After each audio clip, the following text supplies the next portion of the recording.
This girl is hiding a very peculiar secret. Whenever Myungji gets bored, she can speed up time and skip the boring parts of her life. If a cramped bus ride to school takes 18 minutes, she fast-forwards and gets there instantly. When she speeds up, her body goes on autopilot, and everyone thinks she's a total weirdo. She has fast-forwarded through class countless times, acting like a robot. The only person who doesn't mind her being so strange is her best friend, Seong Yuri, mostly because she's her only friend. The other girls are actually afraid of Myungji. Then on this particular day, a handsome new student transfers in. All the girls are into him. Even the guys are interested. You never know what he's into. The new guy's name is John Joaquin, and he's curious about the only student who ignored him. But the others warn him not to talk to her because she's a total freak. At the end of the day, Myungji has a splitting headache. Her friend mentions that the new guy was watching her all day, but she didn't even notice. Her friend says that Myungji is cold as ever, not giving a single damn about anything. And then things start getting really weird. Her nerd friend says she's annoying sometimes, acting as if her time flows differently from everyone else's. That was suspiciously specific, but the protagonist just thinks, here she goes again with her nonsense, meaning this isn't the first time. So almost out of pure habit, Myungji checks the GPS, 26 minutes to walk home. It's time to speed things up. According to Myungji, she still interacts with others on autopilot while speeding up time. In this case, she tells her friend she has a headache and fast-forwards through the 26-minute walk home. But when she opens her eyes, she's not at her front door. She's not even close. She looks to the side and sees her friend lying on the ground in the middle of the street, taking a very, very long nap. Put yourself in her shoes. Myungji looks at her own hand and realizes she's holding the murder weapon as she processes the crime scene. She collapses to the ground in total shock. Since she fast-forwarded time, she has absolutely no memory of what happened. She did this. Looking around, she spots a shadow under the streetlight. Terrified, she runs home the manual way, just to make sure she doesn't speed up time and accidentally kill someone else. The next day at school, she's tormented by the fact that she remembers absolutely nothing. She would never do something like that, especially not to her only friend. But the evidence is completely irrefutable. Friend on the ground, knife in hand. She also realizes that she didn't even check if her friend was alive. She simply abandoned her at the scene. She's a terrible friend. The news doesn't take long to spread. The teacher asks the class, "Hey, did anyone see Seonju last night?" "No, did something happen, sir?" "Nothing major. She just won't be coming to class anymore. She died." Everyone looked at the only girl who ever talked to her. They walked home together every single day. The teacher said a policewoman wanted to speak with her, so she had to go see her right now.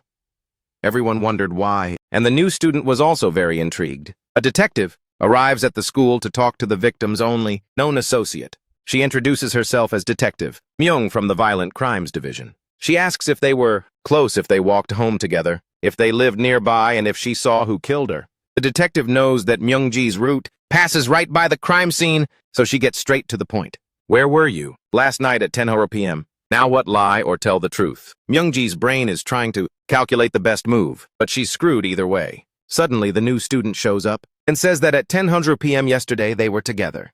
"At 10 p.m. we were together." "Yeah, right." The detective says that wraps up the questions and tells them to use protection.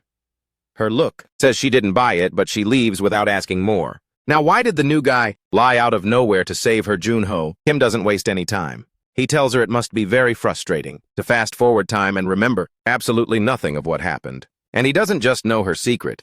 Junho says he was the one who killed Seong Yuri. The reason is very simple. She tried to kill Myungji. Junho tells her he was following them both last night, because that's a totally normal thing to do, and he caught the exact moment her only friend pulled a knife to go all in, trying to stop her. Junho fought back and took her blade. Songju tried to jump him from behind, but she took a single hit in the process. Myungji doesn't buy his story, so Junho sets the hook. If you kill someone who can control time, you steal their power. Her friend knew the protagonist had this ability and tried to steal it. Myungji then asks, "Why was the knife in my hands?" Junho says he put it there. "Why, obviously. What would you think if you woke up and your friend was dead on the ground, and I was just standing there holding the knife?" Myungji walks away thinking he's a total lunatic. There's no way she's believing that. But suddenly the guy activates his power slow motion. He drops some stones so we can see them, falling slowly, and says, "This was Seongju's power. Now that he took her out, he also has this power. And there's more. If you've ever seen Future Diary, you know she's never the only person in the world with powers. There are others out there, and if she doesn't gear up soon, she'll suffer the same fate as her friend. She's going to die, alone on another street." Man watches the night in complete silence. He checks his phone and realizes the buses have stopped. He won't make it home until dawn. He turns his head and notices a taxi approaching. He gets into the vehicle and asks for a ride to the John District. The radio is on and a news report claims that the body they found seems to be another victim of the serial killings that are happening. Commenting with some unease, the driver says, "This is already the fourth victim." The passenger looks at him quizzically. Explaining calmly, the driver states, the killer doesn't seem to have a specific target, but he only attacks young men. Thumping the wheel, he adds, the criminal waits until the middle of the night to stab his victims. Turning to the passenger, he advises, "Watch out, you look like you're in your 20s. Nodding silently, the young man hears the news, confirming that all the victims were men in their 20s. Lowering his head, he takes in the info. Announcing the end of the trip, the driver reports, "We've reached your destination." Stopping at the curb, the taxi finishes the route. Handing over the cash, the passenger tries to pay, but the driver tells him to wait and reaches into his own pocket looking for something. The passenger looks at him, coldly, without moving a single muscle. He stabs the driver with a very sharp object, reacting to the attack. The man tries to grasp what just happened, stating that he got it all wrong. The young man drops a coin from his hand. Revealing the truth, he also remarks, "I kill older men too. The police, they just haven't found all the bodies yet." Staying motionless, the car sits still on the dark street. The killer removes the memory card from the dash cam. He spots some movement. Someone outside is hailing a taxi. Looking at the device in his hand, he weighs the situation. Running toward the car, the woman tries to catch it, tapping on the window to ask for a ride. She doesn't realize that he just vanishes, making a quick getaway. He only hears the woman's scream behind him. Already far away, he pulls a cell phone out of his bag. Looking at Myung-ji's photo on Clara's phone, she's going to be next. Myung-ji stands her ground against Junho, asking if there are others with powers. Without hesitating, Junho confirms it. This doesn't end with Seongju. He explains very calmly that everyone will start going after each other's powers. Questioning how he knows all this, Myung-ji wants to know the source. Junho asks her back, "Didn't you check the USB drive you got?" Not understanding what he's talking about, Myung-ji listens as Junho mentions a package that arrived several months ago. Junho runs a hand through his hair. "No wonder you're clueless," he says. "How long has it been since you awakened your powers?" Down the hall, the school bell rings announcing the end of class. "Go home and check," says Junho. "I'm sure you received one too." Myung-ji watches him for a moment and then turns around to leave. The scene cuts to the city, an apartment building during the day. Myung-ji enters her room and closes the door. Remembering Junho's words, she wonders if she got the package while using her powers. Looking at her desk, Myung-ji tries to remember something she might have missed.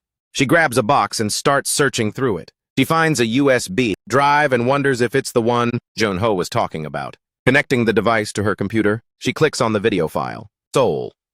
The recording begins, and a figure named Gran appears on screen. Myung-ji is immediately startled. She flinches when the figure greets her by name. Then the figure remarks, "Should I call you Fast Forward?" Myung-ji asks in a low voice, trying to understand how he knows her name and her power. But the figure tells her, "Don't be afraid." The video explains it straight up. Before there was only a single power of time. Showing ancient images, the figure describes how an accident split this power into many pieces. Now each person possesses a different fragment. The figure warns of the danger. Having the power of time scattered in fragments is not good at all. The timeline will be slowly destroyed. Fortunately, the powers can be gathered back together. As a result, everyone converged on a single place. According to the figure, the problem is that the power has fused with the body. Realizing the gravity of the situation, Myung-ji understands the only way to obtain the power of time is by killing its possessor. Exactly as he said. The figure lays out the possibilities. Whoever gathers all the powers could win the lottery, fix any mistake, or even stay young forever. In this way, that person would become the master of time. Concluding the message, the figure states that his position is neutral, and that the video was sent to everyone who possesses a power. The recording ends. The screen displays a message. "You'll die first if you decide to do nothing." Shocked by the revelation, Myung-ji reads, "You can't avoid this fight." Questioning the situation, she thinks, "I'd have to kill others. My power won't help me fight." With her hand on her head, Myung-ji tries to wrap her head around it. What does the Master of Time have to do with her? She thinks she won't make it out of this alive. Her phone vibrates on the table, interrupting her thoughts. The message from the teacher notifies the class that Seongju's funeral will be at the university hospital. Myung-ji stares at her phone and wonders, "What should I do now?" The scene changes. The exterior of a university hospital is shown. At a memorial altar, a portrait of Seongju is prominently displayed. Students kneel before the altar, paying their respects. An older woman sits nearby, watching in complete silence. Myung-ji sits alone in the reception area, staying completely motionless. Someone slowly approaches and asks, "Is this seat taken?" Myung-ji looks up to see Jun-ho standing next to her. Questioning his presence, she stares at him, but he simply replies, "I was in Seongju's class too." Cautiously, Jun-ho asks, "Did you find the USB?" "That'll speed things up," Myung-ji remarks. She asserts that he shouldn't be there. Suddenly, Seongju's mother grabs the girl's arm and screams her name. The woman asks desperately, "Were you close to Seongju? Do you really not know who did this?" Insisting, the mother says, "You know something." Kneeling before the girl, she asks, "Who killed my daughter?" The other guests watch the scene very closely. One of them asks, "What did Seongju do wrong?" The classmate looks away and avoids answering. A man approaches, carefully to help Mrs. Lee. He suggests you should rest. Crying uncontrollably, the woman just asks why. Myung-ji watches in silence, taking in the whole situation. She returns to her own table and sits alone. Looking down, Myung-ji remains in a total state of shock. Warning her firmly, Young-ho says, "Wake up! Your friend tried to kill you. You can't just run away from the situation." Leaning over the table, he asks, "Did you find the kitchen knife?"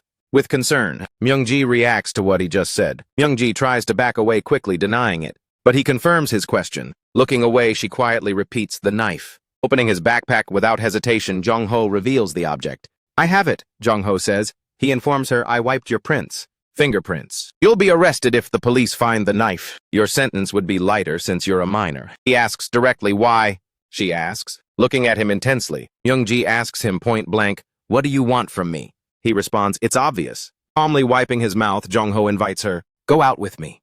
The police cordoned off a crime scene on the street. Officers investigate the scene, examining a car stopped in the middle of the road. An officer greets the newly arrived Detective Du. She immediately asks about the victim. The officer provides the details. He explains that the victim was a taxi driver in his 50s.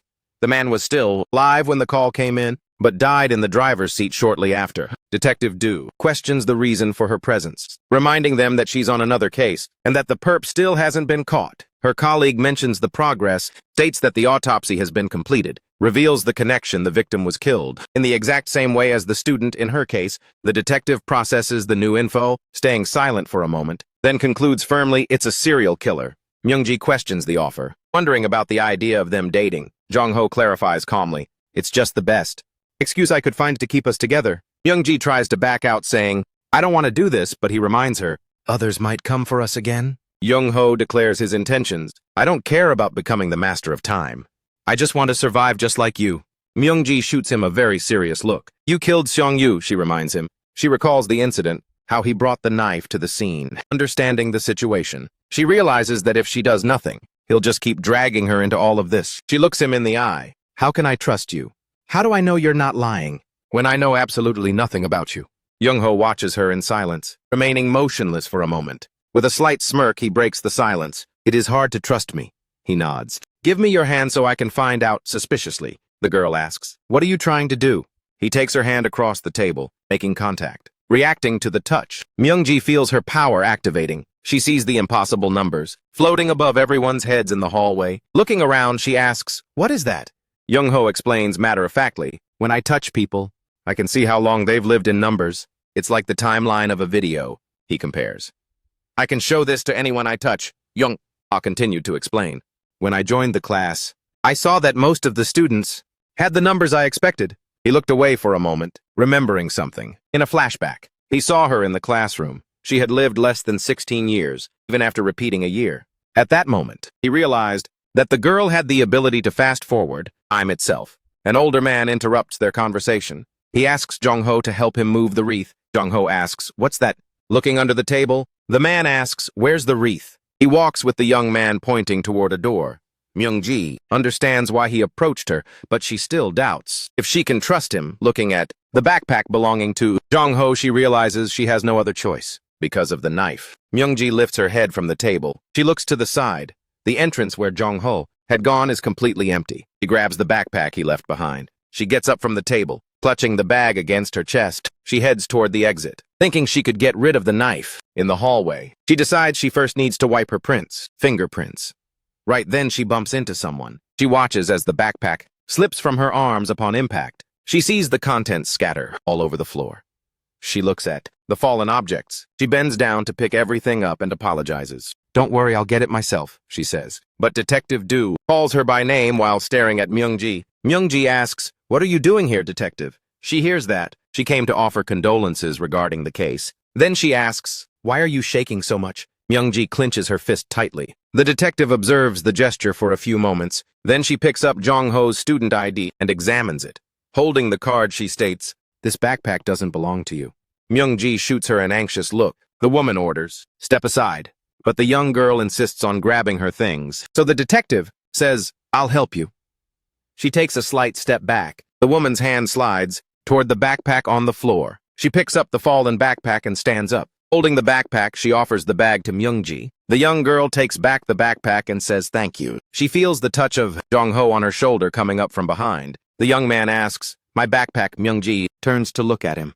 A cold sweat runs down her body. He simply asks, "Were you bringing it to me, detective?" Do observes the pair from a distance, following them closely. She approaches slowly, closing the gap between them. Reaching out, Jong-ho grabs the backpack strap, taking back the bag. He greets the approaching detective. The detective questions the situation, wanting to know why Myung-ji had his item. Looking away, the young girl doesn't have an immediate answer. Taking Jong-ho's hand, Myung-ji announces, "It's because we're dating." Staring at the girl, he reacts to the unexpected declaration. Facing the two of them, the detective asks, "Is this true?" Scolding the couple, she says, "Show some respect," and then walks away. Watching her leave, Jong-ho watches the detective distance herself. Myung-ji abruptly lets go of his hand, breaking the contact. Turning around annoyed, she asks, "Did that make you happy?" Then she questions, "What did you do with the knife?" In front of the girl, Jong-ho asks, "Are you talking about that object?" He reveals what happened, explaining that he used Seong-yu's power on her. While showing off his ability, he quickly hides an object in his jacket pocket. Explaining the move, he states, "I put the knife in your jacket while you were distracted." Putting a hand to her head, Myung-ji stares at him while he says, "There won't be any more chances." Asking directly, Jong-ho wants to know, "Are you on my side or not?" Remaining silent for a few moments, Myung-ji responds, "Yes, I am." The scene changes to the Gangsang police station. Focused on her computer, detective Do continues working. Two colleagues mention that she has been watching recordings for hours, looking for witnesses. Interrupting the conversation, another officer mentions, "I heard she was demoted because of a mistake." Approaching the two, a young man asks, "Where can I find Detective Do Myung-do?" The officer points him in her direction, and the young man thanks him. Coming up behind her desk, the young man calls her by name. Introducing himself, the young man says, "I'm Officer Han Tae-soo, assigned to your case," regretting getting a rookie. The detective orders, "Sit down." She instructs him, "Check the lower half of the footage available on my desk." Tae-soo grumbles about how long it will take, but is cut off when she snaps, "Stop talking and get to work." The officer stays standing by her desk, waiting. Asking about her background, he wants to know if she attended the police academy. The detective confirms it. Revealing his admiration, Tae-soo says, "I'm a huge fan. You were a total legend in college," and goes on to say, "I heard you graduated top of your class and worked in Seoul." Glaring at the rookie, the detective commands, "Shut up and get back to work right now." Nodding quickly, Tae-soo goes quiet and refocuses on his computer. Noticing something in the footage, the detective narrows her eyes at the screen. Leaning over the desk, the officer comments, "It's a real honor to work with someone I respect so much." Shrinking into his chair, Tae-soo replies, "I'll stay completely silent." Staying fully alert, detective Do keeps staring at the monitor. The footage reveals a potential suspect, a young man outside a convenience store. The camera zooms in on his face, showing a detailed close-up of the individual. Elsewhere, Myung-ji stays motionless with her eyes closed. Suddenly, time distorts. Everything accelerates rapidly around her. Myung-ji asks, "How was that?" "I jumped forward 10 seconds. Shaking his head, Jong-ho responds, "I didn't feel a single thing." He explains the limitation. "You can't fast-forward other people's time, nor your surroundings." The girl pays the price for trying to skip time. She loses consciousness every time she uses her power. Complaining about how useless the ability is, Jong-ho asks, "Why even bother then?" But she yells, "I know already." Handing her a notebook, he explains, "Here's our alibi for the night Seong-ju died." Myung-ji watches him, asking where he's going. He replies, "I'm having lunch with some friends," and adds, "I need to keep up the appearance of being social, unlike some other people." Then he says goodbye to her with a cold farewell. Watching him leave, the girl thinks that if he wanted her power, he would have just killed her, realizing she can't survive on her own. Myung-ji remembers she was with Seong-ju after school. deciding she has no other choice but to work with him. She hears someone commenting on her closeness with Jong, startled by a figure appearing before her. The figure says, "Don't be afraid." Outside the school, Jong-ho checks his phone while the others chat, until someone asks, "Is the meeting over?" Approaching with a firm step, Jong-ho says, "Our meeting isn't just a coincidence." This makes Detective Do wonder how he knew, asking about the statement from the day of Seong-Yu's death. The investigator inquires, "Why did you claim you stayed to talk with Myung-ji?" The detective reveals what she found, commenting that she saw something curious on the security footage near Seong-Ju's house. She states, "The young man was only 10 minutes away from the crime scene and he was wearing a shirt." Back in the classroom, Officer Han Tae-soo introduces himself to Myung-ji, showing her his ID. Explaining his presence, he says, "I'm here to investigate Seong-Ju's case." Myung-ji, she realizes that he waited until she was alone. Noticing the obvious, the girl understands that if the police came for her, they must have gone after Jong-ho too. The officer asks, cautiously, "Can I ask you a few questions?" Questioning the investigator. The student wants to understand, "What exactly are you implying?" Accusing him directly, the detective states, "You killed Seong-Ju." She questions his change of clothes. "You took off your jacket on the way home because of Seong-Ju's blood." Jong-ho remains silent, taking in the accusation. Without any reaction, he starts to deny it, trying to refute her assumption. He explains their encounter. "I met Seong-Ju for the first time the other day. We only exchanged numbers before heading home." He justifies taking off the jacket by saying it was dirty. The detective asks him to tell her everything that happened that day. Jong-ho begins his story. He followed Myung-ji after school and Seong-Ju left them alone. He says they talked for a few minutes in a park. The detective records every detail on her phone. She asks another question. "Where were you last night around midnight?" He replies that he was at home and confirms his father could vouch for him. Putting her phone away, she admits she might have misread the whole thing. Turning to leave, she apologizes and explains that her job makes her distrustful of people. Jong-ho questions the relevance of that.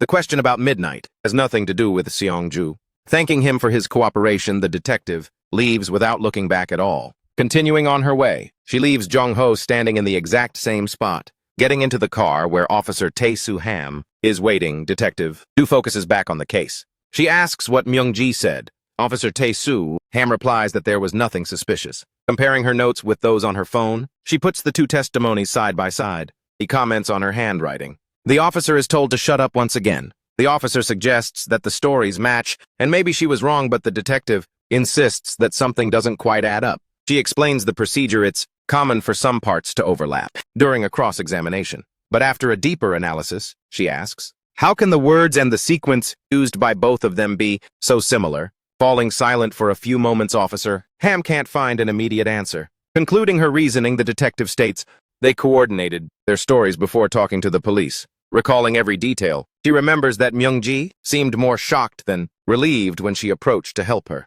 Thinking back to the funeral, she notes that the girl was trembling and questioned her being there. Myung-do's gaze sharpens. Those two are hiding something. Meanwhile, Myung-ji approaches Jong-ho to find out what happened. Telling her not to worry, Jong-ho says everything will be fine if you told them about the notebook. He shows her a news article on his phone. There was another murder last night. Questioning the possibility, Myung-ji asks, "Was it you?" But Jong-ho claims, "I wouldn't have the guts to kill two people in a row." Theorizing about the case, Jong-ho comments, "If the victim died the same way, the killer must have seen the previous scene and copied it." Jumping to a conclusion, Myung-ji says, "It must be someone else, with powers, who approached us, after realizing one of us was special." But remembering that night, she realizes there was nobody else with them. Myung-ji has a sudden memory flash across her mind. Remembering the moment, she sees someone's shadow moving in an alleyway. Jong-ho asks if she remembered something. Myung-ji asks, "Was that you behind the streetlight?" He denies it. Slowly processing it, she tries to piece the facts together. Myung-ji asks, "Then who was standing there?" She panics as she realizes they already know who we are. It's only a matter of time before we get caught. Reflecting for a moment, Jong-ho silently reorganizes his thoughts. Suddenly, Jong-ho says, "This is good," leaving Myung-ji confused by his reaction. Explaining his reasoning, he states, "Since the MO is the same, we can use this person to throw off the police's suspicions." Finalizing the plan, he says, "We just need to find out who this person is." Reacting to the suggestion, Myung-ji stares at the sheer audacity of the idea. Questioning his state of mind, she asks, "How can you think of something like that at a time like this?" Continuing to watch him, she reflects on the nature of Jong-ho's personality until someone catches her attention. Announcing that class is about to start, The man asks, "Why aren't you two going in?" Myung-ji replies, "We'll be right there." She tugs on Jung-ho's sleeve while Mr. Shin walks away down the hallway. He calls out his name. Turning calmly, he reaches for something in his pocket. Taking out a phone, Mr. Shin examines the screen very carefully. Staring intently at the image, he fixes his gaze without blinking. The photo captures the scene, a dark street lit by a streetlight. The image remains frozen, revealing Myung-ji over a fallen body. Watching from a distance, Jung-ho appears in the background. He stands, motionless, holding a sharp object wrapped in cloth. The young man moves slowly, approaching the body of Seong-ju lying on the ground, hidden in the darkness. Mr. Shin watches the entire scene unfold before his very eyes, clearly seeing the girl and the boy present on the night of the crime. He understands the full picture now. Gripping his phone tightly, his fingers tremble as a wide grin spreads across his face. He savors the discovery. During the night at the Hana textile factory, the machines are kept running inside. The workers remain busy with their tasks. A man analyzes the annual production report and confirms the company's numbers. Closing his clipboard, he finishes the audit. The manager warns that no one leaves until the quota is met. The employee nods his head in agreement, heading toward the warehouse exit. The manager walks with tired steps, trying to flick a lighter. He looks for some light in the dark. Why won't this lighter work? He wonders, persistent in his attempts. Emerging from behind a hooded person attacks him without warning. Turning urgently, he faces his assailant. As he locks eyes with the mysterious figure, he realizes the imminent danger. His consciousness fades, and he loses control of his own body, waking up. Abruptly, the manager regains his senses. Finding himself in the middle of the tracks, he tries to figure out where he is. Sitting on the ground, he wonders how this could have happened. Reacting to his own condition, he shows growing panic. Looking at his legs, he tries to process what he's seeing. He screams, "Who did this?" A voice responds, "Your leg is broken." Shin approaches calmly, stating that he brought him here to talk. Shin explains that the trains run driverless. The manager asks, "Who are you?" wanting to know why this is happening. The man is accused of cooking the books and denying overtime pay. Continuing with the accusation, the young man accuses him of harassing and assaulting the female accountants. All while he puts pressure on his injured leg, Shin reveals that an employee lost an arm 4 months ago and was fired without any compensation. Then he calls the manager a piece of trash. The man admits his mistake and offers money to be released, but Shin reveals that the employee took his own life. As a train approaches, the young man declares, "It's time for you to repent." The manager screams, "We can't stay here," and tries to move. He warns, "We're both going to die," as he watches the train closing in. Thrown off the tracks, the man screams, "We're both going to die." Realizing that the train passes right through the young man without touching him, the manager looks at the situation in total disbelief. Now an ethereal figure, the young man dissolves into particles over the tracks. Watching the scene, he finds the moment simply magnificent, concluding that he is the only one capable of making the world more beautiful. He reaffirms his conviction. Remaining paralyzed on the ground, the manager doesn't react at all. In a video, a chained figure named Gran warns, "You'll die if you do nothing." Gran continues the warning, "You cannot avoid this fight." Meanwhile, the young man watches on his computer. Realizing that he can obtain more powers, Mr. Shin lets the idea take root in his mind. Clenching his fist, he shows his determination to increase his strength, so he won't have to act in secret. Vibrating on the table, his phone interrupts the atmosphere. On the other end of the line, someone apologizes for calling late to discuss the requested transfer, informing him that the transfer should happen next week. The person tries to reassure him. Mr. Shin questions the time frame. The caller explains that an urgent vacancy has opened up. Mr. Shin asks where it is. Walking toward the high school gate, 2 students walk side by side. While crossing the courtyard, Myung-ji and Mr. Shin overhear other students talking about a special transfer. Recalling the video where Gran said everyone has been gathered in a specific place, the young man confirms his suspicions, deciding that he needs to obtain every power to wipe out evil from society. He keeps watching the students run across the courtyard, accidentally bumping into him while running. A student loses his balance, stumbling, and letting his phone slip from his hands. Tapping the device with the tip of his finger, he tries to keep it from falling. Floating in midair, the phone defies gravity. Descending slowly, the phone approaches the ground without any impact. Observing the scene, he finds himself facing the unexpected. Quickly picking up his phone, he regains control. Turning around, he tries to understand what just happened. Standing motionless and looking at his own phone, Mr. Shin remains completely focused, staying silent for a moment. The girl hesitates to say anything. Running toward the school building, the student disappears from the courtyard. Smiling, the young man concludes that his first target won't be hard to catch. Dusk begins to fall and the day slowly loses its light. shown on a phone screen. The school file of Seonguli is prominently displayed. Locating Gonggong Street, Mr. Shin confirms the address listed in the document. Analyzing a map. With all the security cameras in the area, he studies every position, counting his steps as he walks down the street during the day. He adjusts his pace, keeping the timing steady. He proceeds until completing the 10th step, mapping out new routes on the map. He adapts his path to avoid surveillance, walking the route at nightfall. He starts counting once again. Finishing the count at night, he completes the 10th step, mapping out the plan. He decides he can get rid of Xiong Yuli the next day. Recalling the scene where he finds her body collapsed in the alleyway, he relives the moment. Back in the classroom, John Ho calls out to him. Mr. Shin responds absent-mindedly. You solved the problem on the board correctly. The student tries to confirm. Looking at the student in silence for an instant, the teacher evaluates the answer. Good job, Mr. Shin. Compliments the young man and asks him to return to his seat. As he hands over the marker, Young Ho's hand brushes against the teacher's. Observing Mr. Shin, the young man keeps his gaze fixed. Suddenly, widening his eyes, he recognizes something unexpected. He's having a vision. The teacher is wearing a digital watch that shows the exact date and time. That's when he realizes the revelation. John Ho heads to his desk. The teacher then focuses back on the lesson. John Ho wonders why the numbers are red. He remembers that having powers shouldn't affect the timeline.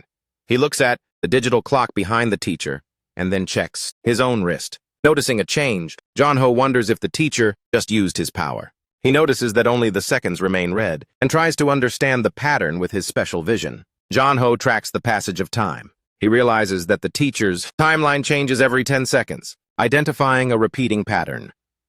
Myeonji reacts with shock. The math teacher has powers. She tries to process the information. At the top of the stairs, John Ho confirms it for her. I'm sure because I saw his timeline. He admits the red numbers bother him and reaffirms. The teacher has powers. Myeonji reflects, I didn't know that.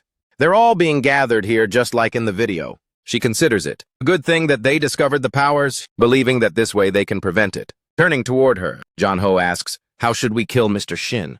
Myeonji stares intently at the young man.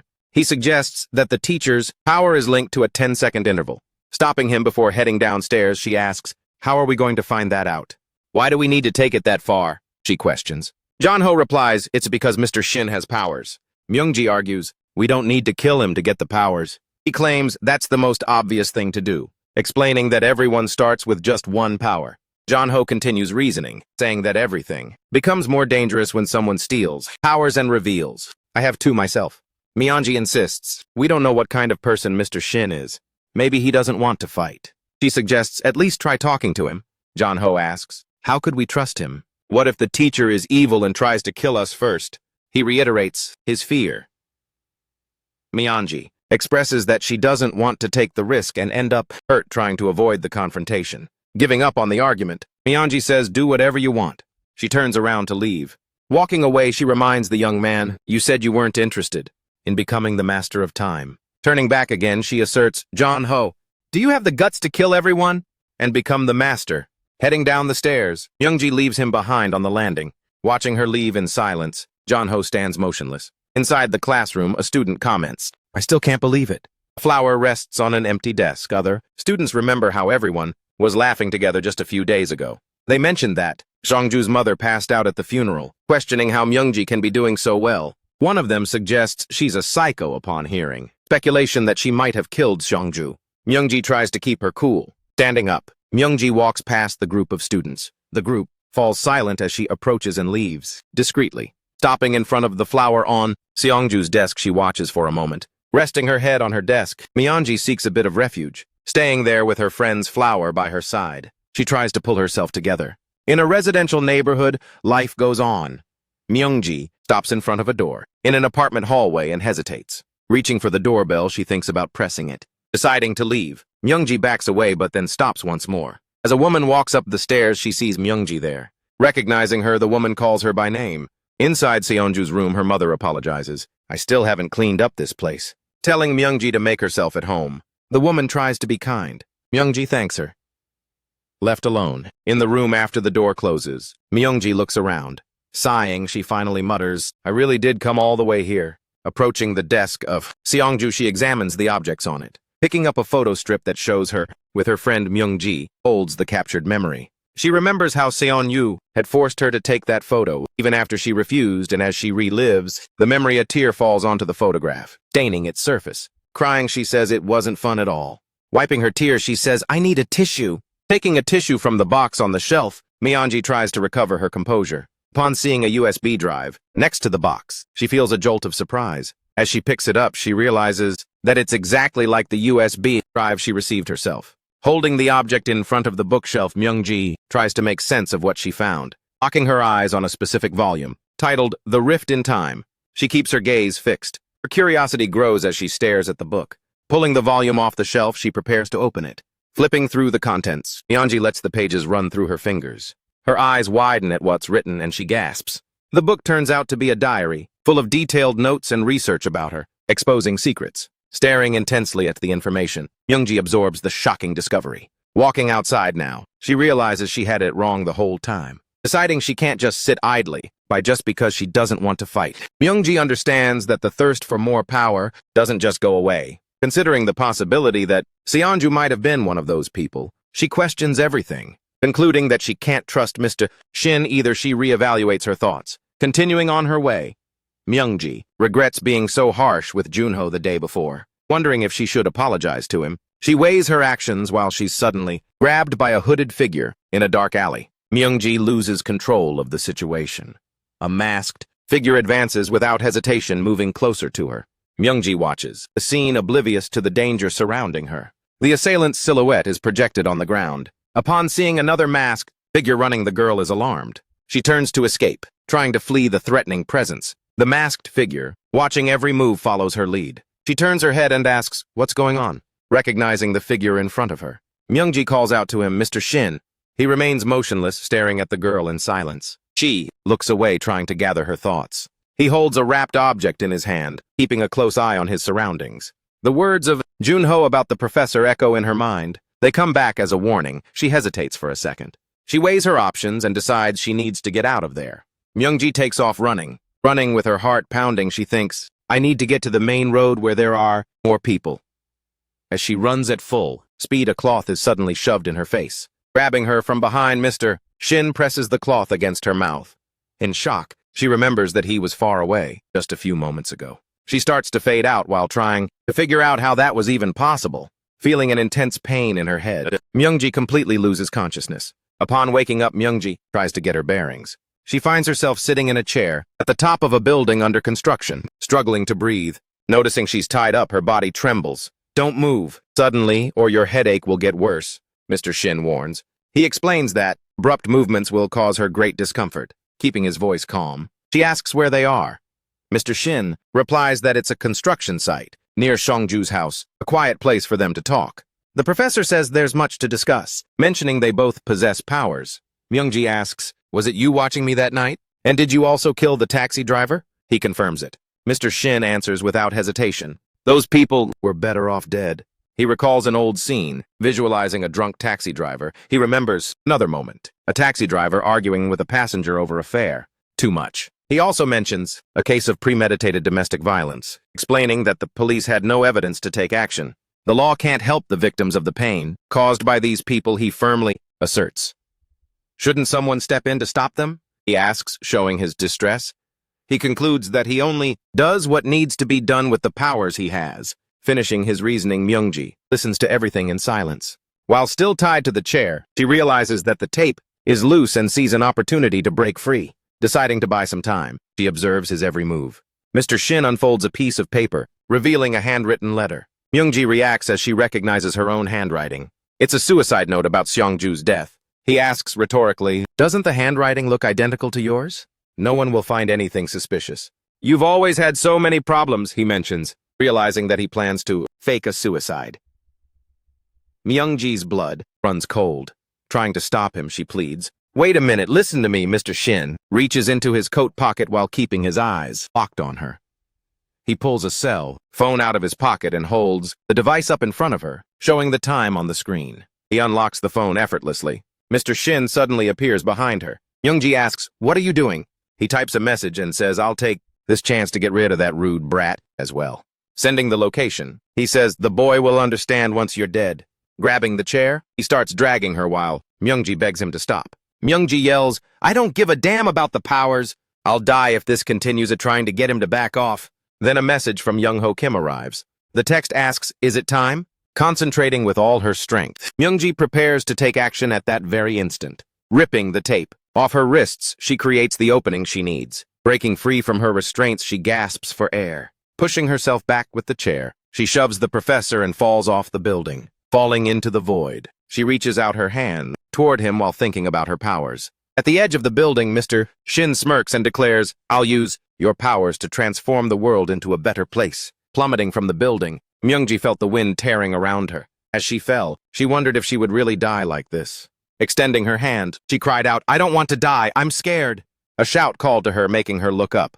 A young man was watching her from below. Shouting, he pleaded, "Reach out your hand." Running toward her, he begged, "Hurry!" Even under his gaze, she kept falling without stopping. Their hands almost touched. Leaping, he managed to grab her hand. Pulling her into his arms, he apologized. "I'm sorry I'm late, Myungji." She asked, "How did you know?" He explained his suspicions about Mr. Shin, revealing that he'd been watching him, but seeing her captured made him realize the whole situation. Safe on top of the building, the young man caught his breath. Then he explained that Mr. Shin's power was teleportation. Turning to Myungji, he said, "I'll ask again." He took a deep breath while Myungji watched him in silence. Then the young man asked, "What do we need to do to kill Mr. Shin?" Below, Mr. Shin found them and commented, "I was wondering where you two were." Then he stated, "It doesn't matter. I'll kill you both anyway."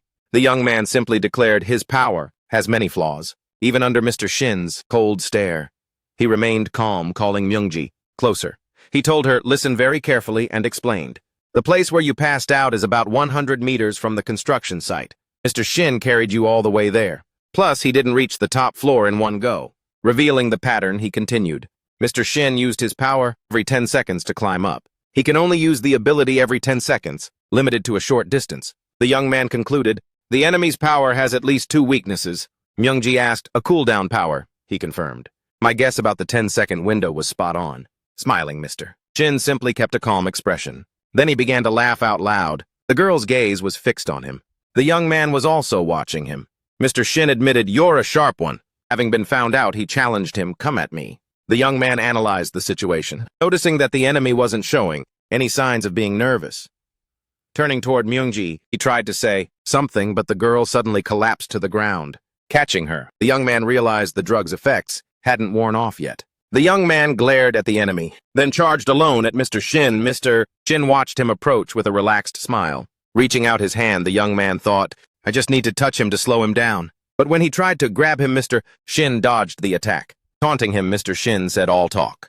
Pulling out a knife, he asked, "Is that all you've got?" Stepping forward with the blade, Mr. Shin tried to strike, but the young man managed to dodge the blow. Mr. Shin calmly observed the movement. Attempting another strike, Mr. Shin lunged again. Ready for a counterattack, the young man held his ground. He landed a kick right in the stomach. This caused Mr. Shin to reel back. With that, he teleported away. The young man caught his breath, stating, "I need to hurry before the 10 seconds are up." Watching closely, Mr. Shin analyzed the approach. Then the young man ran toward him again. Extending his hand, he tried to touch him. Finally making contact, he declared, "Got him." Down on the ground, Mr. Shin commented, "That was one powerful kick." Spinning around quickly, the young man tried to make sense of it. Revealing his trick, Mr. Shin said, "You would have hit me if your power was only jumping forward 10 seconds. Then the young man asked, "Can you use your powers back to back?" Mr. Shin stabbed him without hesitation. It was then that he revealed his true ace in the hole. "I can also rewind time by 10 seconds. Myungji watches as Mr. Shin remarks that the young man's attack would have landed if his power was just jumping 10 seconds forward in time. But Mr. Shin reveals that he can also rewind 10 seconds. The young man staggers back wounded. Then he realizes that his enemy can manipulate time. Mr. Shin explains that he can move however he wants by skipping forward 10 seconds, and claims that he can also return to where he was 10 seconds before. Rewinding like that, he declares that he can move freely by using both powers at the same time. Mr. Shin concludes that even if he were hit, he would simply escape. The young man notes that the cut isn't deep, but his ability has become useless. So he grabs a metal pipe to keep fighting. He attacks Mr. Shin with the pipe, but Mr. Shin dodges it and comments, "You'll have to be faster than that." "Injured," the young man gasps. Myungji understands that Mr. Shin is just stalling for time so that Young-ho bleeds out. She also realizes that Young-ho can't touch him. if the enemy keeps moving like that. An idea flashes through her mind. The girl watches the fight unfolding before her. Jung-ho keeps attacking Mr. Shin with the pipe. Mr. Shin taunts him, "Come at me just like before." Then Jung-ho lunges forward. Leaving an afterimage of himself, Mr. Shin turns toward the afterimage. Jung-ho uses the distraction to attack again. Myung-ji follows the scene, then picks up a metal pipe. The girl hits Mr. Shin from behind. He turns around at the last second. Myung-ji raises the pipe to strike again, but Mr. Shin kicks her. Jung-ho screams, "Myung-ji!" As she falls, the girl collapses to the ground from the impact. Jung-ho glares at Mr. Shin. He stares down the enemy, then charges toward him. He attacks, but Mr. Shin dodges. Mr. Shin asserts, "You should just give up." But Jung-ho rushes over, grabs Myung-ji, and takes her with him. Mr. Shin watches them. The young man jumps off the building with Myung-ji. He clings to the edge of the floor below. Jung-ho uses his power to slide safely down the wall. From the top of the building, Mr. Shin watches them. He keeps looking down. The young man manages to reach a balcony with Myung-ji. Finally safe, the two of them catch their breath. Jung-ho comments, "The pillar was cut. We need to get back inside the building." Myung-ji helps him up while he steadies himself on a pipe. Once inside, they move away from the entrance. Myung-ji notices that Jung-ho is bleeding. She presses her hand against the wound in his stomach. The young man reassures her, "It's not as bad as it looks." But he warns, "At this rate, Mr. Shin will catch us." Jung-ho wonders what to do, since the enemy is way stronger. Myung-ji then speaks up. She reveals, "I think I found the weakness in Mr. Shin's power." The girl explains that she watched the enemy use his ability. He alternates between skipping 10 seconds ahead and then rewinding 10. Myung-ji concludes, "Mr. Shin can't use the same power twice in a row." The warehouse remained silent and empty. Suddenly, Mr. Shin appears. In the middle of the hallway, he finds his pathetic escape, but soon he spots a trail of blood on the floor. Mr. Shin smiles while following the trail. He turns to scan the hallway. Jung-ho was waiting for him at the end of the path. The young man was panting but held his ground. Mr. Shin asks, "Are you really trying to save that girl, Jung-ho?" Ho retreats, behind some boxes clutching his wound. Mr. Shin walks toward him, staring intently at the spot where the boy is hiding. Then he lunges forward and asks, "Where do you think you're going?" But the attack from Mr. Shin stops just before hitting Jung-ho. The young man takes the chance to close in. Blood was dripping from his hand, and Mr. Shin glared at him. Then Jung-ho grabs him, raising a brick to strike him. Mr. Shin realizes that everything was set up, but he claims, "I can just use my power to go back in time." Jung-ho swings the brick to hit him. Mr. Shin vanishes before being struck. He decides he needs to buy time to deal with the boy. Slowly, Mr. Shin looks behind him as he notices something. In that instant, he finds himself cornered. He looks at the scene in total shock. Myung-ji was pushing the structure. Mr. Shin stares at her and says her name. Then the entire metal structure collapses on top of him. Myung-ji stands tall among the debris. Jung-ho confirms it was exactly as I said. Lying on the ground, Mr. Shin was toggling between moving forward and back 10 seconds. He explains that's why the enemy waited 10 seconds to use his power when he went up the building. Myung-ji asks, "What do we do?" "He'll wake up soon," the young man says. "We need to kill him." Then he asks, "Weren't you ready for this after crushing him?" The girl defends herself, saying, "I just didn't want him to get hurt." The young man replies, "We'll both get hurt if we do nothing." Then he grabs his cell phone, calling emergency services for help. "Someone's chasing me with a knife." Jung-ho ends the call, stating, "The attacker found me," then turns to Myung-ji. The young man picks up Mr. Shin's knife from the ground and says, "There's still one more thing to do." Myung-ji watches him. Then he hands her the knife. Jung-ho simply asks, "Stab him." Meanwhile, a car approaches the site. In the vehicle, the driver comments, "The dash cam is missing." There are no security cameras in the area. The detective says it's a relief nothing else happened. But her phone rings. Then she answers the call. Surprised, she asks, "Where are you?" She shouts at the driver to turn the car around. He asks what's going on. The detective reveals it's the killer. The construction site stayed dark and silent. The car speeds up and breaks through the security barrier. The vehicle skids to a stop inside the area. The two detectives rush out. They stare at the building in front of them. The driver points up and shouts, "Detective?" The detective looks at the top of the building. Two people were falling from the sky. Something slams into the ground. The driver asks, "What was that?" The detective stares at the scene. She spots two people falling from the top of the building. Then she recognizes one of them as Jung-ho Kim. The driver questions the noise he just heard, trying to figure out where it came from. Thinking about the impact, he wonders, was that a person? The detective tells Tae-soo to call an ambulance. She runs toward the spot, moving without hesitation. She ignores the warning that it was dangerous to go alone. Picking up her pace, she makes her way through the building materials. Spotting something ahead, she fixes her gaze a body, lying fallen under a pile of debris right in front of her. Jong-ho appears slumped over cement bags. The detective tries to identify the face. She asks who the person next to him is. Hearing a noise from the stacks of boxes, she spins around. Aiming her weapon, she points it toward the sound. Myung-ji raises her hands. She stares at her with the gun still aimed. Tension hangs in the air as she calls her name, trying to confirm, "Is it really you?" Before that, Jong-ho asks, "Stab me, Myung-ji." She reacts with shock, questioning his request. He explains that Mr. Shin is the serial killer. "We'll say it was self-defense," he says, but claims that might not be enough. He insists the situation needs to look critical, asking her to hurry and wipe her fingerprints off the knife before handing it to him.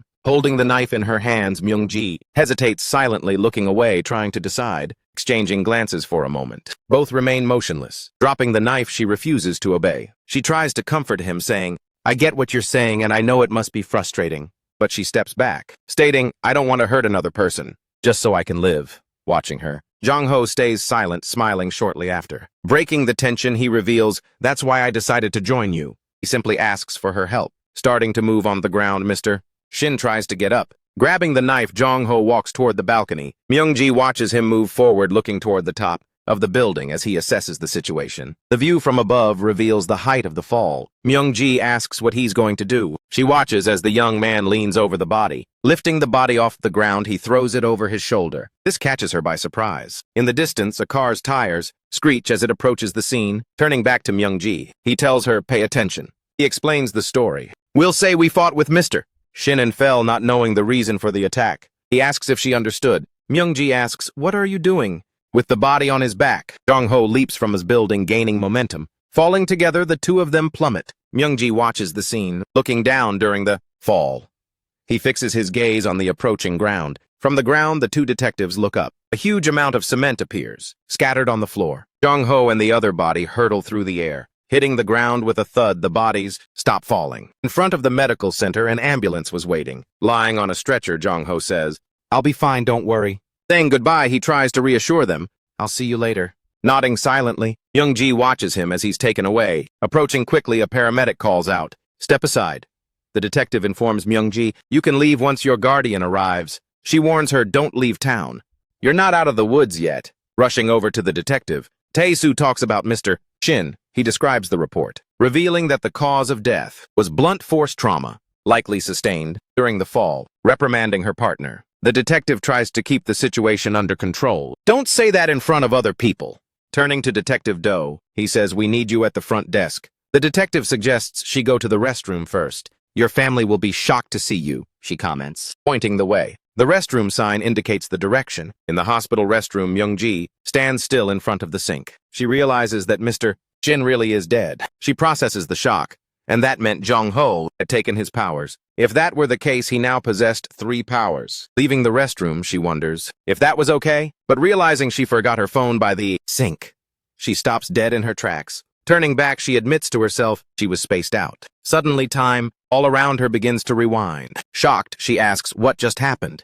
A doctor tries to calm Jong-ho down, letting him know the wound isn't that deep, but warns that Jong-ho might feel lightheaded from the blood loss, and advises him to be careful. The doctor explains he gave him a sweet as a favor to his dad and asks Jong-ho to say hi for him. Leaving the room, the doctor tells the young man to get some rest and wraps up his visit.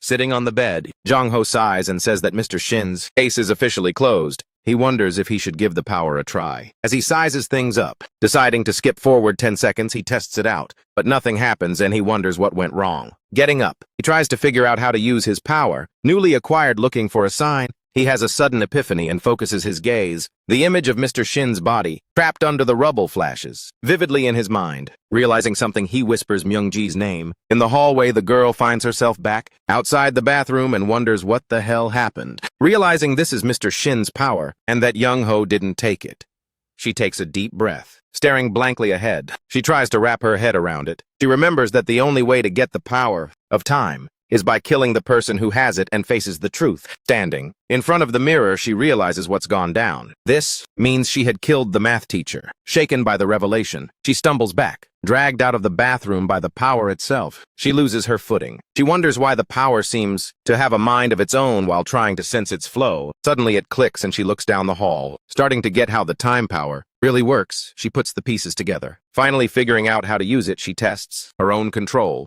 to skip forward 10 seconds. She needs to walk forward. To rewind, she must walk backward. She concludes that she figures out how to use powers as soon as she gets them and accepts the logic. A little boy appears in front of her, interrupting her train of thought. Staring at her, the boy frowns. Looking back at the boy, she remains calm. Startled by seeing her disappear, the little one backs away as his mother approaches. The boy tries to say that the girl vanished and points, hiding. Myung-ji thinks she just had a close call. Parked in front of a residential building, police cars block the view, commenting that Seol-shin really was the serial killer. Tae-soo breathes a sigh of relief. Observing the case investigation board, the two analyze the final clues, feeling chills thinking that the killer was a teacher. Tae-soo grips the folder tighter. Looking thoughtfully at the board, the detective reviews every detail. She says something is off and catches Tae-soo's eye. Questioned by him, the detective tries to organize her thoughts. She explains that the killer murdered all those people and managed to get away, but then she frowns. But Tae-soo wonders, perplexed, how Shin was caught by two high school students, reporting that according to the testimony of Myung-ji, the two of them attacked him at the same time. Tae-soo cites the report. The detective remembers that all the victims were adult men who had committed some kind of crime and crosses her arms, pointing out the marks on the map. He indicates what appear to be security camera locations. Passing through the hallway, a police officer carries a box with the suspect's computer, asking the officer to let her take a look. The detective raises her hand, handing it over. The box to the detective, telling her to return it. When she's done, the officer continues on his way. Inside the box was a hard drive and a small camera. Wondering if she'll have to go through the footage all over again, Tae-soo sighs. The detective, however, just comments that she thought he liked it, telling them to head back to the station. The detective ends the discussion. Picking up the dash cam from the car, she says she'll check it out later. Peeking out from the bathroom, Myung-ji wonders if the guy is gone yet. She comes out, thinking that even though she's practiced, she's afraid the power might kick in on its own. Myung-ji catches her breath. Walking down the hallway, she wonders if she should tell Jong-ho, but figures he must have found out by now. When someone calls her name, she spins around immediately. Standing there, a girl named Jong-ji grumbles, "It's annoying when people call me by my first name." Myung-ji asks what she's doing there. The girl explains, "The police called me about an accident." Myung-ji crosses her arms, complaining, "This whole thing is a pain, especially since you seem totally fine." Turning around to leave while Myung-ji thanks her for coming. Myung-ji keeps her impatient tone. Myung-ji says, "I'm out of here. Text me later," and walks off. Myung-ji asks, "Do you need a ride home?" Myung-ji simply says, "The cops called me." Ignoring the answer, Myung-ji starts to walk away while the other Myung-ji stays silent. Stopping and turning around, the girl says, "Something's weird." Myung-ji asks, "What do you mean?" Jong-ji narrows her eyes and remarks, "You're different from last year," and asks firmly, "You're not going to pretend to be mute this time, right?" 2 years earlier, a woman cheerfully announces that everything is ready. Holding a piece of paper, she tells the family that it's time to choose their summer vacation destination. The rules are clear, everyone must write down the place they want to visit on a piece of paper. On the table, 4 destination options await the family's choice. Myung-ji remembers that last year they went to the beach. Myung-ji, for her part, asks, "Where do you want to go?" Myung-ji suggests an alternative. "We should visit Tutuland. All my classmates have already been there." She asks Myung-ji to write the name of the park and promises that if it's chosen, she'll go, while the father insists that his fishing trip would still be the choice. The mother moves to pick one of the papers. The paper pulled reveals the destination, the beach, Myung-ji's suggestion. Dropping his fishing rod to the floor, the father expresses his disappointment with the result. Jong-ji stands up and asks, "Why do we have to go to such a boring place every year instead of Tutuland?" Her father cuts her off. "Are you done talking? Your sister wants to go somewhere too." Continuing his lecture, he criticizes her behavior, even before they've left the house. Frustrated by the situation, Jong-ji complains, "Every other kid has already gone there, and I'm the only one who hasn't seen the place yet." She turns and leaves, saying she doesn't care. "Go to the beach or wherever you want." Slamming her bedroom door, Myung-ji leaves the rest of the family standing. In the living room, night falls over the apartment building, covering the area. Later, Myung-ji is sleeping peacefully in her bed. Suddenly, she opens her eyes and wakes up. Myung-ji finds her mother in the kitchen and asks, "What are you doing?" Her mother simply comments, "Oh, you're awake." Her mother works in silence preparing gimbap for the trip the next day. She describes the different fillings for each one, continuing the task until Myung-ji interrupts her. Can we go to the amusement park? Turning slowly, her mother looks at her daughter for a moment, sitting down with her. Her mother asks, "Wouldn't you be disappointed, Myung-ji?" She answers, but Myung-ji really wants to go. The girl insists, adding, "We already went to the beach last year." Her mother rubs her face, trying to relieve her exhaustion. With a slight smile, her mother comments, "Jong-ji must be lucky to have such a sweet sister." Agreeing to change the plans, her mother says she'll talk to her father about saving the beach for next year. Acknowledging her daughter's behavior, she affirms, "You're very reliable. I'm proud of you." Finally, she asks Myung-ji to keep taking care of her sister, receiving only a nod of agreement. During the day, the scene shifts to a school courtyard. Inside the classroom, Myung-ji remains seated at her desk, while other students chat. A classmate taps on her desk, trying to get Myung-ji's attention. She's watching a Freddy video, Manhwa, on her phone. The boy asks, "Do you know why Jong-ho didn't come to school? You two seemed close." Myung-ji replies that she doesn't know but promises to ask. The classmate thanks her, wondering if he was too hurt to have made it to school. Myung-ji decides she should call Jong-ho. Suddenly she has an idea and adjusts her phone. Analyzing the video carefully, Myung-ji begins to explore every detail. She goes back and forth through the video in 10-second intervals, looking for something specific. In the USB video, it's revealed that people with powers were scattered and that Jong-ho could see their life expectancies. The media player functions appear distributed among each person. Jotting everything down in her notebook, Myung-ji wonders what other abilities might exist, listing the pause and rewind abilities, imagining which others could be useful. Suddenly her phone vibrates. Myung-ji gets a message from a teacher. The principal wants to see her immediately to discuss a recent incident. Standing before the principal's office door, she wonders what's going on, and she had never been there before. Upon entering the room, Myung-ji says she heard he was looking for her. The principal then invites her in and tells her to have a seat. Once she's seated, he comments, "This must be hard. I don't know what to say about the recent incident." Expressing surprise, the principal states, "I had no idea that Mr. Shin was like that. How could he do something so atrocious?" He informs her that he has already spoken with the police and explains the progress of the case to Myung-ji, revealing the decision. The principal says they won't disclose the criminal's identity, which surprises Myung-ji. Clarifying the reason, he notes the students would be shocked to learn one of their teachers was a serial killer. Nothing good would come of that. Stating the next steps, the principal affirms the police will announce potential accomplices and will keep the investigation open. Jong-ho will be absent from school for a few days, placing a heavy responsibility on Myung-ji. He asks her, "Be careful not to say a word to anyone." Nodding in silence, Myung-ji is thanked by the principal for her understanding before being dismissed. Immediately after, Myung-ji leaves the principal, closes the office door, and the room returns to silence. Picking up his phone, the principal places a call. When asked what happened, he replies, "I did exactly what we agreed on." Continuing the conversation, the other person listens, reassuring him by promising to take care of the rest. Walking down a street outside, Myung-ji wonders if they are really going to cover up the case. Reflecting on the matter, she considers that maybe it's for the best, because if the news spread, other people with powers would start paying attention to them. Admitting yet another concern, she feels the weight of her anxieties. Spotting a dark silhouette in an alleyway, she forgets to breathe for a moment. The memory of the attack flashes back into her mind, and she wonders if she'll survive the next time, realizing that if she does nothing, someone will come back for her. Myung-ji concludes that they need to take the initiative, but while she's trying to decide what to do, Myung-ji hears someone calling her name. Standing there, Jong-ho looks at her, leaving Myung-ji confused. Myung-ji asks, "Why aren't you in the hospital?" Jong-ho replies that he's fine as long as he's careful. He says it's the weekend and explains, "We need to go somewhere." When Myung-ji asks where, he throws the question back at her. Revealing his intention, he states, "We need to find the other people with powers." Startled by the idea, Myung-ji reminds him Mr. Shin was the only one we knew, but Jong-ho assures her, "We have a huge lead." Taking a USB drive out of his pocket, he shows it to Myung-ji, explaining what he discovered. Jong-ho says this device has a serial number. Normally, this means there is a record of its manufacturing and delivery. Concluding his reasoning, he states, "No one knows more about these people than the person who sent that USB drive. We need to find them." Myung-ji and Jong-ho are standing in front of the elevator. Myung-ji asks Jong-ho if he knows where they have to go. Jong-ho explains what he discovered. He tracked down the manufacturer of the USB drives, a small company, with an office about 2 hours away. Myung-ji is shocked by the distance. Jong-ho claims there's no time to waste, and that he did the research as soon as he got the device. Myung-ji hesitates for a moment, watching the elevator doors close. The doors suddenly swing open, revealing Myung-ji standing before them. Myung-ji turns and looks at her sister Young-ji. Young-ji asks who the girl is. Myung-ji explains that she's her younger sister. Young-ji accuses Myung-ji of bringing a guy home, shoving her aside as she passes by, keeping her head down after the encounter. Myung-ji tries to pull herself together. "Don't worry," says Jong-ho, trying to lighten the mood.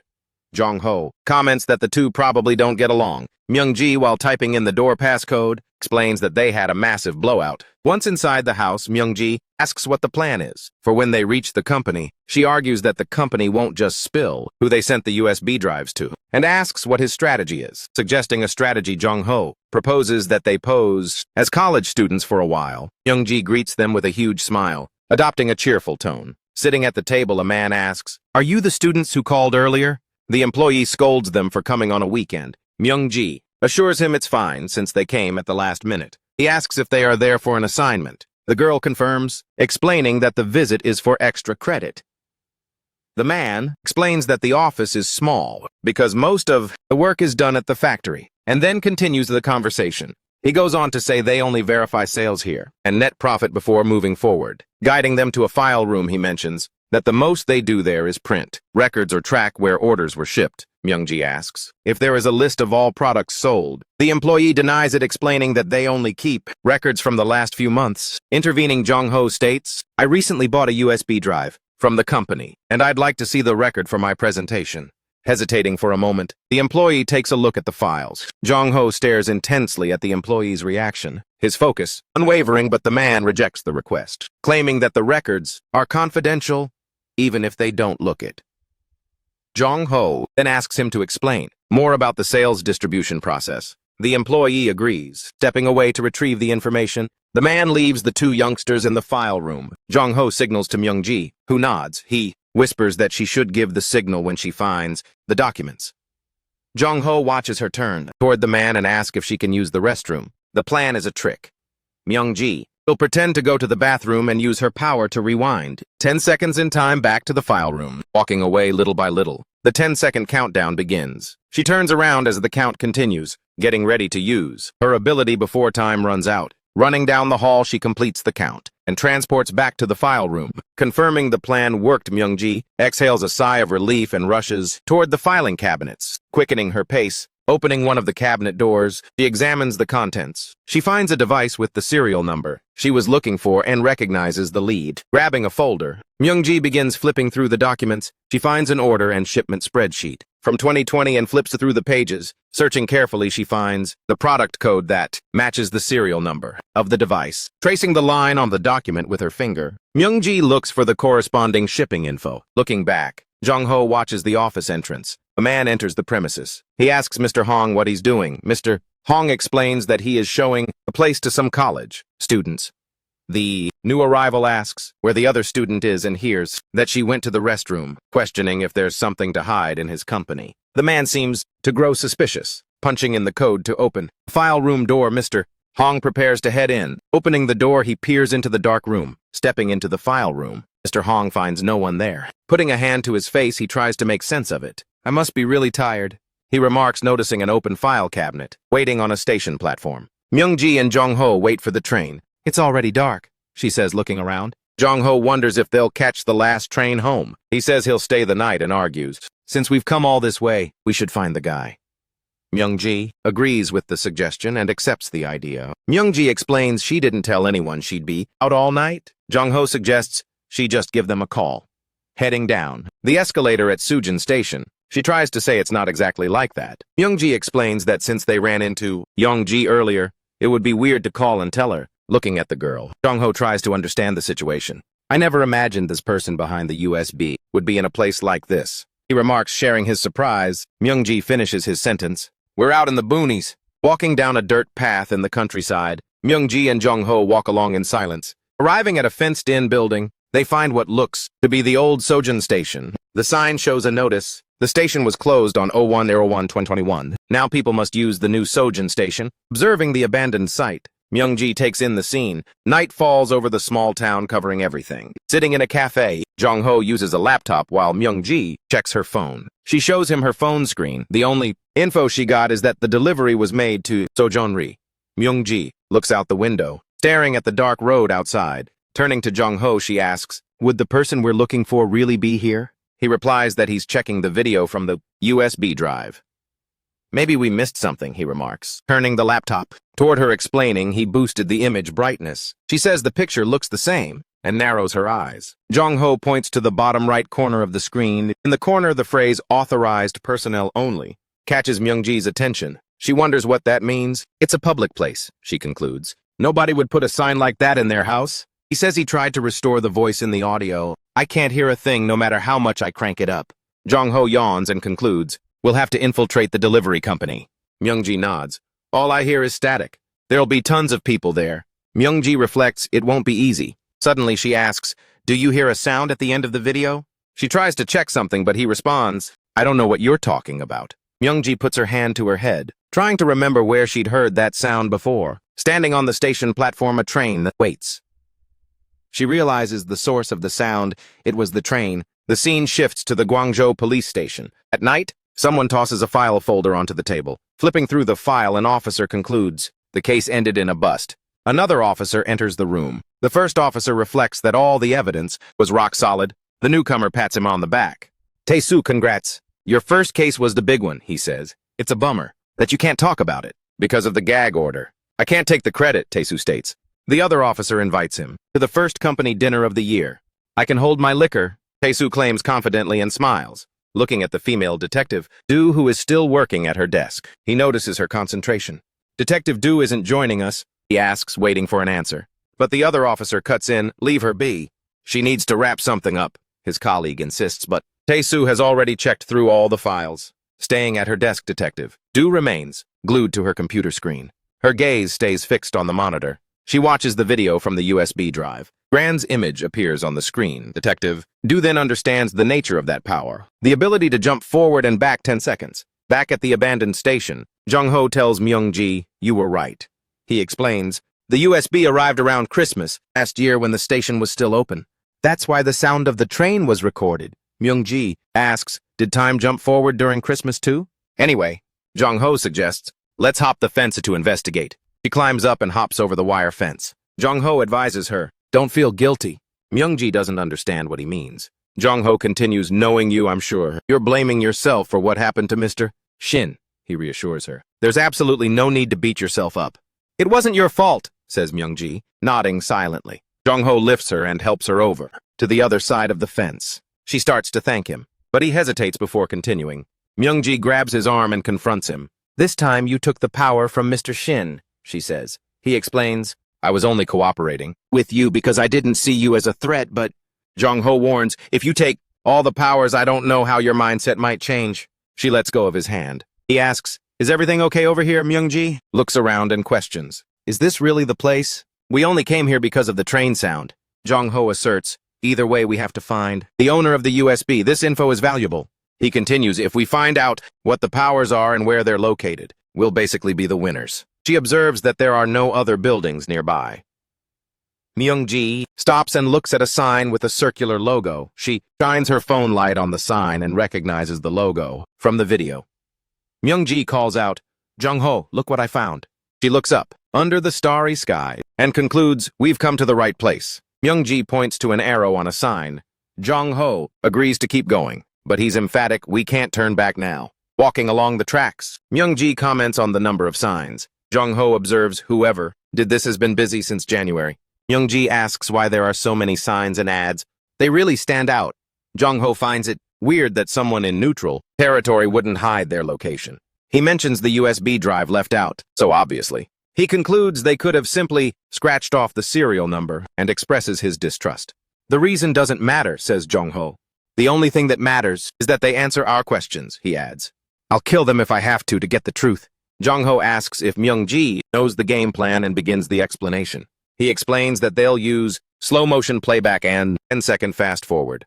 He claims they'll have a fighting chance. As they get closer, Myung-ji lights up a railroad crossing sign with her phone and moves forward. She notices they've reached the end of the line and slows her pace. In front of them stands a shipping container. Jong-ho confirms that this is the place. Jong-ho opens the door, steps inside, and lights up the dark interior with a flashlight. Following him, Myung-ji looks at the cluttered room. Jong-ho comments that the place looks like It's been abandoned for a while, as he scans the surroundings. Myung-ji nods. Doesn't look like anyone's been here recently. A sudden noise startles her. Did you hear that? She asks, trying to figure it out, but Jung-ho didn't notice anything.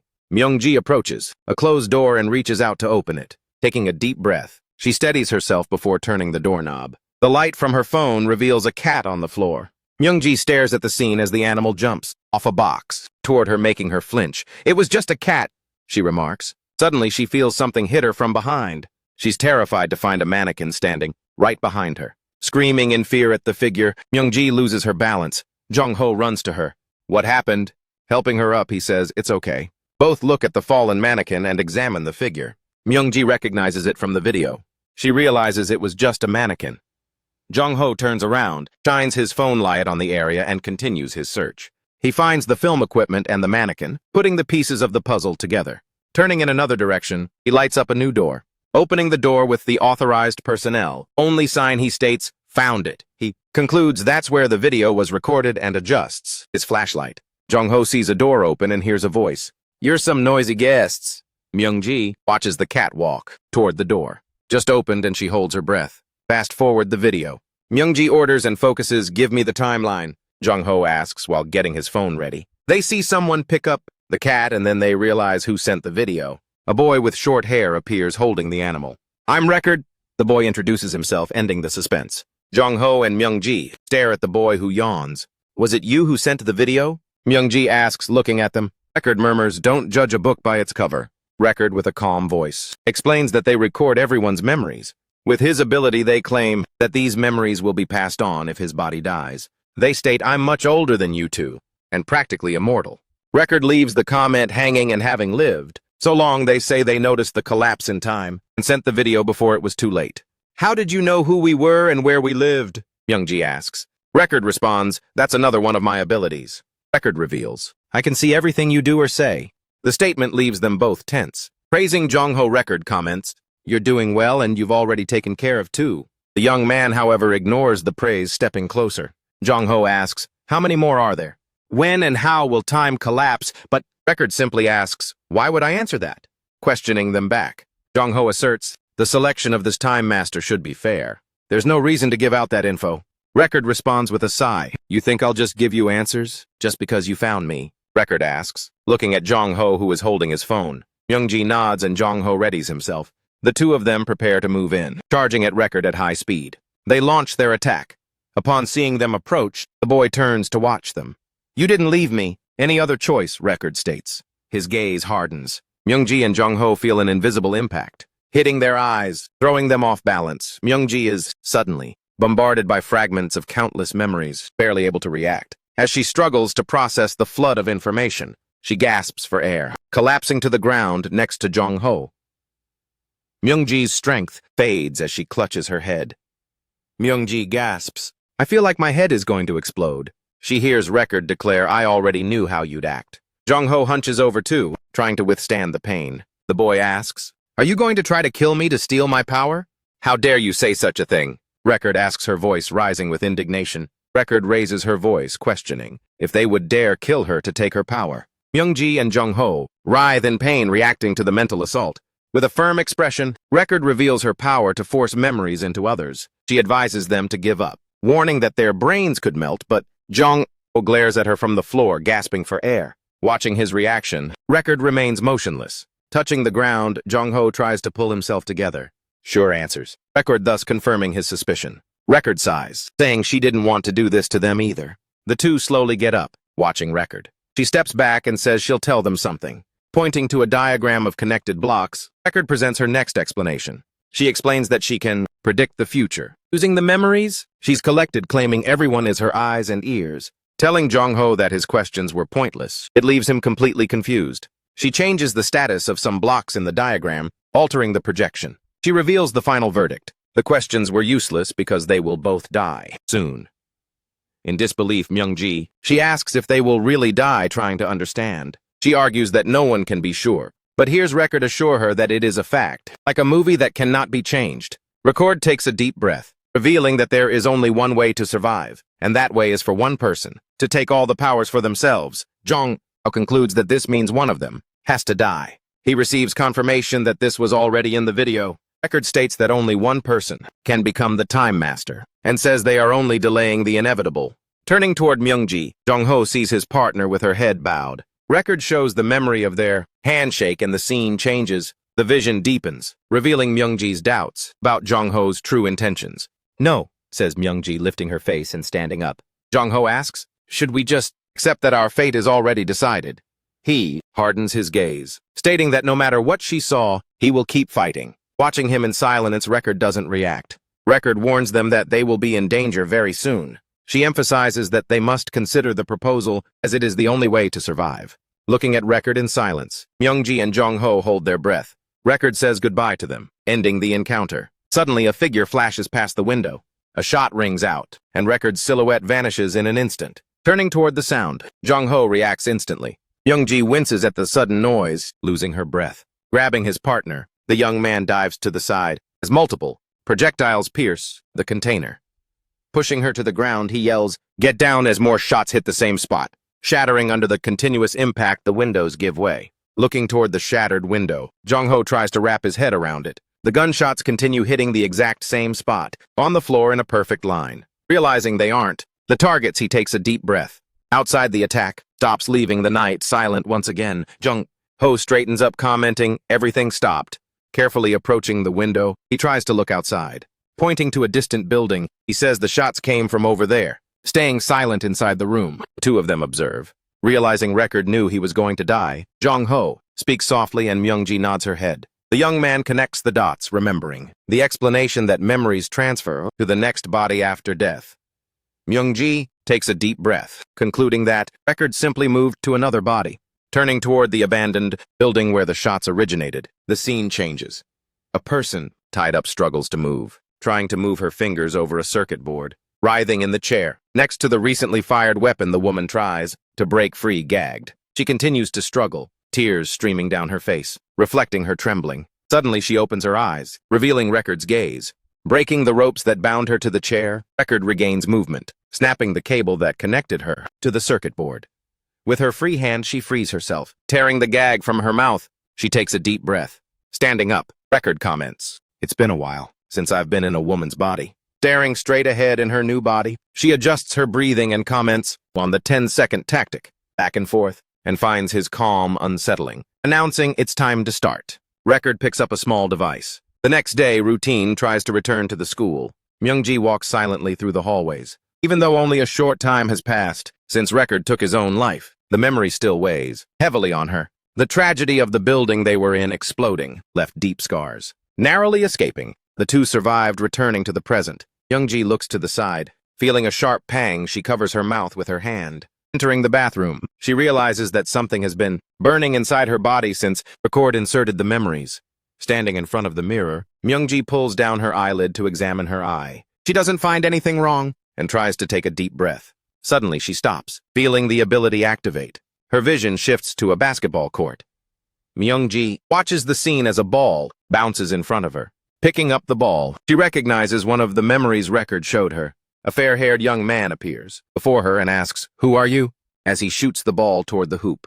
The memory fast-forwards. The image of a smiling young man clears in her mind. Myungji recognizes Jong-ho, but realizes she had never seen him smile like that. She tries to make sense of it, realizing that the young man on the court must have been Jong-ho's friend. She stares intently at the memory. The scene shifts abruptly. The same friend is shown being strangled.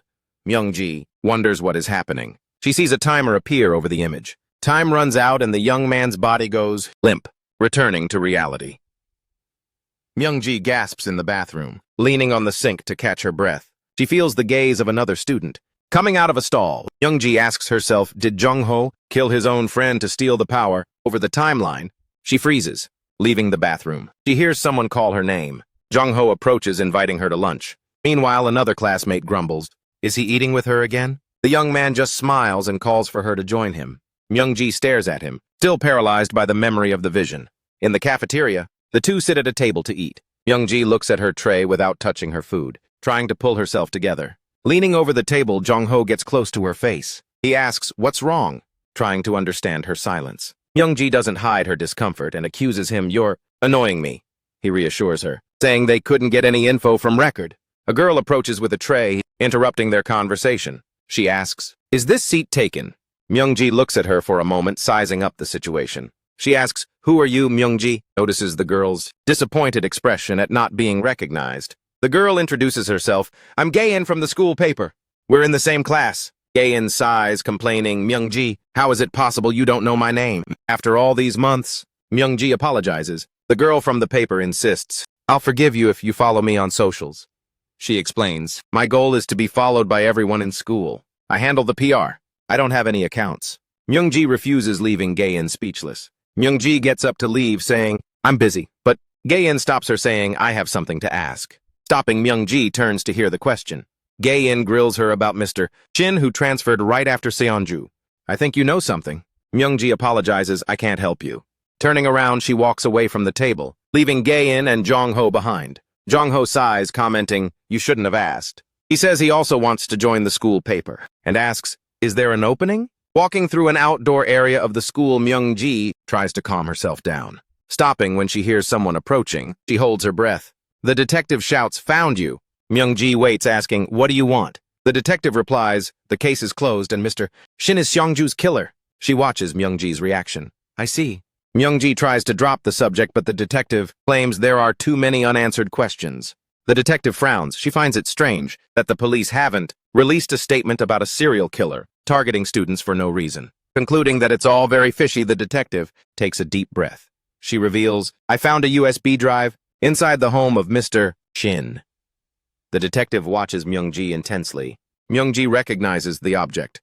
The detective continues. The content describes people with time-based abilities who kill to steal each other's powers. The detective stares at her and asks, "Do you know something?" Myung-ji clenches her fist. "I don't know anything," Myung-ji states. "It's probably just some troll's prank." The detective nods. She reaches into her jacket pocket, pulling out a small USB drive. She displays the object between her fingers. Myung-ji is shocked to see another USB drive and freezes. The detective warns, "You won't get away that easily," holding the object in her palm. Myung-ji tries to wrap her head around it. Suddenly, the detective points a gun at her head. "I have powers too," she reveals. The detective asks with a steady gaze if Myung-ji didn't expect a police officer to have powers. The detective concludes that Seongju, Mr. Shin, and she herself possess powers and have been killing each other. Yes. Then she pulls the trigger. Closing her eyes, Myung-ji braces herself for the impact, but with an empty click, the gun doesn't fire. The detective coldly deduces that Myung-ji can't use her powers without being in motion. She warns that the next bullet is real and threatens Myung-ji, so she doesn't say anything stupid. Myung-ji reveals that she can fast-forward time but admits she remembers nothing when it happens. Lowering her weapon, the detective takes a deep breath. She sits down next to Myung-ji and asks, "Was it Jong-ho who killed Seon-yu?" Myung-ji hesitates, thinking he wouldn't be capable, but then remembers that Jong-ho transferred on the day of the incident. The detective leans back slightly, recalling the expression she saw on Myung-ji's face during the funeral. The detective says that Myung-ji seemed to be under Jong-ho's threat and didn't know how to act. Myung-ji remembers that Jong-ho's friend was murdered and wonders if she should endure this until the end. She considers that there's no reason to protect Jong-ho. Myung-ji concludes that he killed his friend to steal his powers. Faced with a memory from the past, Myung-ji assumes she's been played by him once, and that's enough. It's true. Myung-ji confirms, ending the uncertainty. Myung-ji reveals that Seongju was going to stab her while using her power. She recounts that Jong-ho killed her and threatened her with Myung-ji's fingerprints on the knife. The detective leans in and asks, "What will you do now, Myung-ji?" Lifts her face, deducing that the shot never came, because there was still something left to say. The detective comments, "You're more composed than I imagined." Then she invites her to join her team. The girl asks, "A team?" She waits for an answer, and the detective confirms by lightly tapping her finger on the gun resting. On the bench, the officer maintains her posture, sliding a USB drive across the seat. She continues her explanation. She reveals that her power is called Shuffle, and admits she can swap two predetermined objects. Admitting that her ability isn't enough against pause and rewind powers, the detective shows her frustration. The girl tries to push back. "We don't even know if those powers exist." But the detective says her ability has another function. She explains she can be caught by other powers, leaving Myung-ji confused. Showing an illustration, the detective points out that when the time stop power is used, everyone stops, and she adds, stating that when the time rewind power is used, everyone goes back to the past. The detective Assures her she's certain because she's experienced both powers. She says, it's better if we join forces against these monsters. She acknowledges it's hard to believe and mentions there's something she can do for Myung-ji, offering to take care of the knife that Jong-ho took. She asks, what's your decision? Myung-ji struggles with doubt, remembering the detective's warning that she could be caught by others' powers. She tries to understand, asking what happened when you used fast forward. The detective asks, you mean the year that passed? The detective states time didn't speed up. She suggests that Myung-ji might be using her powers incorrectly. Myung-ji takes a deep breath, wondering if she really was using them wrong. The investigator narrows her eyes and asks, how did you manage to skip an entire year? The girl remains silent, looking down as a flashback begins. A car drives along a sunny road. What beautiful weather, remarks her father driving with his family. From the back seat, Jong-yi complains, please hurry up with this trip, I have homework. Looking at the mother beside him, the father tries to pull himself together. Closing a deck of cards the mother was holding, he puts them away. The mother says, we're not going to Tutuland anymore. Even with the tickets already bought, she changes the subject. Leaning forward, Jong-gi reacts with surprise. The mother nags her about her schoolwork. What about your homework? Jong-gi quickly denies it, I don't have any. She claims she doesn't need to do it. Taking the tickets from his hand, the mother takes control. Her mother smiles in the rearview mirror, keeping the mood light. Watching the scene from the back seat, Myung-ji remains silent, leaning forward. Jong-gi asks, are we going to Tutuland? Her father says they'll hit the beach first. Trying to press a button on the dashboard, Jong-gi insists, I memorized the address. Her mother warns her, that's dangerous. Her father loses his cool, shouting, Jong-gi, sit down. The mother points at the road, alerting him to danger ahead. A white truck appears, directly in front of their car, hogging the whole lane. Staring at the oncoming vehicle, the driver holds his breath. Swerving sharply to the left, he tries to avoid it, skidding on the road and narrowly missing the truck. The car sways violently, veering into the other lane. The vehicle struggles to stabilize, slamming on the brakes to avoid another obstacle. He tries to regain control. After the sudden stop, the father asks, is everyone okay? Turning to scold Jong-gi, the mother raises her voice. Speeding toward them, another car appears. At the last second, waking up. Dazed in the middle of the wreckage, Myung-ji wakes up to chaos. Looking to the side, Myung-ji calls out, Jong-gi. Turning forward, the girl calls Mom. With wide eyes, she stares at the scene before her as it explodes without warning. The front compartment of the car is torn apart, completely consuming the parents' seats. The explosion swallows everything. Alone in the back seat, Myung-ji and Jong-gi watch as the fire spreads. Myung-ji stares at the destruction, paralyzed, pulling everything backward. The world around her begins to rewind. Slowly, she opens her eyes. She finds herself floating in a dark, formless void. The girl tries to make sense of her surroundings. Looking around, she asks where she is and calls for her parents into the vastness, her voice echoing in the darkness. Suddenly, she turns and calls Jong-gi's name. Her vision blurs, filled with visual static. Wandering aimlessly through the darkness, Myung-ji tries to find a point of reference. She lifts her face toward a distant light, wondering if it's a screen. An ambulance appears above her. Myung-ji tries to grasp the scene as she is dragged downward at high speed. Feeling her body plummeting, passing quickly by the side view of the emergency vehicle, she faces it all uncontrollably. Falling through a scene of a hospital entrance, she asks, what is going on? Repeating the question while crossing through another image, she tries to stay calm. Reaching out her hand, Myung-ji asks, what is that? At a table, someone uses chopsticks to pick up food. Suddenly, she finds herself alone, having dinner in her apartment. Myung-ji tries to remember how she got there. Confused, she looks around and asks where she is. Noticing something, she touches her hair. Holding the long strands, she asks, when did it get this long? Myung-ji turns and calls out to her aunt. The older woman stares at her intently and says her name, surprised.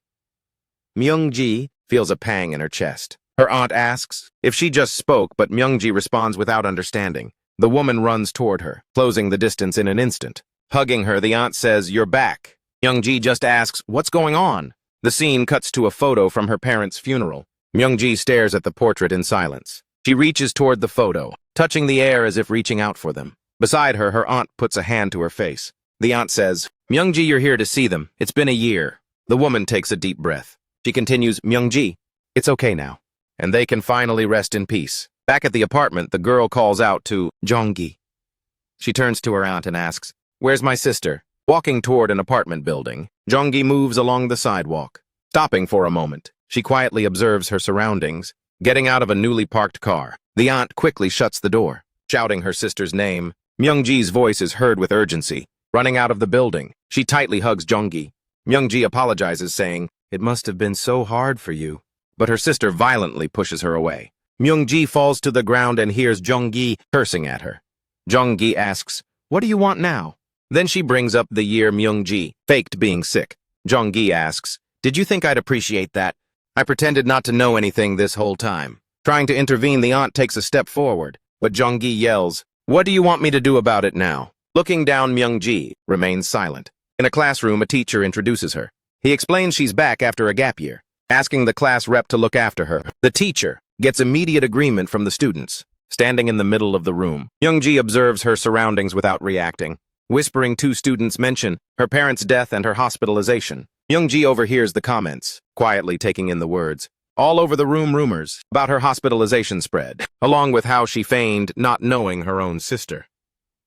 Other voices ask why anyone would even be friends with her, commenting on her audacity. Someone approaches asking, "Can I sit next to you?" Remembering. A girl covered in blood with a wide grin. Myungji's body trembles and she wakes up with a scream. Trying to regain her composure, remaining lying in bed, she breathes heavily, slowly sitting up. Myungji is still trying to shake off the nightmare.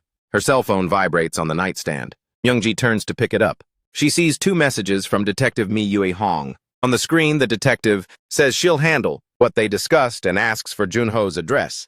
Gulping with difficulty, Myungji knows it. Either way, only one person will survive this struggle. Typing on her phone, she accepts that it's every man for himself now. Hours earlier in the school newspaper room, Ga-in asks, "This place isn't bad at all, right?" Junho nods, inspecting the mess around him. Hurrying to clear a space, Ga-in organizes the table. The boy asks, "Is there a place for me to sit?" Ga-in finds his interest in the newspaper unexpected and comments, "I thought you'd prefer the band." He explains he needs to start thinking about college. As he scans the room, she watches him. He flips through an old article, looking for someone who stands out and might have powers. Turning to him, Ga-in asks, "Did the detective call Myungji for a chat?" Junho confirms it and asks why. She responds, "There are some rumors." Ga-in shares that she heard the detective accidentally shot someone. That's why he came to Gunsan? She comments that as a result, everyone gathered in one specific place. Closing the book he was reading, Junho asks, "Is that true? On a normal day, some students are playing soccer on the school grounds. During the match, Junho turns and asks what they plan to do. Sitting with Myungji, he shows her an article he got from the school newspaper department. The article details the story of Yong Soo-yun, a sophomore student, who became the captain of the soccer team and competes in regional championships. Junho suggests that for now, they should approach talented or high-profile students. He claims that those who use powers in their daily lives will soon reveal themselves. When the match ended, he commented, "Must be over." A teammate called out to Yong Soo, trying to grab his attention. Approaching with a smile, Junho offered him a drink and asked, "Are you the team captain?" Explaining that he was a student, transferred from class 2. Junho asked if there was an open spot on the team. Yong-soo replied without going into much detail, "You can ask the coach directly." Junho thanked him for the drink and invited him to play a match against his class. Meanwhile, Junho thought to himself, "He's nothing special, he's not being reckless." Myungji asked, showing concern, worried that someone with powers might find them out. Myungji listened to Junho. "We can't just sit idly by," he said. He continued, explaining that their chance of survival increases if they figure out who has powers and make a plan. Myungji stated that they had already analyzed half the students and that they needed to filter through the names to decide what to do next. Myungji received a message from the detective, Mi Yue Hong. She read the question, "Are you with Junho?"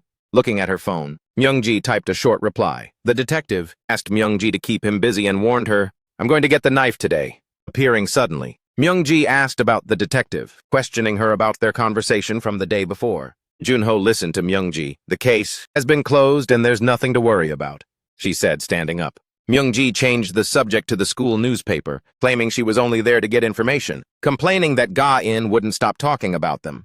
Junho asked who started it, diverting her attention to a group of students who were talking. Myungji noticed the commotion, gathering and whispering among themselves. Several students looked excited. Myungji asked, "What's going on?" Junho then asked, "Do you know Suhan Park?" Junho showed her an article about the famous fencer and explained he was having a match against a student from another school. Myungji felt a slight jolt when someone bumped into her shoulder. The guy who walked past her was Suhan Park himself. Recognizing him, Myungji remarked, "He seems pretty popular." Stepping up, Junho tapped Suhan on the shoulder to get his attention. Turning around, Suhan asked, "What do you want?" demanding an apology. Junho stared him down. Suhan ignored him and shot back, "It's her fault for being in the way." Trying to calm him down, Myungji assured him she was fine, but Junho kept insisting on an apology. Suhan gave a sarcastic apology, commented on Junho's temper and walked off. Striding away, Suhan left the two behind. Later, Junho and Myungji were sitting in the gym bleachers for the fencing event. They watched the activity around them. Flipping through the event brochure, Myungji reads the foil competition rules and the profile of Suhan Park. She reads that he is known for his counterattacks and reflexes that make up for his physical build, and she scrutinizes every line carefully. Yong-ho asks if someone like him could have powers. Myungji responds that there was nothing unusual in his past. Junho speculates that Suhan might be using his powers in a different way. He comments that it might even be happening right now. Junho grabs his phone and announces, "It's starting." He sets up a stopwatch zeroed out and ready to go. As the fencing bout begins, on the strip the focus shifts toward the competitors. The camera shows a fencer's eye through the mask, revealing tension. Positioning themselves at a distance, the two adversaries wait for the signal. When the referee gives the signal, the bout begins. Lancing forward to attack, the opponent makes his first move. Facing his approaching opponent, Suhan adjusts his stance. Lunging forward with a swift movement, he closes the distance in an instant, hitting the target with the tip of his blade. Suhan finishes the thrust with precision. Watching the move conclude, Junho follows everything closely. With Suhan's victory declared, the gym erupts. In the bleachers, everyone is talking about Suhan's incredible speed.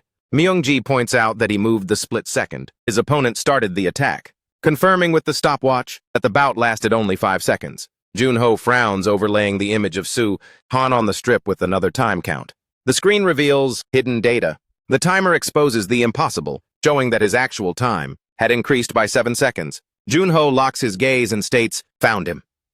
Looking to the side, Suhan notices the attention. Junho simply says, "Pause." The scoreboard shows a massive lead, heavily favoring Suhan over his opponent. Off the strip, the opponent's coach screams, "Why are you letting a rookie beat you?" He tries to motivate him, urging a comeback, but the fencer wonders how he could possibly beat Suhan. He feels like Suhan is reading his every move, struggling to understand what to do. Both competitors reposition themselves on the strip. Assuming his combat stance once again, the bout resumes after the referee's signal. The opponent moves forward with determination, attempting a direct attack.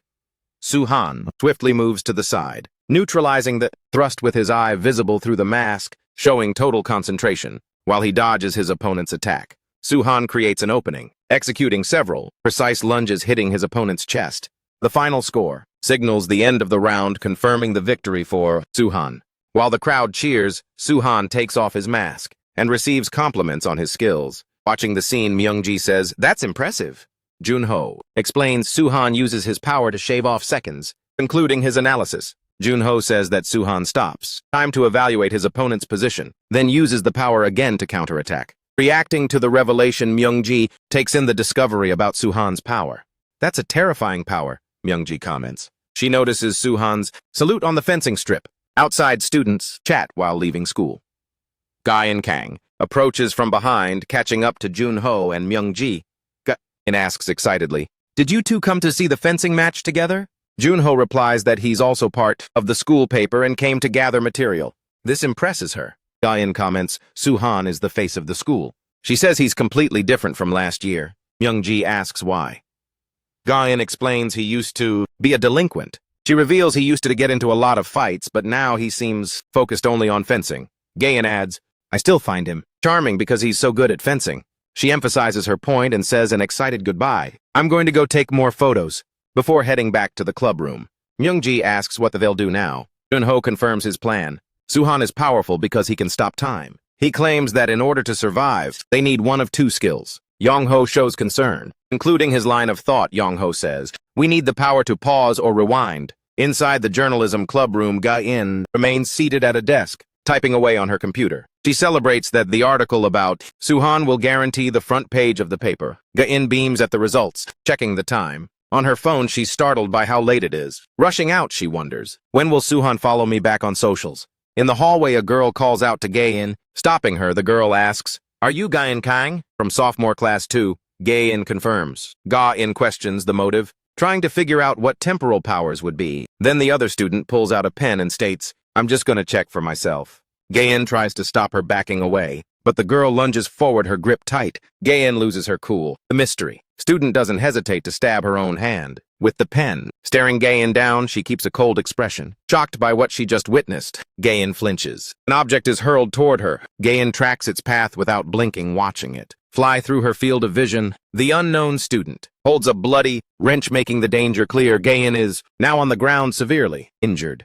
The attacker approaches, calling her name. Mocking Gayen, she says, "If you really have powers, you'd better use them fast." Gayen tries to resist, replying, "I don't know what you're talking about." The other student loses her patience, declaring, "I'll make you use them." Attacking repeatedly, she screams, "Use your powers or die right here." She halts her attack and realizes she had made a mistake. After this atrocity, she simply puts the pen in her pocket and the scene resets. We're back at the journalism club room door. Sitting at the desk, Gayen celebrates again. Suhan's article is going on the front page. She checks her phone and notices the time. Running out, she thinks once more. When is Suhan gonna follow me? On socials. And again, she's stopped in the hallway by the same student. The student asks again, "Are you Gayen Kang, sophomore class 2? Gayen confirms, starting a new question. The girl hesitates for a moment. Glancing quickly to the side, she changes the subject. Switching topics, she asks, "Do you know Junho?" Gayen tries to figure out why, questioning her interest. Showing her wounded hand, the student says, "It's because I'm into him." The scene now shifts to the front of Junho's house.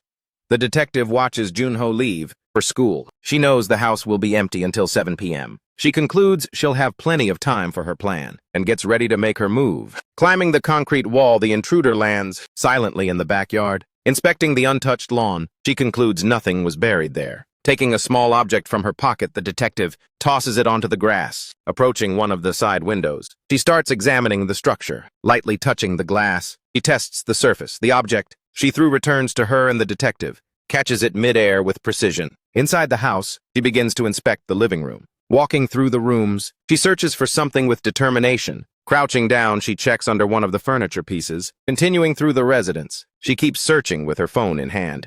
In the bathroom, she feels her phone vibrate while examining the toilet tank. Answering the call, she hears the question, "Where'd the detective go?"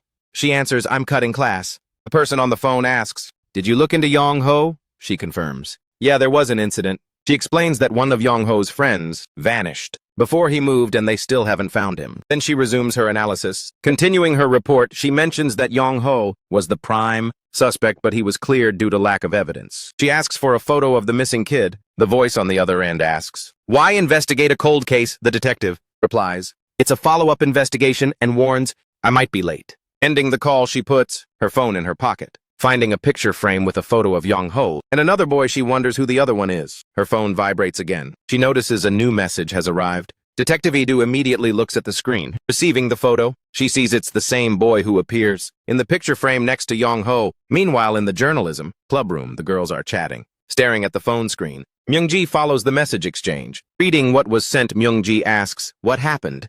The detective replies, "I didn't find anything, but I'll keep looking." Myung-ji asks, "Was the object hidden somewhere else?" She concludes that the risk of getting caught would be way too high. Approaching from behind, Gayen comments, "You guys seem close." Myung-ji, however, keeps thinking about where he hid it. Yong-ho says, "You didn't need to come, Gayen." She cuts him off, saying she was bored, and asks, "Let me see too," confirming that Suhan is on the front page. She says the local newspaper can use her article as a reference. Reflecting on the knife issue, Myung-ji claims she thought everything would be settled, but then another person with powers showed up. Believing he won't be killed just yet because of the other person, Yong-ho decides he needs to fake cooperation until they find the knife, planning his next move. He says he needs to get Suhan's attention, the one with the power to pause time. Teasing Myung-ji, Ga-in asks, "Haven't you been staring at that other guy's photo for too long?"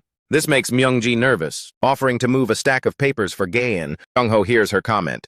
"You don't seem like the jealous type," making the stack of documents. He prepares to hand them over. While doing so, he discreetly touches her hand. Reacting to the touch, Yong-ho shows surprise. With wide eyes, he looks at the unexpected revelation. A countdown appears over Gayen's image. Falling onto the table, the newspaper pages scatter. Stricken by shock, he suddenly grabs Gayen's wrist, reacting in fear. She asks, "What do you think you're doing?" and adds, "That hurts." Approaching, Myung-ji asks Yong-ho what's wrong. Ignoring the question, he demands to know where Ga-in was last night. She replies that she was alone in the club room writing the article. Yong-ho insists, "Did anyone show up?" Recalling a detail from last night, In mentions, she talked to a freshman girl, but doesn't know her name, asking him to let her go. Myung-ji tries to intervene, let her go, turning to leave. Yong-ho drags Myung-ji with him, left behind. Gae-in doesn't understand what's happening to him. Once outside, Myung-ji pleads, "Let go of me first." Releasing her hand, Yong-ho asks her to listen and reveals, "Gae-in died last night." Confused Myung-ji says, "She was fine." But he counters, her timeline is weird, explaining what he saw. He says that instead of the expected 16 years, her timeline showed less than a day. Concluding his reasoning, Yong-ho claims that Gae-in died 13 hours ago, right after saying goodbye to them, explaining why he says Gae-in died once. Her time was rewound. That's why she's alive again, and her timeline has reset. Realizing the implications, Myung-ji reaches the only possible conclusion, and Yong-ho confirms it's the power to rewind. He asks why the rewind user would kill Gae-in so suddenly. He responds calmly, explaining it wasn't sudden, and calls her over, pointing at the students from the other class. In the courtyard, he hears her question, "What's up with them?"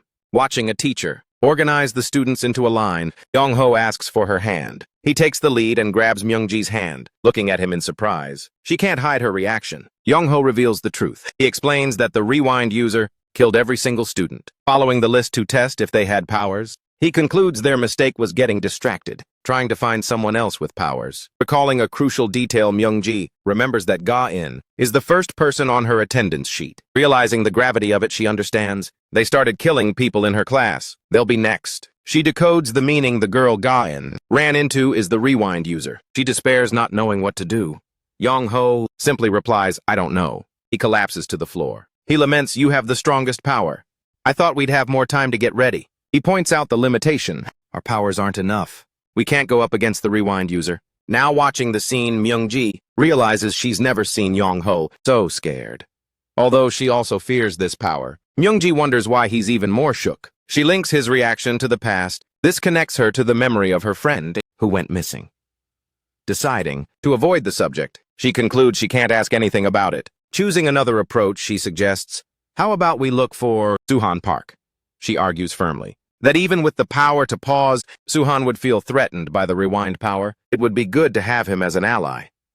She adds, it would be easier to talk to him than to some random killer like the rewind power user. Getting up from the floor, Yong-ho agrees to think about it. He instructs her, "Go straight home after class, it's dangerous." Myung-ji just watches Yong-ho walk away in silence. Later, sitting in a coffee shop, the detective waits for someone. Upon arriving, Myung-ji sits at the table and remarks, "You're early," the detective informs her there's something to ask, before explaining the reason for the meeting. Then she gets her phone ready, showing a photo of the missing boy. She asks, "Do you know him?" recognizing the boy from Yong-ho's memory. Myung-ji wonders why the detective has that photo. Deciding not to reveal the truth, she replies, "I've never seen that kid before." Explaining the case, the detective says his name is Jin Yubei. He was Yong-ho's friend and vanished before the move. Reacting to the confirmation that Yong-ho was released for lack of evidence, Myung-ji absorbs the information, shifting focus. Myung-ji asks, "Why did you want to meet with me?" Revealing the situation, the detective states, "Suhan Park has the power to pause, and another student with a different power is killing everyone." Myung-ji asks, "What should we do?" She waits as the detective presents her idea. Suggesting the first step, the detective proposes, "Let's approach him directly." Referring to Suhan, Park turns his attention to the school locker room, receiving a pat on the back from a classmate. Suhan hears the question, "Are you really Suhan?" Park. The boy praises his speed and asks, "What kind of training are you doing?" Holding the strap of his bag, Suhan responds, "It's nothing like training."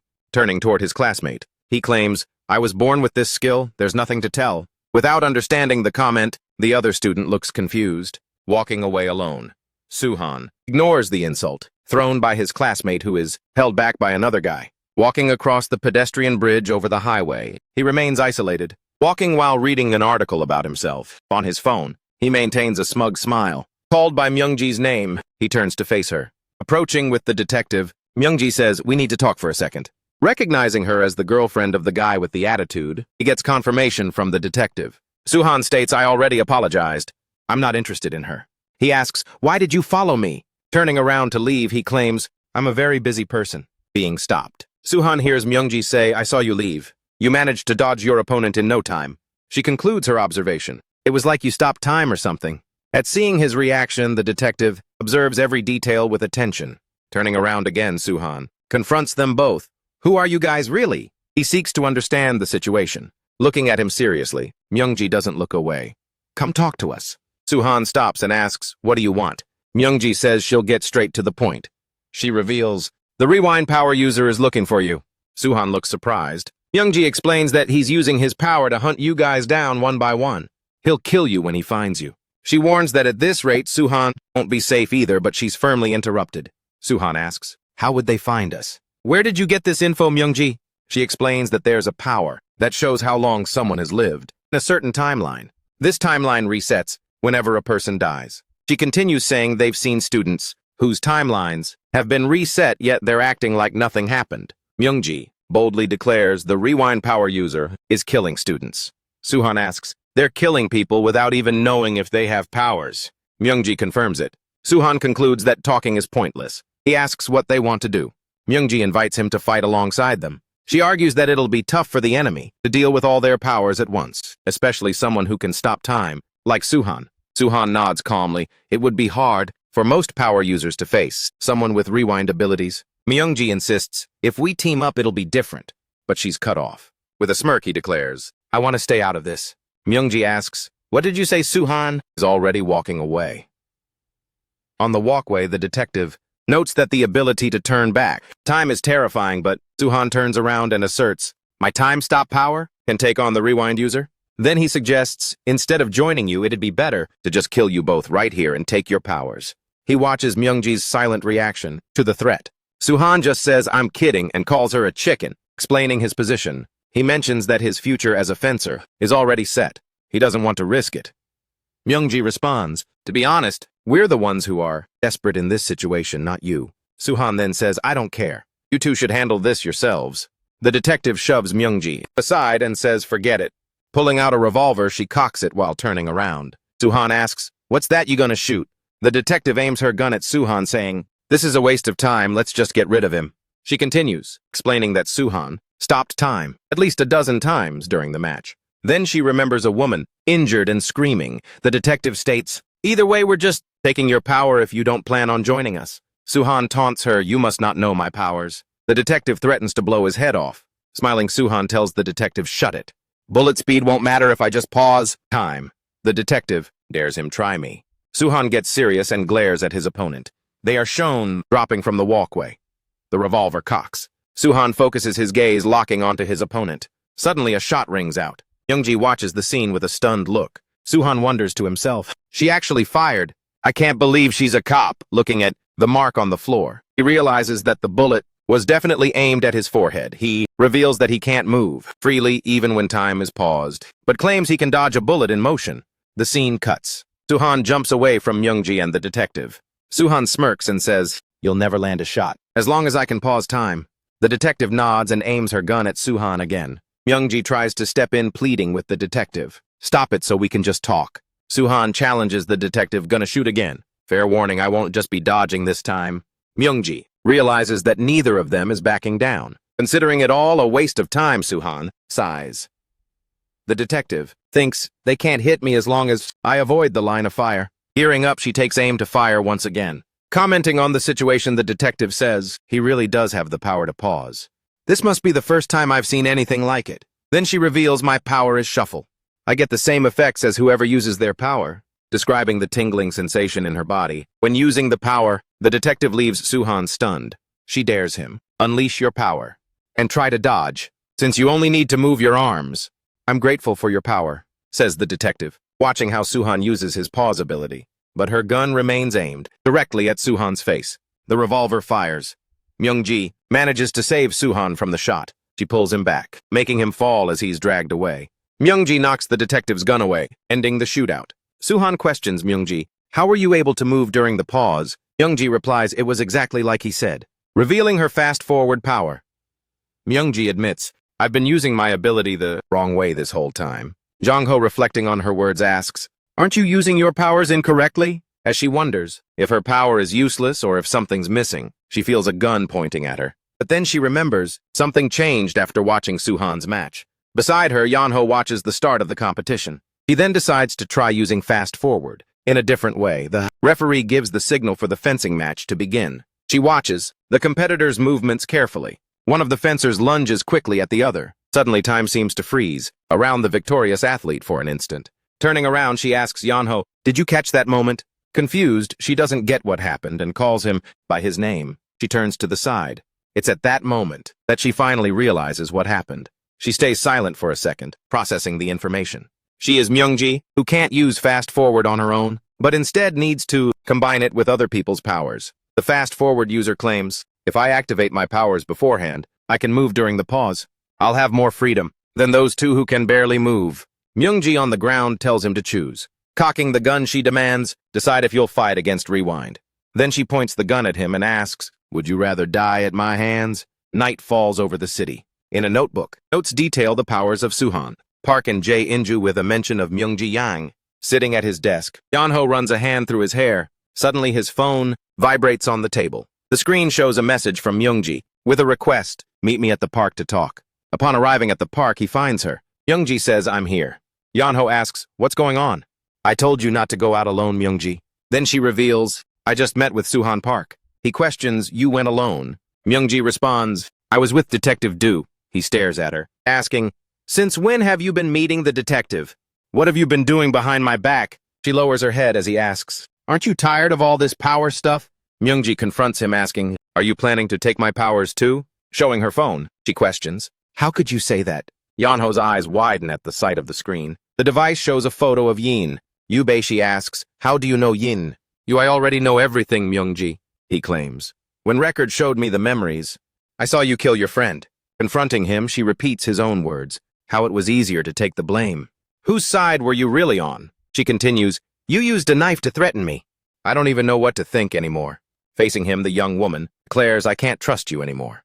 Breathing heavily after the confrontation, Myungji tries to pull herself together. Jongho remains silent, watching her. Myungji says, "If you don't say anything, then you'll talk." Looking down, he finally admits, "I killed him." The scene shifts to Jingyu. He denies it. "The timeline didn't belong to me." A young woman in front of him shows her ID, insisting, "I'm already in college." The young man turns and looks at her in silence. Jingyu states, "That ID is clearly fake. I'll get fired if I accept it." The girl calls him annoying and storms out of the store, passing another student. The student smiles and asks, "Did it happen again?" Jingyu replies, "It happens at least once a day." Then, Yeonho looks at a bill on the counter and tells Jingyu, "The girl left money here." Jingyu seems annoyed. His friend suggests, "Just keep the cash if she doesn't come back." But he smiles, saying, "I can't keep the money since I rejected her ID." Jingyu says goodbye. "See you at the basketball court." His kindness was almost frustrating. The ball hits the rim, while the power of the timeline was considered useless. Alone on the court, Yeonho leans over to catch his breath. He wonders, "Where is my friend? Why is he taking so long?" Picking up the ball, he thinks about calling his friend when he notices someone approaching from behind. The young man turns to ask, "Why'd you take so long?" But his expression suddenly changes. The scene unfolds until the moment Jingyu finally appears, clutching a stab wound in his stomach. With effort, Jingyu calls out Jongho's name. He stumbles forward, urging his friend to hurry just before collapsing. Holding Jingyu's body, Jongho asks what happened and who did this. Grabbing his phone, he says he'll take him to the hospital and call an ambulance. But the hand of Jingyu closes over his, stopping any call and demanding his full attention. Jingyu asks his friend to just listen to him. Straining his voice, he says he needs to ask a favor, without understanding anything. Yeonho looks at his wounded face. Then Jingyu pleads, "Kill me." Confused, Jongho asks, "What are you talking about? Why would I do something like that?" Moving his hand to his friend's arm, Jingyu reveals his altered eye, explaining the urgency. He claims that he's run out of time in his timeline. Jongho recalls their previous conversation. Jingyu had told him that someone tried to kill him to steal his powers. In that memory, Jingyu runs as fast as he can. Turning around, a look of shock crosses his face. Telling the truth, he says, "They found me no matter how much I tried to run. It was like my pursuer knew exactly what I would do in the future." Without hiding his fear, Jingyu admits, "I don't know what they'll do with my powers, but someone like that shouldn't have them." "Please, Yeonho, hurry." Refusing the plea, Yeonho insists, "You're not going to die. We need to go to the hospital." Holding his friend's arm, Jingyu explains, "It'll be too late to wait for an ambulance." Pleading weakly, he asks for his wish to be granted. Frozen Yeonho looks at the impossible choice before him. Reluctantly pushing past his limit, he brings his hands to his friend's neck and squeezes firmly. With no other option, Yeonho fulfills the last request. With his life force, completely drained Jingyu's time. in his timeline comes to an end. Thus, his life ends with Rewind never captured. Yanho plunges into despair for months. During that time, he barely went out or ate, wondering why his friend had to die over a power. Around Christmas of the previous year, a USB drive arrived with a new message, finding a new purpose. Yanho finally discovers a reason to keep living. Emerging from that void, he sets his one and only goal, find and kill Rewind. With his pain evident, Yanho declares, "Rewind made me kill Jingyu. I'll never forgive them." Myungji asks why Rewind didn't kill Jingyu that night. "I've thought about it countless times." Jongho states firmly, "Rewind's power can't be perfect. I'll do whatever it takes to find that flaw and kill them myself." Admitting he isn't acting like himself, he says, "I don't care what happens to me, as long as I can kill Rewind." Myungji confronts him, reminding him of the things he's done, like the time he threatened her with a knife. She remembers what happened. "Seonju tried to kill me raising a knife against me." The weight of that memory overwhelms him for a moment. Explaining his impulse, Jongho comments, "I thought of Jingyu and ran to you without hesitation." In that critical moment, he stops Seonju Lee from attacking her. To him, people like Seonju and Rewind kill for power. That's why they deserve to die. But he reassures Myungji, "You're different."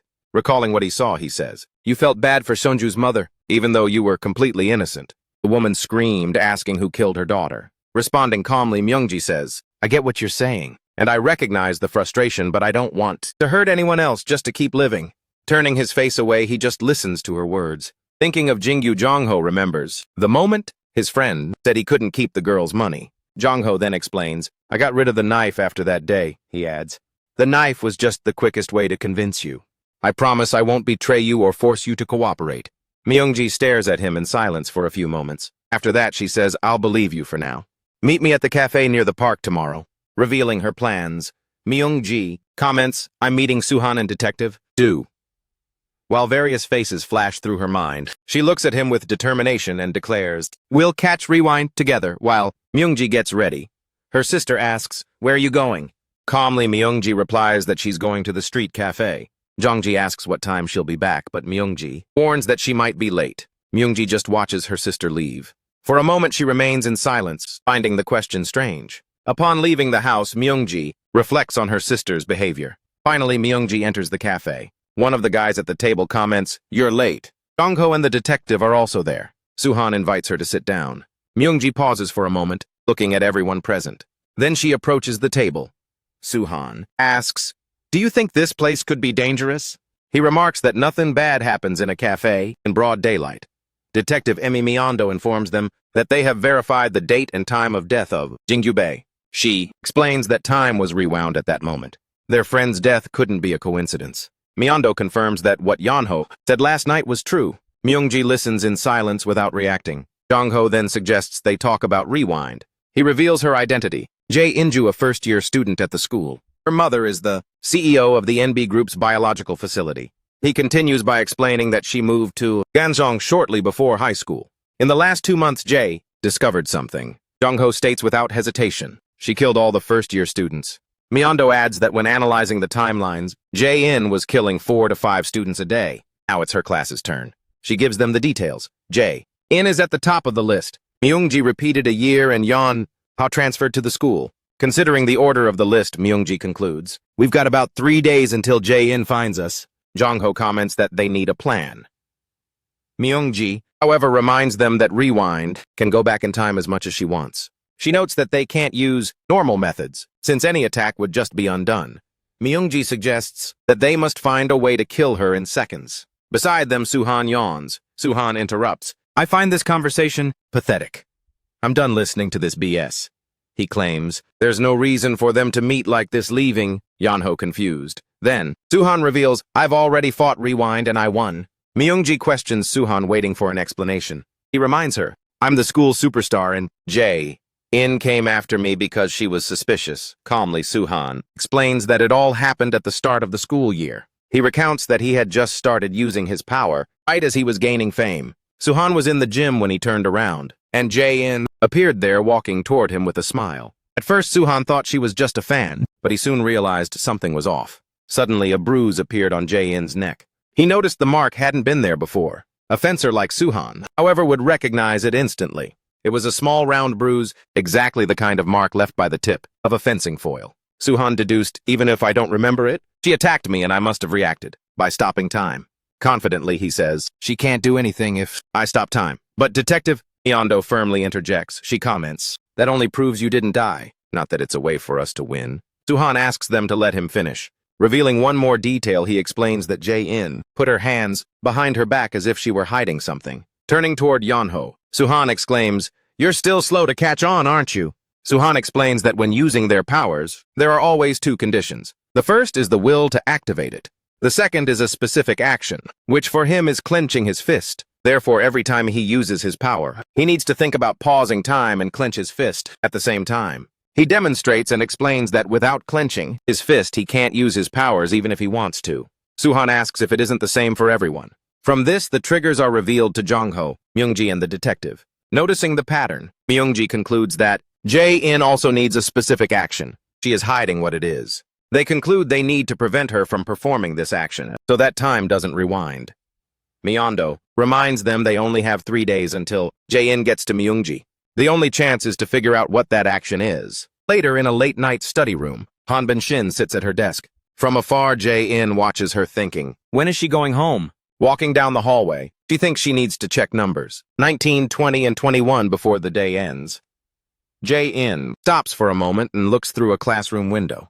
Inside, she observes student number 20 and student number 21. Watching every face, Jae-in confirms that everyone is there. She thinks it will be hard to remember so many at once. Then she rolls up her sleeves and holds a small object between her fingers, affirming to herself this will do. The study room door opens. Hanbin Shin looks up and sees Jae-in walk in addressing everyone, holding a wrench.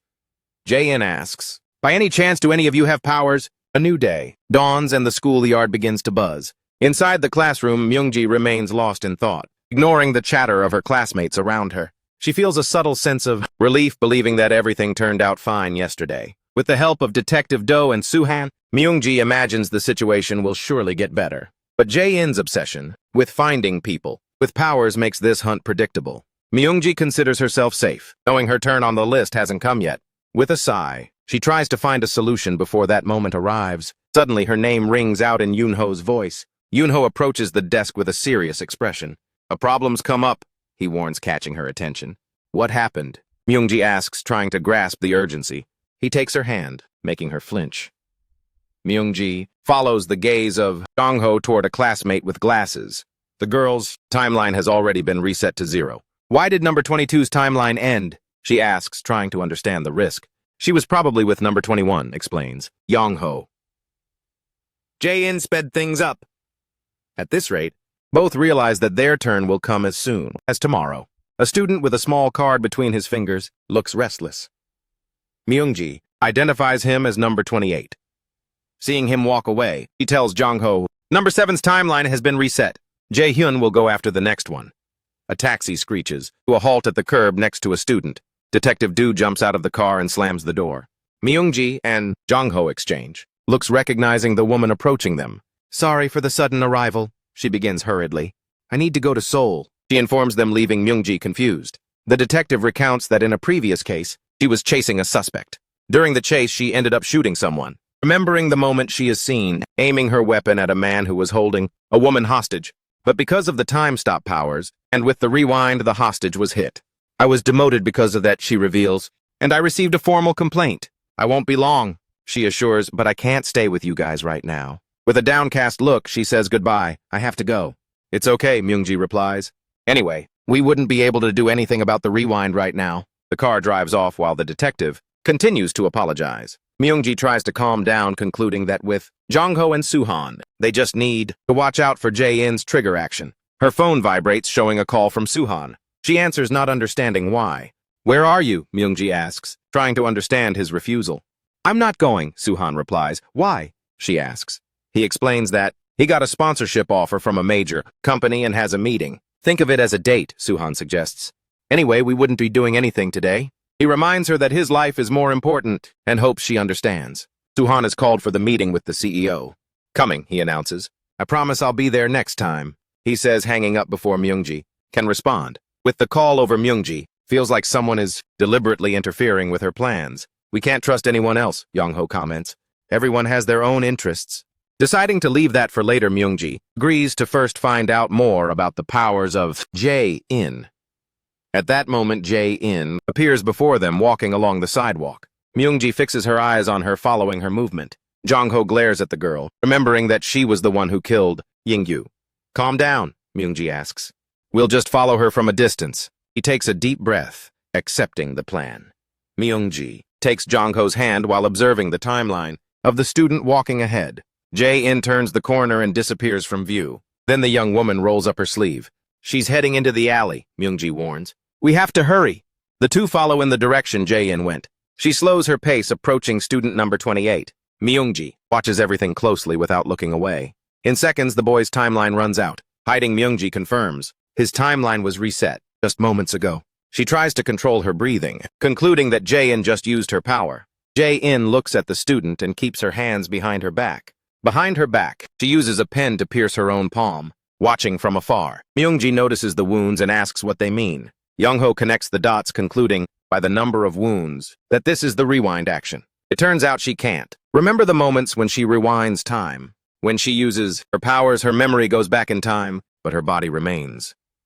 That's why Jae-in leaves a mark to track the use of the ability. Understanding this, Jong-ho realizes why she left Ying-yu behind.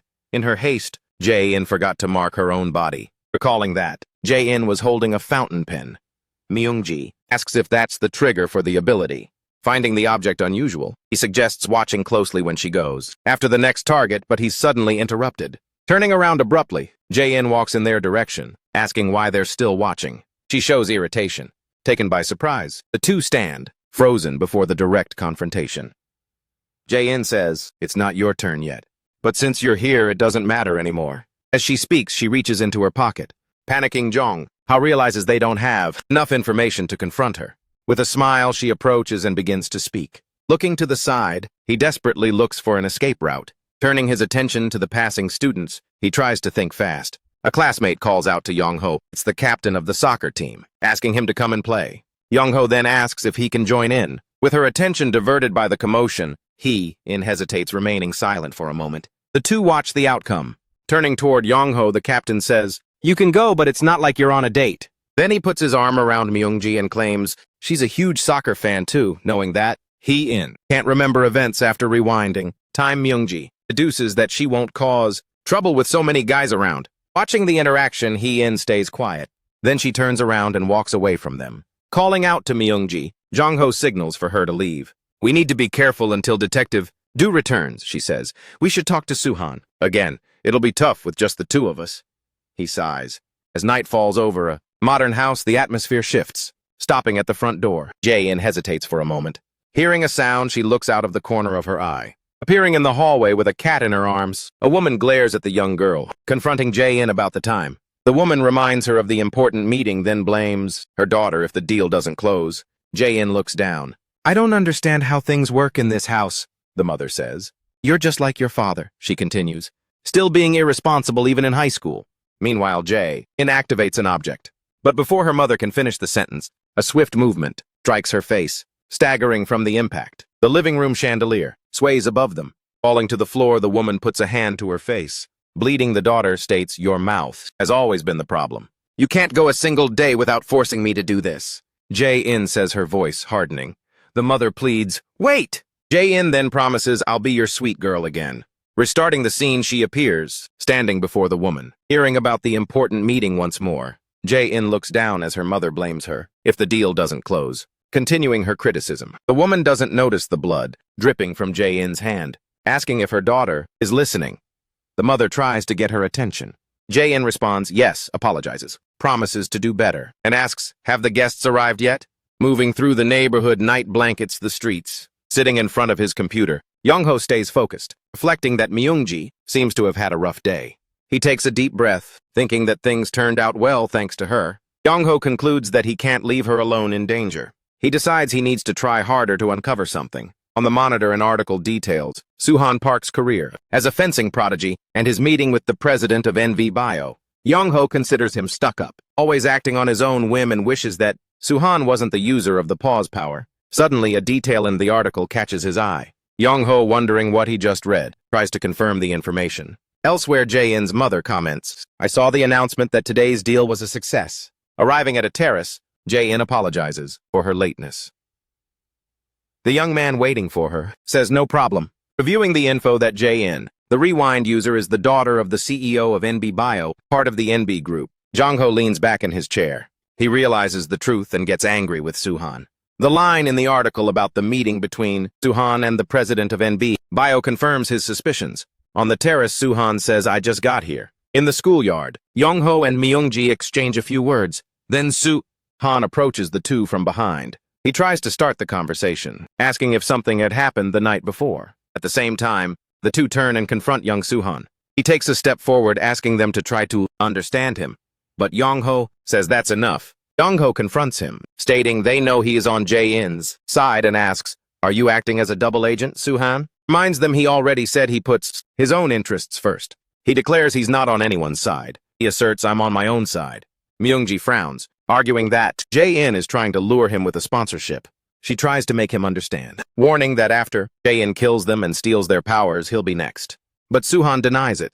Suhan changes his tone, revealing that he's actually the one using Jae-in. He looks away, explaining that becoming an athlete is expensive, impossible for a family like his. Suhan claims that just as Jae-in offers him money, the two of them are also using him to stay alive. He ends by saying he never passed info about them to He-in. Then Suhan asks, isn't this what is best for all of us? But Yong-ho questions, are you kidding me? Angrily, Yong-ho steps forward and shouts that because of Suhan's attitude, they could have died. Then he lunges at Suhan, but Suhan just looks at him with a smirk. Then Yong-ho stops time and grabs Suhan's collar. Yong-ho says, I never liked that look in your eyes, daring him to try whatever he wants. Suhan asks, you can take me on? Warning that he could break his wrist. Yong-ho asks, you want to keep this up? But Suhan reminds them he's not on anyone's side. Myung-ji then tells Yong-ho to just drop it. Myung-ji cuts Suhan off, calling him pathetic for thinking his power alone makes him special. Caught off guard, the statement leaves him frozen. Then he starts laughing and asks, what are you even talking about? Suhan questions. Isn't this what's expected when you have power? Myung-ji stares at him in silence without backing down. She shoves him against the wall, reminding him that he only got recognition for his fencing skills because of his power. The young woman asks, am I wrong? Suhan asks, do you really think you can do this without me? Suhan tells them to do whatever they want and leaves. Yong-ho lowers his voice, apologizing for how things ended, but Myung-ji says it's for the best since they can't trust Suhan. Myung-ji insists that He-in will try to kill them today and she will follow through. They need to decide where the confrontation will take place, noting they could also steal Suhan's power if they wanted to.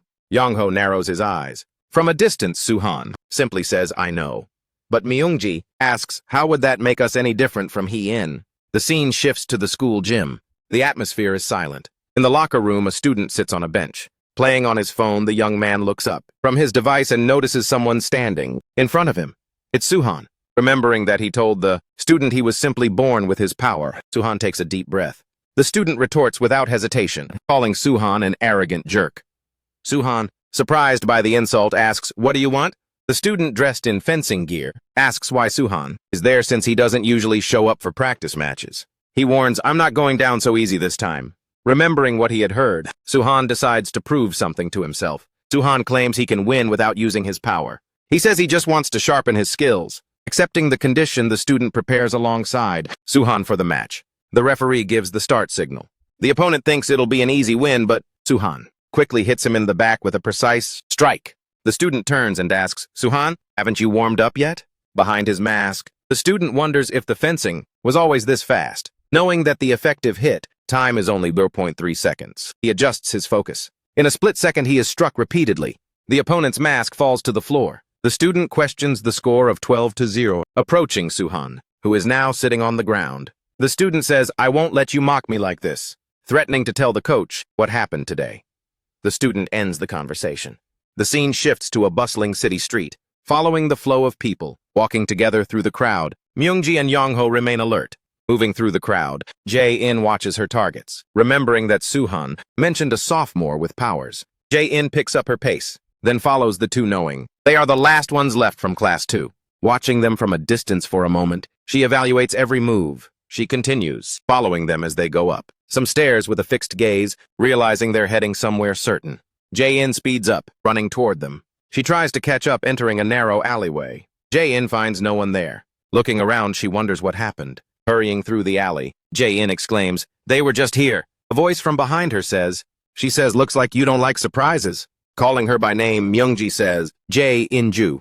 She stops her advance, but Jae-in snaps back, calling her rewind, while Myungji and Jongho corner her in the alley. Tossing the report card onto the table, the mother of Jae-in-ju questions her grades. Her mother scolds her for her behavior, reminding her that next year she'll be in high school. Jae-in simply apologizes, asking if that's enough. She slaps the girl. It was in that moment when Jae-in started thinking about killing her mother. At another time, the woman scolds her again, screaming nonstop. Looking away, Jae-in remained silent. One day, she noticed wounds appearing on her body. Every time her mother confronted her, broken nails and cuts on her fingers would suddenly show up without warning. Observing the wounds, she felt calm returning. Then she would apologize and promise to try harder. But this happened before she saw the video on the USB, which gave her a new idea. She struggles to remember every detail of what happened, trying to organize everything in her mind. Seeing herself as a master of time, Jae-in is determined not to miss her chance. She will do whatever it takes. In an alley, Jae-in-ju watches two students and uses her ability to go back in time. A subtle smile appears on her face, making her intention clear. The scene repeats, but now the girl suddenly appears before them. With looks of shock, the two students stare at the unexpected apparition. Winking, Hee-in says, "I'm happy to finally find someone else with powers." She comments that now she gets why the girl acted that way yesterday. Raising a wrench, Hee-in advances and declares, "I'm going to take your powers." Running toward the two, she intensifies her attack. Watching the scene, the young man tries to figure out what triggers her power.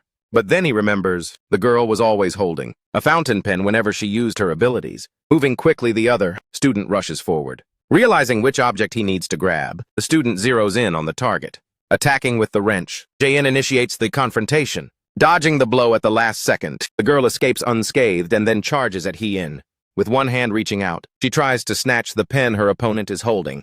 Watching her adversary approach, Hee-in stays alert, and the student finally wrests the pen from her hand. Stepping up quickly, the young man moves toward Hee-in. Grabbing her wrist, he manages to disarm her of the wrench. The pen falls to the ground. With the impact, Hee-in loses her balance. Looking down, she shows surprise at his sudden move. Then the young man turns and readies himself for another move. With a sweep of his arm, he pushes Myungji, creating space. A fountain pen flies out of Hee-in's hand and rolls across the alley floor as she turns. Hee-in claims the girl can't use her power anymore. Positioning himself between the two, the young man glares at Hee-in, questioning her. "Do you remember Jinju?" Confused, Hee-in asks, "Who the hell is that?" Showing a photo, the student shouts, "It's the friend you murdered." With a smirk, she responds, "The name doesn't ring a bell." She asks, "Do you have any idea how many people I've killed? I can't possibly remember them all." Grabbing her by the throat, he declares, "I'll make you remember." The security cameras installed on the alley buildings are destroyed, stopping the recording of the scene. Holding Young-ho's fist, Myungji pleads stop, insisting this won't make Hee-in remember. She hears him reply, maybe not commenting, "What you've done is nothing compared to everything I've achieved." Hee-in sneers, stating, "You two really went all out to get this far." She keeps her smirk. Young-ho watches her as she continues. "You even figured out my trigger." Wiping the corner of her mouth, Jae-in makes a date appear in the air and congratulates them. "Congrats!" Realizing that her timeline spans 30 years, Young-ho is suddenly stunned. Stepping forward, Jae-in knocks him to the ground with a shove. Picking up the wrench, she prepares to bash him. Reaching out, he tries to use his slow-motion ability to stop her. Watching the scene unfold before her eyes, Myungji can barely breathe. Jae-in stands up and reveals Young-ho's head has been completely crushed. Falling to the ground at the sight of her friend's body, Myungji loses all her strength. Amid several floating numbers, a figure different from Hee-in takes shape. Opening her eyes, Jae-in absorbs the new ability. She realizes that was Young-ho's power. A reset timer appears before her. With this, Hee-in concludes that it will now be much easier to get information. Crying by Young-ho's body, Myungji calls out to him. Approaching with a smile, Jae-in asks, "What's your power?" Trembling on the ground, Myungji realizes that Jae-in didn't just kill Young-ho, but she also stole his power. Jae-in moves toward Myungji. "You must be in shock." She admits she was caught off guard too. "I didn't expect you to know my trigger," Jae-in comments, keeping her tone light. Crying uncontrollably, Myungji whispers Young-ho's name, remembering his words. She remembers that Jong-ho said they'd only get hurt if they did nothing. He had declared that he would keep fighting, no matter what, and he seemed unbreakable. Clenching her fist, Myung-ji agrees that she'd only get hurt if she just stood still. Determined, she lunged toward Hee-in, resolved to fight. Hee-in mockingly asks, "Where do you think you're going?" Touching Hee-in's forehead, Myung-ji activates an ability. Using the power of slow motion on her opponent, she tries to get the upper hand, but Hee-in just smiles and asks Myung-ji, "Did you really think I'd let down my guard? Your trigger is taking a step forward." She questions, "Can't you do anything in slow motion?" Something hits the wall behind Hee-in. The impact makes her turn around, lying on the ground and trembling. An unknown man tries to make sense of the situation. Staring at him, Jae-in complains, "This is so annoying." She picks up the fountain pen from the ground. "I'll leave you a scar so I won't forget you," she says, preparing to use the pen and go back in time. Her intention is clear as she stares down her opponent. Myung-ji reacts with shock at what she's planning to do. Jae-in stabs her own hand with the nib of the pen, showing her resolve. Myung-ji's eyes widen as she watches what happens next. Entering the alley, a young man in a black jacket interrupts them. Turning around, Myung-ji sees the newcomer. Something heavy falls from one of the buildings above. The impact rips through the air, rewinding time in an instant. The situation in the alley resets. Letting out a sigh, the newcomer relaxes his shoulders. "That was close," he comments. Returning to normal, the alley scene shows Young-ho standing and the man on the edge of the building. Myung-ji questions the young man's presence. She gets another question in return. "Why do you think I came to help?" Stating he won't give up on his sponsorship, he assures them he's found a way for everyone to win. Explaining the plan, he says, "For this to work, both of you have to look totally helpless." Myung-ji argues that she doesn't even know who has powers, and is only chasing them because they're on the call list. If she doesn't think we have powers, she'll just ignore us and move on. "How can we do that?" asks Young-ho, trying to figure out the next step. Myung-ji points out the problem. If Hee-in leaves a scar and rewinds time, she'll find out we have powers. With a sudden realization, she looks up. Running toward them, she takes the lead. "What are you doing?" the young man asks. Watching her rummage through her jacket, confused, Myung-ji clarifies her reasoning. "Hee-in has the will to rewind time." The young man finishes her thought. To use powers, there are always two conditions. The first is the will to use them. She shows the object she took and says, "As long as you meet the activation requirements." The second condition is a specific action, and we can rewind time before Hee-in leaves a scar. The plan might actually work. He nods, taking a deep breath. Sensing something in the air, his expression changes. Tears stream down Myung-ji's face as she surrenders to the moment. Apologizing, the young man says, "I didn't want that to happen." He looks away for a moment, remaining in silence. Myung-ji tries to ease the tension. "I'm only telling you this because you won't remember a thing." He admits his fault. "You were right. I just relied on my power without even trying. But a bad experience yesterday made me reconsider my actions. And change finally came." Myung-ji looks at him and replies, "It's not great if you can't do anything without your powers. Thanks to you, I finally snapped out of it and understood the situation." Wiping away her tears, Myung-ji takes a deep breath. Turning toward him, she says, "What you said was actually really cool." A smile appears on his face. Capping the fountain pen, the two of them activate their time reversal ability. Then the young man releases the pause he had created. With that, they manage to escape from Hee-in. Running alone through a city street, Myung-ji puts some distance between them. Confirming that he knew Hee-in would follow him down the alley, Jong-ho says, "Let's stick to the plan." Saying goodbye, Myung-ji turns to leave, but Hee-in stops her by grabbing her hand. "Wait a second," she asks her. Watching her in silence for a moment, tension hangs in the air. Her palm suddenly opens up and a cut appears on Hee-in's hand. Shoving Myung-ji aside, she keeps walking. Watching her leave, Jong-ho and Myung-ji try to make sense of it. He asks, "Why is she leaving Jong-ho?" Myung-ji looks at him with concern. Realizing that his timeline has been completely reset, he gasps for air. The man on the rooftop tries to grasp the situation. "I just died. Hee-in found out about our powers. Why isn't she chasing us?" he asks, looking around. Approaching the young man in the black jacket suggests, "Maybe she doesn't know we have powers." In the journalism club room, Myung-ji asks, "Was it you who drove Hee-in away?" Smiling, the young man confirms exactly. He explains the situation. "It would be a problem if the powers fell into her hands. She'd try to kill me. I don't know what happened after she went back in time, but I knew what I had to do. My goal was to act at the exact moment that Hee-in was preparing to rewind time. With time paused, I managed to control her trigger. That way, she rewound before she could leave a scar. Now she has no idea that both of you have powers." Myung-ji expresses her doubt. "We can't just trust him. You might be jumping to conclusions, but Jong-ho interrupts her. The kid is right. He remembers So-yeon Kang, the top student from the class next door. Her timeline was also reset. As a digital timer shows, pointing out the fact, the young man says, "This proves that Hee-in ignored us and moved on to the next class," he adds. "I heard that Jong-ho's timeline was also reset. This means that Hee-in killed him." He concludes his reasoning. "If she knew about our powers, she wouldn't have let it slide like that. Even though it's a bad situation, it's finally over." Myung-ji reflects on the situation and wonders, are there more people with powers out there? Myung-ji states, even if there are other people with powers, they won't go around killing indiscriminately like Mr. Shin and Hee-in, Suhan jokes. "Unless it's someone who stands out like me," he adds. That was harsh. Changing the subject, Suhan asks, "What will we do when Hee-in is the last one left?" Myung-ji replies, "We still haven't resolved anything and we don't know what Record is thinking." But Suhan interrupts her. He claims, "We can't keep fighting forever. We need to think about what's next." Jong-ho declares, "I'll keep studying to go to medical school." Surprised, Myung-ji asks, "Is he really that smart?" A phone screen shows a report card with high grades. Jong-ho explains the exams. "They're easy here compared to my old schools." The others are impressed. He asks Suhan, "What do you plan to do?" Suhan responds, "I'll keep doing sports and training." Suhan adds, "I'll try to find another sponsor before Hee-in betrays me. She's going to be furious if she doesn't find anyone with powers in the sophomore year." The question is directed at Myung-ji, who doesn't know how to answer. Intertwining her fingers, Myung-ji wonders, "What will I do when all this fighting is over?"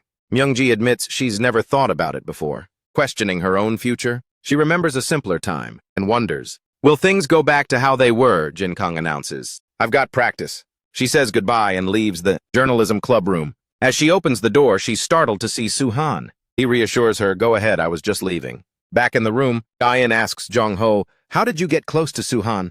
But he dodges the question. She then scolds him, "Our department is the busiest this time of year." Outside, several students are setting up tents and decorations for an event. Ian explains, "It's the school's summer festival, the biggest event in the neighborhood. We can get stories for a whole month." Jong-ho comments, "I didn't know about the event, but my old school had something similar." Myung-ji suggests, "Let's prep for the festival together, since you're practically a member of the newspaper club now." Explaining the plan, she says, "If there's anyone else with powers around here, it'll be easier to investigate while acting like we're covering it." Jong-ho nods, adding, "Like Suhan said we should. Get ready to go back to our normal lives." Smiling, Myung-ji nods and says, "We started this fight to get our normal lives back." A vision of her everyday life with her family flashes through her mind. Walking through the school courtyard, she wonders, what is Jong-ya doing right now? At night, a group of students gathers in an open area of the high school. A student complains, "I'm so over-wandering the streets with nowhere to go." He calls another guy cafeteria. The guy responds awkwardly. The student asks about the guy's house. "Is it empty?" But the guy explains, "My parents are there." Another young man smacks the guy on the head, while the others explain. The nickname cafeteria is used for easy targets. Complaining again, the student says, "We have nowhere to go." Youngji looks at her phone in silence. Approaching her, the guy asks, "Can we go to your place?" No one's home until late. A girl hugs Youngji and says excitedly, "I want to go. I've never been there," but Youngji firmly refuses. "Don't even think about it." The group of students watches the interaction in silence. Youngji crouches down and asks, "How many times do I have to say no?" While another girl pleads, "Don't be so rude." Insisting, the guy asks, "Why does it bug you so much that a friend wants to see your house?" Then he insults her. "You don't even have parents." He shoves her to the ground. He asks, "Do you think you're one of us? Just because we let you hang around?" The student declares from now on Youngji's house will be the new cafeteria too. Fencers train in an empty gym. One of them, set and ready, waits for the next move. He focuses entirely on his opponent's eyes, fixed. He lunges quickly and lands a direct blow. The other removes his mask and praises the strike as decisive as well as his teammates' counterattack. He mentions he'll start over with basic skills and says his partner will improve a lot at this rate. Later, people walk down a busy street. Suhan walks along the sidewalk holding his phone. He suddenly stops, noticing an acquaintance with a girl. Suhan calls him by name, looking surprised to see him there. Smiling, Yoon-soo says, "It's been a long time since we last saw each other." He tells Suhan that Sung-tae is looking for him and mentions that Sung-tae seems upset about not being able to reach him. Suhan turns his back and walks away. The girl asks Yoon-soo if he knows the guy since Suhan completely ignored her. Thinking out loud, she wonders, "Isn't that fencer Suhan Park?" Suhan stops walking when they call his name. With irony, Young-soo asks, "Are you ghosting me now that you've had a little success, Sohan?" He responds to Seonggu, I already warned you not to act like you know me. Seonggu remembering how he used to follow him everywhere. Hears Seonggu say, I never played dirty like your brother. Smiling. Seonggu comments, I don't think people care about that. Seonggu admits that he used to hang out with Seonggu's brother, beating up other kids, and mentions how an athlete's past can ruin everything in a heartbeat. Seonggu suggests to Suhan that he should give the rookie an allowance, mentioning that he heard Suhan even scored a sponsorship. He proposes that Suhan stop by his brother's shop to buy a few things, which makes Suhan clench his fist, saying goodbye. Suhan warns, I'll see you again real soon. A flashback shows the boy in the middle of a fight with people, down all around him. He walks through the area maintaining a deadpan expression. The scene shifts to the front of the school building, now in broad daylight. Guy brings up the need to decorate the club room. Myungji states enthusiastically, we're going to have our very own event. She points to a mural summarizing the year's events, highlighting the 2021 Gunsan Festival. Gain tries to turn on the camera, but notices it has no battery. Worried about having so much to photograph, she hears Myungji offer to go look for the same type of battery she has at home.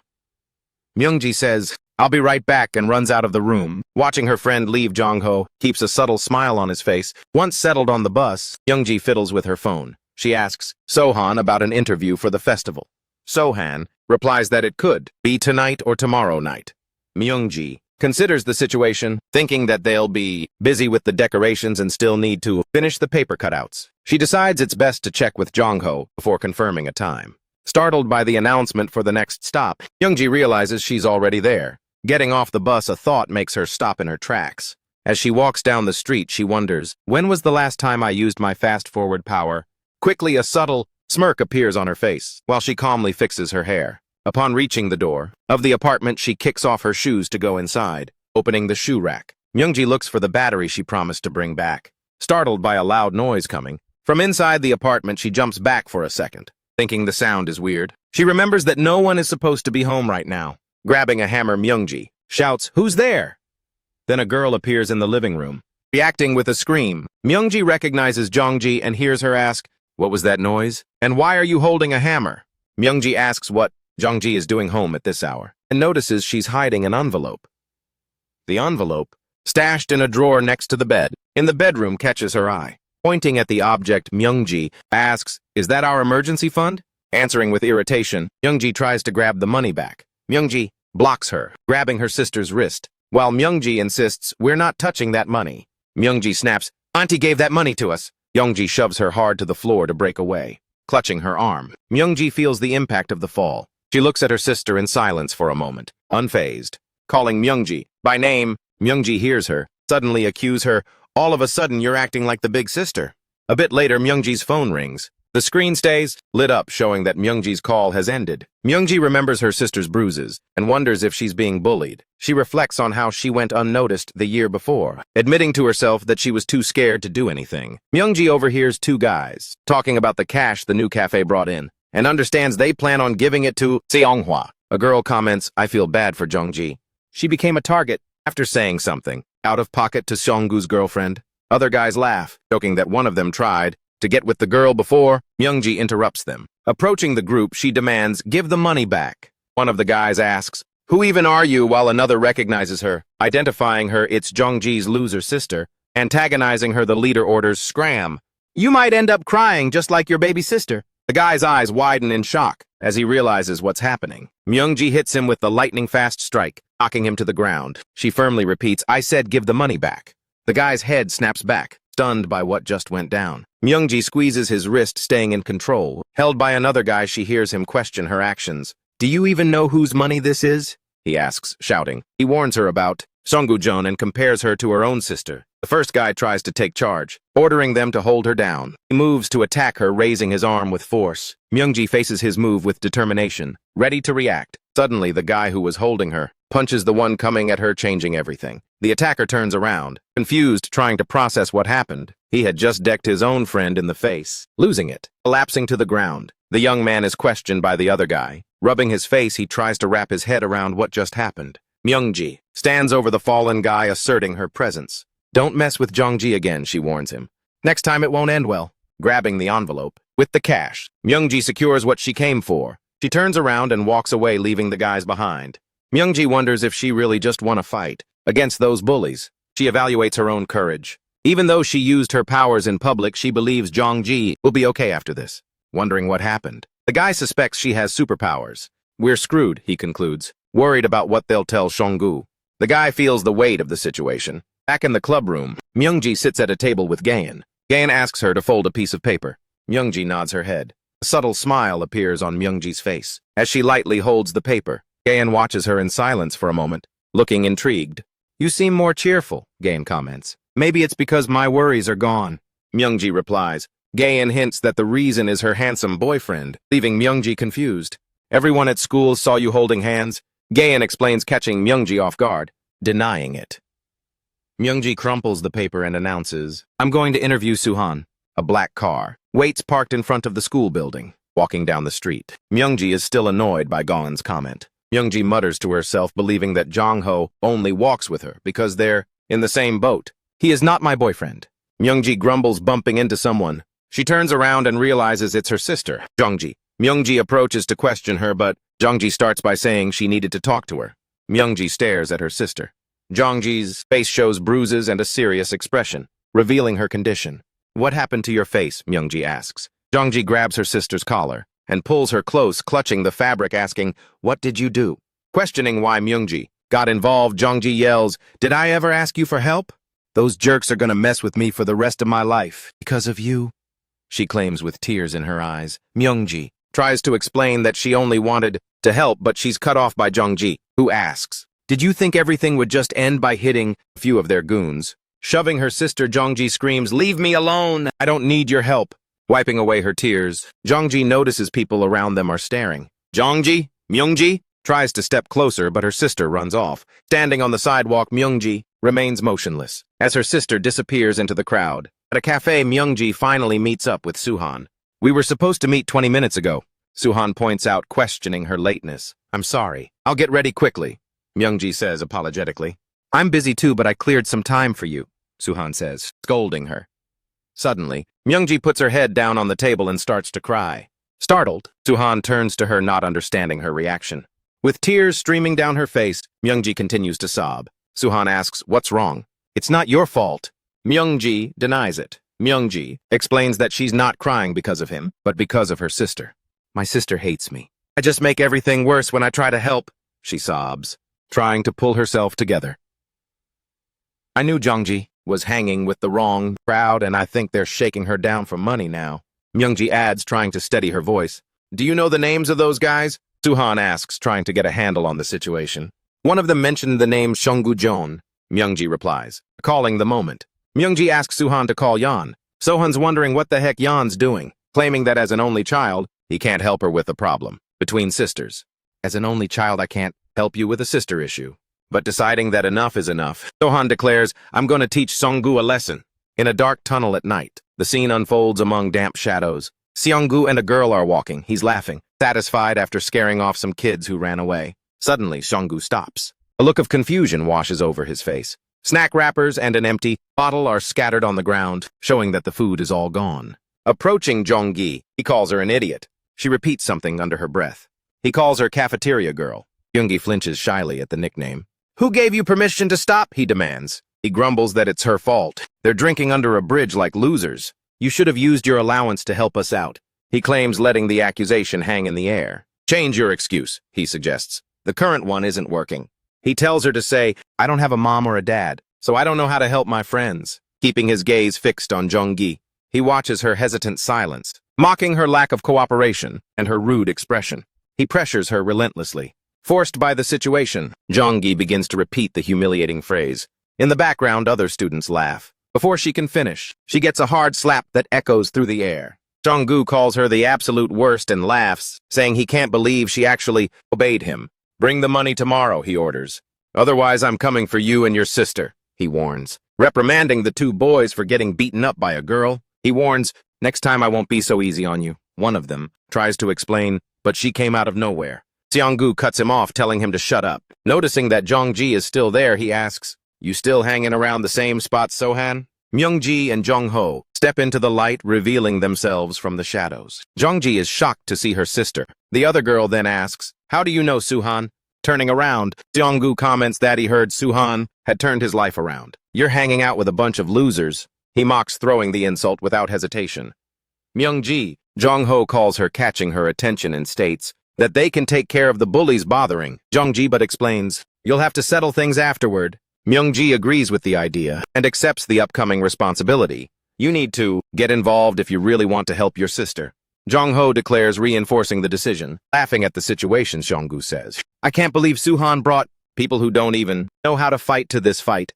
Suhan, do you know how many guys are here with me?" He asks, finishing his taunt with disdain. With a smirk, Suhan responds, "Not that many. Get 'em." Seong-gu orders his crew to attack without a moment's hesitation. The thugs rush in, closing in quickly. Sohan comments, "Looks like we need to talk to the big guy over there." His voice is firm. He gestures briefly, suggesting, "Handle the others first." Jong-ho's eyes sharpen, and tension fills the air. Suddenly, the three advancing thugs hit the ground, collapsing without any warning. Walking right past them, Jong-ho watches their bodies move in slow motion. Jeonji and Seong-gu watch the scene in disbelief, frozen in their tracks. "Why are you just standing there?" yells Seong-gu to his crew, but one of them responds, "I can't move." Sohan steps toward Seong-gu, closing the distance between them. "Worry about yourself," says Sohan, with a clear threat. In his tone, the bully reacts on pure impulse, throwing a punch. Sohan, however, dodges it and hits him with a quick strike. Dazed by the attack, Seong-gu stares at him, his composure crumbling. "Aren't you tired of acting like a kid?" asks Sohan with a steady gaze. Sohan clenches his fist and tells Seong-gu, "Apologize and end this." Lunging forward and screaming, Seong-gu tries to regain his footing, but a silhouette appears behind him, hitting him again with a quick slap to the face. Sohan trips him up. "You think you're tough just because you got a little bigger?" Suhan asks, calling his bluff. The young man responds, "Running in packs doesn't make you better," making his point clear. Hitting him again, he declares, "You need to grow up too," cursing. Seong-gu starts running to get out of the area. "Myung-ji!" Jong-ji screams, trying to get her sister's attention. While chasing the bully and grabbing his arm, Jong-ho says it's okay, reassuring her, stating there's nothing to worry about. Running out of breath on a bridge, Seong-gu tries to escape, gasping for air. As Seong-gu threatens to call his brother, Myung-ji suddenly appears and grabs him from behind. Shocked as he's lifted by the collar, the bully loses it. Thrown over the bridge railing, he claws at the air, screaming in desperation. Seong-gu plunges into the water. Myung-ji watches his fall in silence, her gaze unwavering. Hitting the water with a loud splash, Seong-gu vanishes beneath the surface. Surfacing, he screams and gasps for air, struggling to stay afloat. In his mind, a voice echoes, reminding him how reliable Myung-ji is and expressing pride in her. Coming out of the water, Seong-gu coughs and spits out the excess water. The voice urges Myung-ji to keep taking care of her sister. That way, and she nods. Looking around, Seong-gu remains breathless and confused. Approaching him, Myung-ji warns, "Don't mess with Myung-ji. Again, I'll protect her no matter what." Turning to leave, she leaves him behind. Running toward her, Jong-ji shouts, "Myung-ji, Myung-ji!" "Are you okay?" asks Myung-ji. Her sister smiles at her. Under the moonlight, Myung-ji invites her, "Let's go home." In a dark place, the hand of a dead person and a bloody hammer lie on the floor. Screaming furiously for being played by Suhan, and wondering where the guys with powers are, Jan loses her cool, vowing that she'll kill him. She starts walking down a dark hallway, expressing disappointment. An unknown voice says, "I thought you'd be able to gather all the powers." "Who are you?" asks Keen, trying to spot the owner of the voice. He only answers with another question, and with a snap of his fingers, he reveals himself as the person who will strip her of her power. Settling over the apartment complex, nightfall wraps everything in shadows. Myung-ji and Jong-ji arrive together at their front door, sharing the same tired footsteps. As they enter, an awkward silence settles in. Myung-ji asks what happened to trying to break the tension. Jong-ji responds, letting her frustration out. "I didn't care how I lived before," and asks, "So why are you acting like this now?" Myung-ji stays silent for a moment, feeling the weight of those words. Gesturing with her hand, she tries to find a way to explain. She remembers everything she saw, people trying to kill her, the very real chance of dying. The memory weighs heavy on her chest. Myung-ji hesitates, wondering if Jong-ji will understand. Jong-ji looks at her blankly, revealing absolutely nothing. Turning away, she says, "Myung-ji, you're frustrating." But even so, Myung-ji decides to speak up. She thanks her for the help, letting her soft voice fill the air. Entering her room, Myung-ji closes the door without looking back. Alone in the apartment hallway, Myung-ji stands perfectly still. She wishes Jong-ji good night before heading into her own room, trying to lighten the mood. Lying on her bed, she tries to get some rest. The next day arrives, and the start of the festival changes the whole routine. The school is decorated with a banner announcing the event, taking on new colors. Walking up the stairs, Myung-ji remembers Jong-ho was right. She needs to take it easy. She takes a deep breath, happy that her sister is willing to wait for her. She sees some guys up ahead, including Jong-ho. The group is standing in the hallway. Approaching the crowd of students, she asks, "What's going on?" Suddenly, a teacher appears and tells everyone to head back to their classrooms immediately. She hears the students wondering, "Did someone really die? When is the police coming?" The unease grows. Pushing through the crowd, Myung-ji forces her way forward. She keeps moving between the students, insisting on seeing what's up ahead. Myung-ji's eyes widen at what she sees. She loses her breath for a second. Inside the classroom, a student is hanging from the ceiling. The image of the girl flashes vividly back into her mind. A teacher tries to take control of the situation. He tells the students from class 2 to go to the field and bans photos. Myung-ji turns away. She remembers Hyungju's power to go back in time and realizes she is dead. Back in her apartment, daylight streams in through the window. As she enters her room, she tosses her backpack onto the desk, taking the weight off her shoulders. Then she sits down, trying to organize her thoughts. Myung-ji asks herself, who could have done this? The doubt grows. Jae-in had limits to using her powers, but she could turn back time. She wasn't an easy opponent. Myung-ji weighs the possibilities. She remembers 2 other people, her mind going over their faces, but she dismisses the idea, recalling that she was with both of them last night. Then her phone rings. Myung-ji gets a call from Detective Du. She watches the name light up on the screen. Answering the phone, Myung-ji waits for an explanation. The detective apologizes for not answering sooner. He says, "My phone had died." She asks, "What happened? You called a bunch of times." Myung-ji says Jae-in is dead. The detective is shocked. She tries to understand how it happened. "Was it them?" Myung-ji shakes her head. Myung-ji explains that Jae-in ramped up her search about 3 days ago. They used the power of Subiom to make her forget they had powers. She continues, Jae-in was found hanged at the school this morning. Who would do something like that? On the other end of the line, the detective doesn't get why she mentioned 3 days ago. She asks, "Wasn't it last night?" Confused by the question, Myung-ji narrows her eyes. She sticks to what she remembers. "I'm sure it was 3 days ago."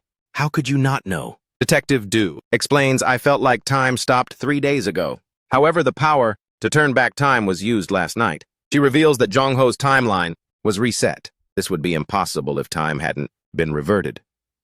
The detective explains her power, Shofu, allows her to feel the flow of time. When others use their abilities, she would have felt time revert. Myung-ji recalls it was around 10 last night. She didn't feel anything 3 days ago. She tries to sort out the facts.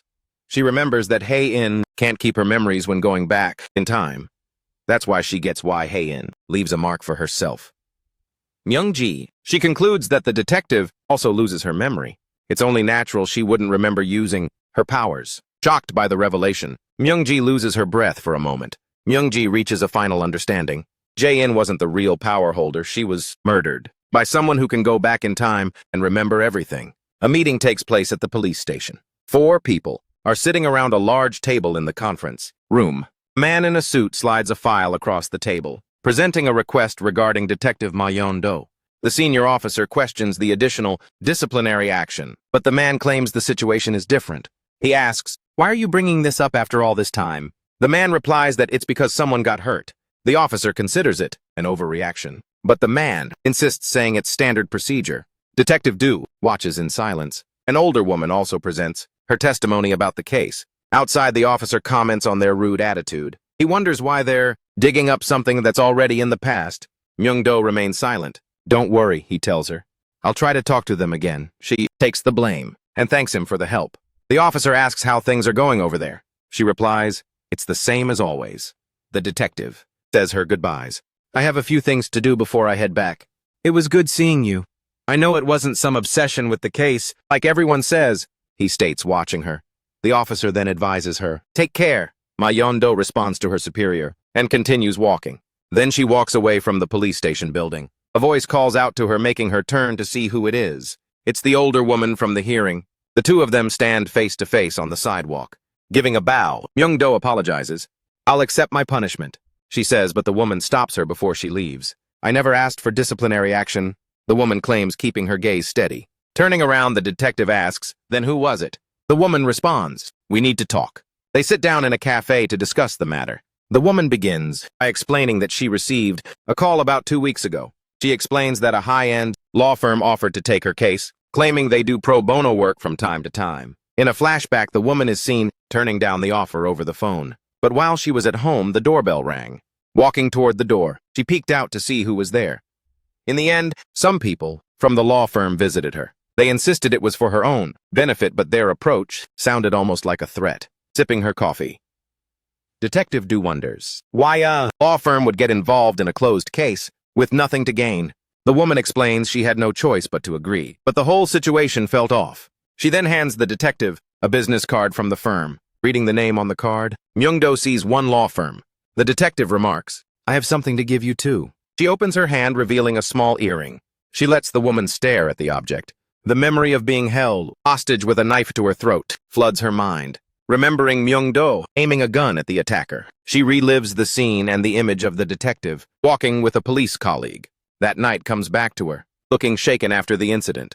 Myung-do explains the object. "That's the earring left on the floor that night," she explains. She says she wanted to return it, claiming it would make her feel a bit better. "Thanks for everything," the woman says as she says goodbye, adding, "It's better if we're not seen together." But then she starts talking about that day, sparking the detective's curiosity.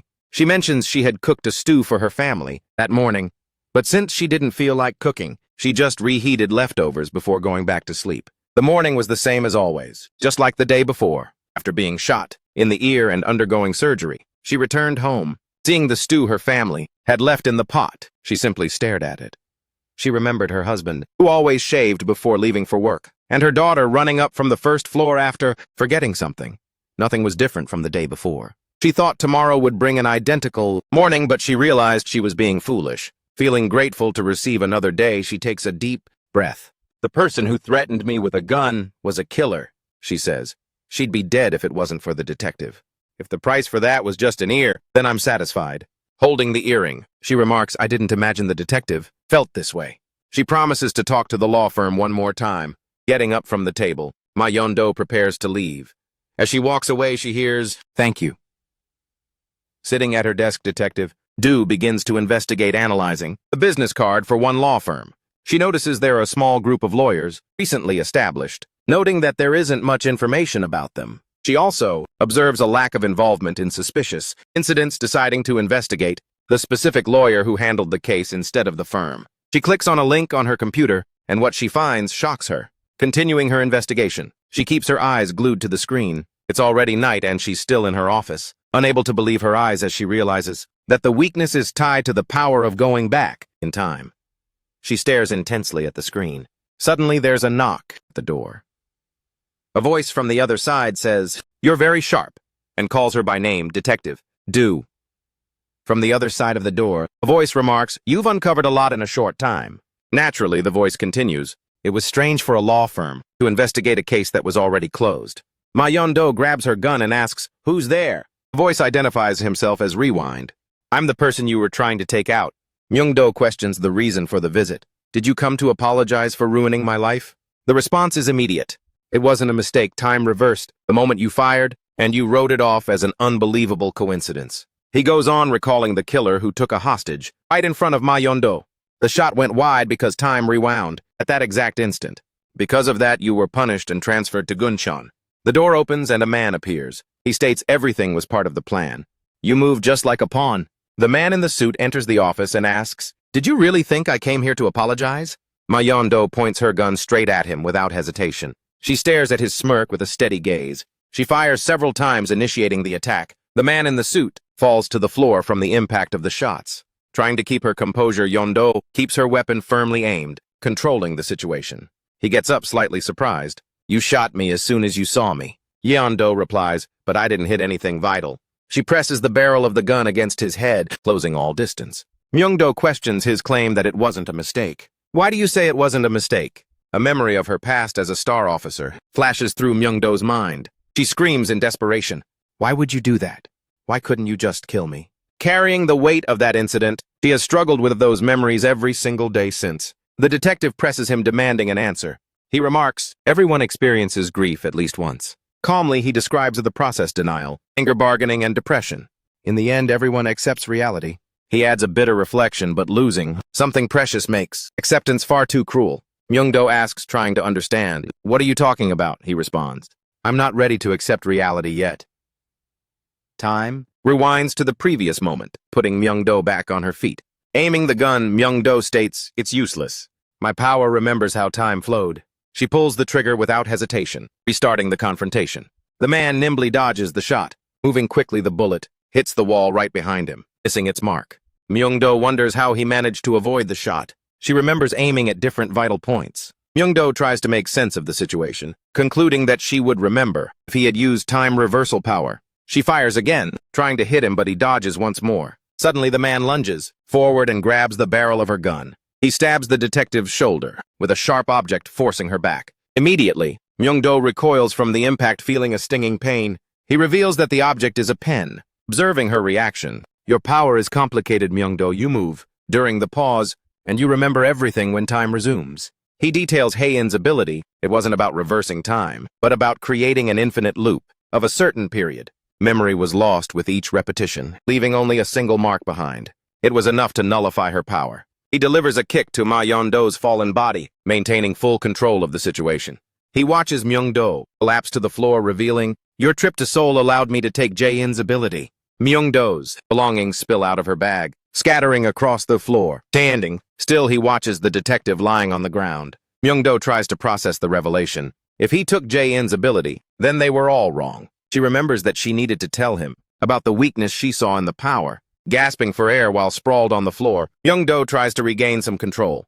Time passes, slowly seeming to weigh heavy on her body. The man continues to watch in silence. He simply states, you're dead. With that, any remaining hope fades away. Next to her bloody hand, the earring lies forgotten, motionless. Elsewhere, the victim's mother is in the kitchen. Her daughter approaches and calls out to her mother. She asks, trying to figure out the object on the table. What is this? Did you buy it? The mother explains that it's the earring her daughter lost, and that the detective returned it. She suspects nothing. The daughter says, that's not an earring. I'm going to go wash up. She walks away, leaving her mother confused. The woman looks back at the object on the table, trying to wrap her head around what she just saw. The clock keeps ticking away, marking the time. Its hands turn incessantly, recording every passing second. Heavy rain fell over the school. An ID card was washed away by the water in the courtyard. Inside the classroom, Junho watched the weather through the window. He tried calling Detective Du but couldn't reach her. Myung-ji confirmed the detective wasn't answering and grew anxious. Reading an old message about the one law firm, he mentioned his concern. Looking at the rain through the window, he felt the weight of the situation. The rain, it was pouring down on the festival tents, taking over the whole atmosphere. Junho sighed. I thought we were close to the end, but now it feels like we're even further away. Myung-ji wondered if it was even safe to keep going to school with Rewind hunting them down. She asked herself, is it too much to ask for a normal life? Myung-ji suggested that maybe they should run away, remembering what Rewind had said. Taking her hand, Junho called her name and confessed. I'm scared too and I want to run away. But we'd be living in fear forever if we did that. Don't you want to get your old life back? We're almost there. Agreeing not to give up. Myung-ji squeezed his hand. Junho expressed his concern, even though I said that I know we're in danger. If we keep this up, he concluded that Rewind killing Jae-in proved something they had info, even about Myung-ji. Junho tried to organize his thoughts, wondering how they would find Rewind. He stared into space, approaching the school bulletin board. He started looking for something useful, scanning the announcements and news. His eyes darted over every single detail. Junho called out to Myung-ji, look what I found. Pointing to an article about the NB Bio Group. He asked, isn't this Ha-young's parents' company? Myung-ji confirmed they are the ones sponsoring Seo-ha. She tried to piece the connection together, but he said, there's more. The school and NB Bio were connected in more ways than it seemed, forming a troubling pattern. Circling the mention of the company on a festival flyer, Junho highlighted the connections. He also pointed out a note about a student sponsored by the company, strengthening the suspicion. They're involved in a lot of things, commented Myung-ji, realizing a bigger picture was emerging. Junho suggested a connection, having a sudden epiphany. The revelation unlocked his phone. The news confirmed his unease, showing that NB Bio had hired the one law firm. Junho felt the impact of the revelation. If the one law firm is also affiliated with NB Bio, the situation is even more messed up. Standing in the room, the two of them reflected on the discovery. Junho agreed with the theory and took a deep breath. If it's true, everything makes sense. Looking at the board, they realized all the clues led back to the one law firm. They concluded that Detective Do was in danger. This alone explained why she wasn't answering her phone.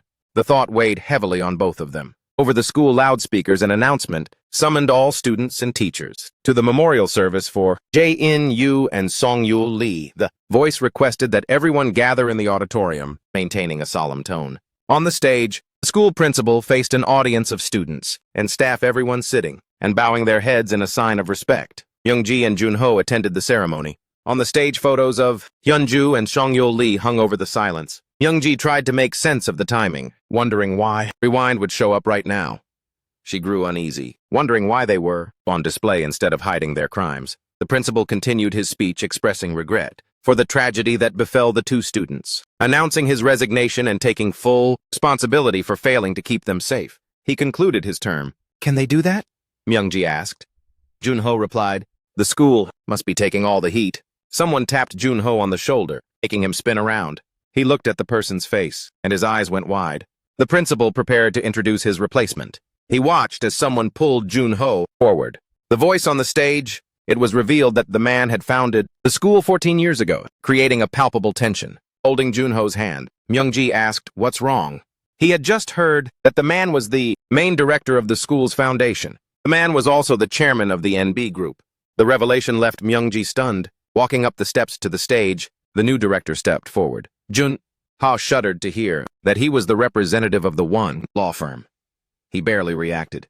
Finally introduced as the main director, Young Dae-won commanded absolute attention. Reacting to number 300, Myung-ji held her breath. Addressing the students, Young Dae-won said, "It's a pleasure to meet you all." Young Dae-won introduced himself to the students and remarked that the former director had given an excellent introduction. He stated that he felt an immense responsibility and would be taking over for the time being, assuring them that everything that had happened at the school would come to an end. He left the auditorium in silence. He committed to taking responsibility for everything that would happen from now on, doubling down on his position. Youngdae assured them that no one would ever harm another student, and as he said this, he met the unwavering gaze of Jun-ho. Continuing his speech, he maintained a firm tone. He said he saw the spark in everyone's eyes. Trying to console the audience, he swore to restore the precious moments buried by fear and promised help to anyone who needed it. Finally, he said he'd be waiting for them in the principal's office, concluding his speech. After the speech, the memorial service ended, and students were instructed to head home safely. Walking out of the school together, Myung-ji and Jun-ho shared the weight of that moment. Myung-ji commented, "He knows we have powers and he's baiting us on purpose." Jun-ho added that the numbers from his timeline were completely different from the upper limits, concluding that he had used his power multiple times. Myung-ji decided to call Detective Do again. Taking the initiative, Jun-ho agreed to call Suhan, since they couldn't solve this on their own. Called by a voice. Jun-ho turned around. Standing near them, a young man with short, light-colored hair watched them.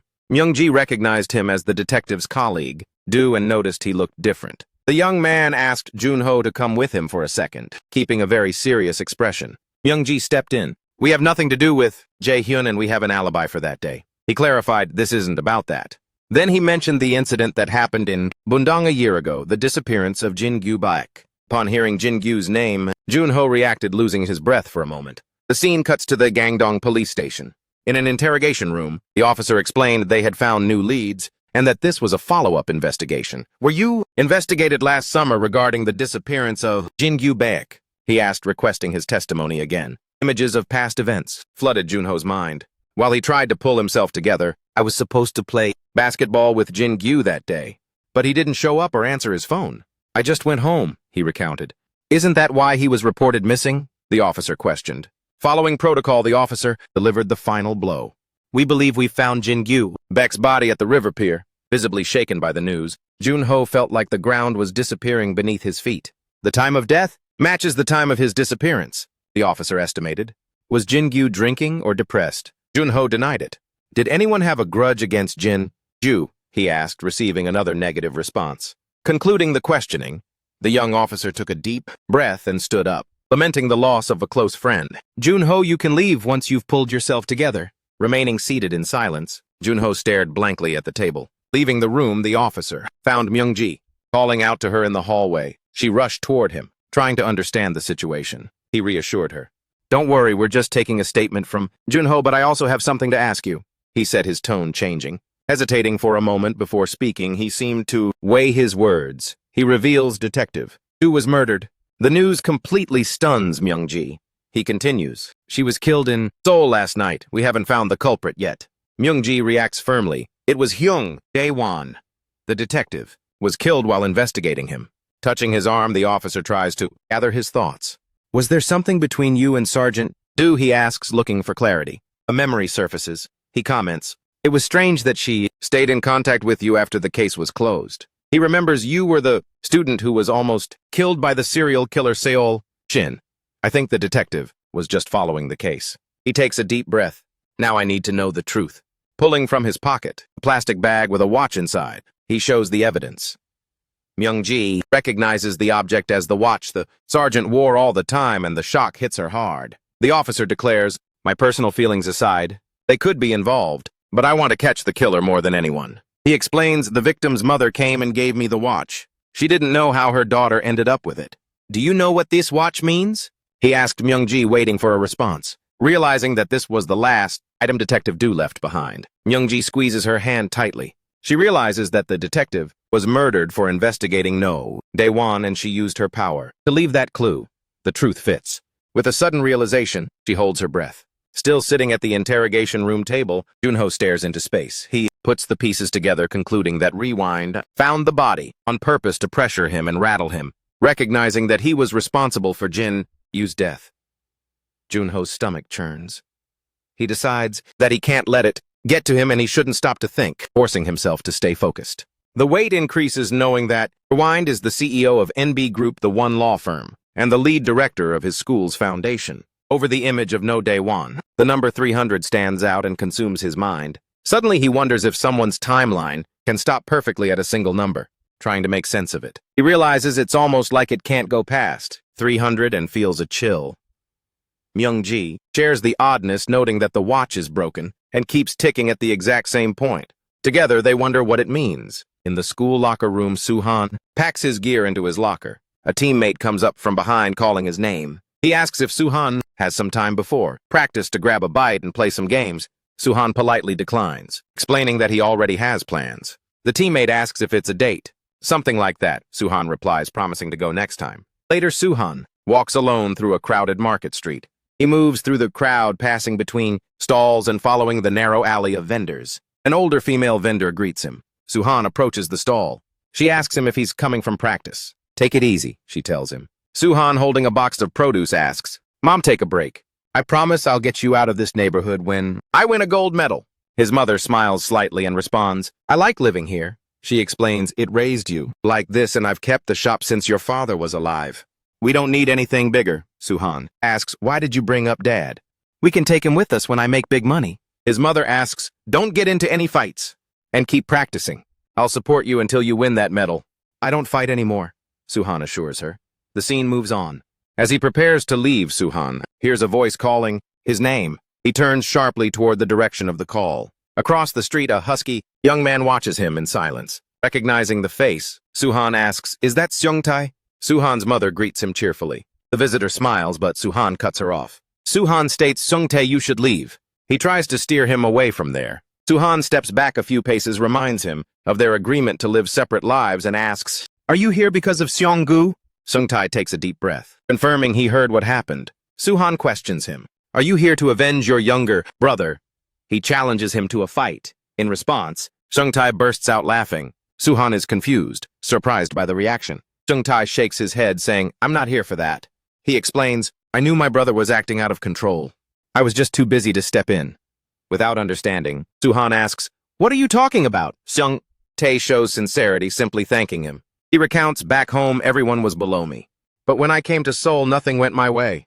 Seung-tae thanks Soo-han. I wanted my brother to finally snap out of it. I appreciate you for making that happen. He wraps up the explanation by saying, the fight with Seong-gu started because Soo-jun tried to stop him from stealing money from a schoolmate. Seung-tae ends the matter by advising his brother. Stop messing with the kids, who are just doing their best, he explains. I came to town to take care of some business. I took the chance to visit you and your mom. Mentioning that he sometimes reads about Soo-han in the news, he asks, don't duck my calls. Soo-han smiles slightly and simply nods.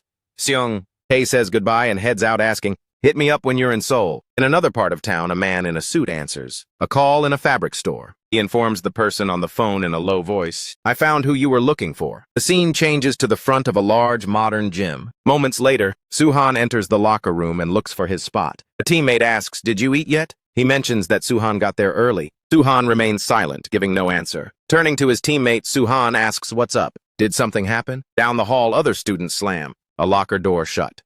Without looking at them, Suhan asks what's with everyone. He feels his phone vibrating in his pocket. He answers a call from his manager. Who needs to talk about his sponsor? The man sighs on the other end, telling him NB Bio canceled the sponsorship, Suhan argues. Jeon should back me, he's cut off. Before he can suggest an alternative, the manager reveals a problem has come up, related to school bullying. He stays silent for a moment. The scene cuts to Myung-gi and Junho standing in front of a police department. Turning to Junho, Myung-gi asks, you okay? Junho replies, yeah. We need to put together all the info we have. He explains the timeline of Rewind stopped exactly at 3 Haru. I've never seen that happen before. He mentions the watch that the detective left behind using her exchange ability, shortly before she died. He looks at the object. Myung-gi suggests the watch might be broken since the second hand won't pass, the 12. Is this related to the rewind ability? Jongho admits I still don't know what it means. He is interrupted by a call from Suhan. Answering the phone, he listens to Suhan ask, are you two okay? Suhan explains, someone is spreading rumors. All my sponsorships have been canceled. Jongho asks, you think it was Seonggu? He gets a firm no. Suhan asserts, it's not just rumors. Several news outlets published the articles, deliberately and in sync. Myung-gi turns, serious, commenting that, because of what happened before, the noose is tightening around them one by one. She looks at her colleague, recalling the death of Jongho's friend, and the pressure on Suhan's athletic career. In a hospital, a person is being pushed, hurriedly on a stretcher, through a brightly lit hallway. Myung-gi feels the past coming back, remembering another event. She faces the memory with a heavy heart, recalling the moment she was carried, injured on a stretcher at night. The facade of a large hospital remains lit up. Hurrying through a hallway, Myung-gi looks for the right room. Entering the room, she calls out to her sister, Jung-ji. Lying there with her leg in a cast, the girl greets her, casually. Myung-gi asks, what happened, Jung-ji? Replies that she was just crossing the street.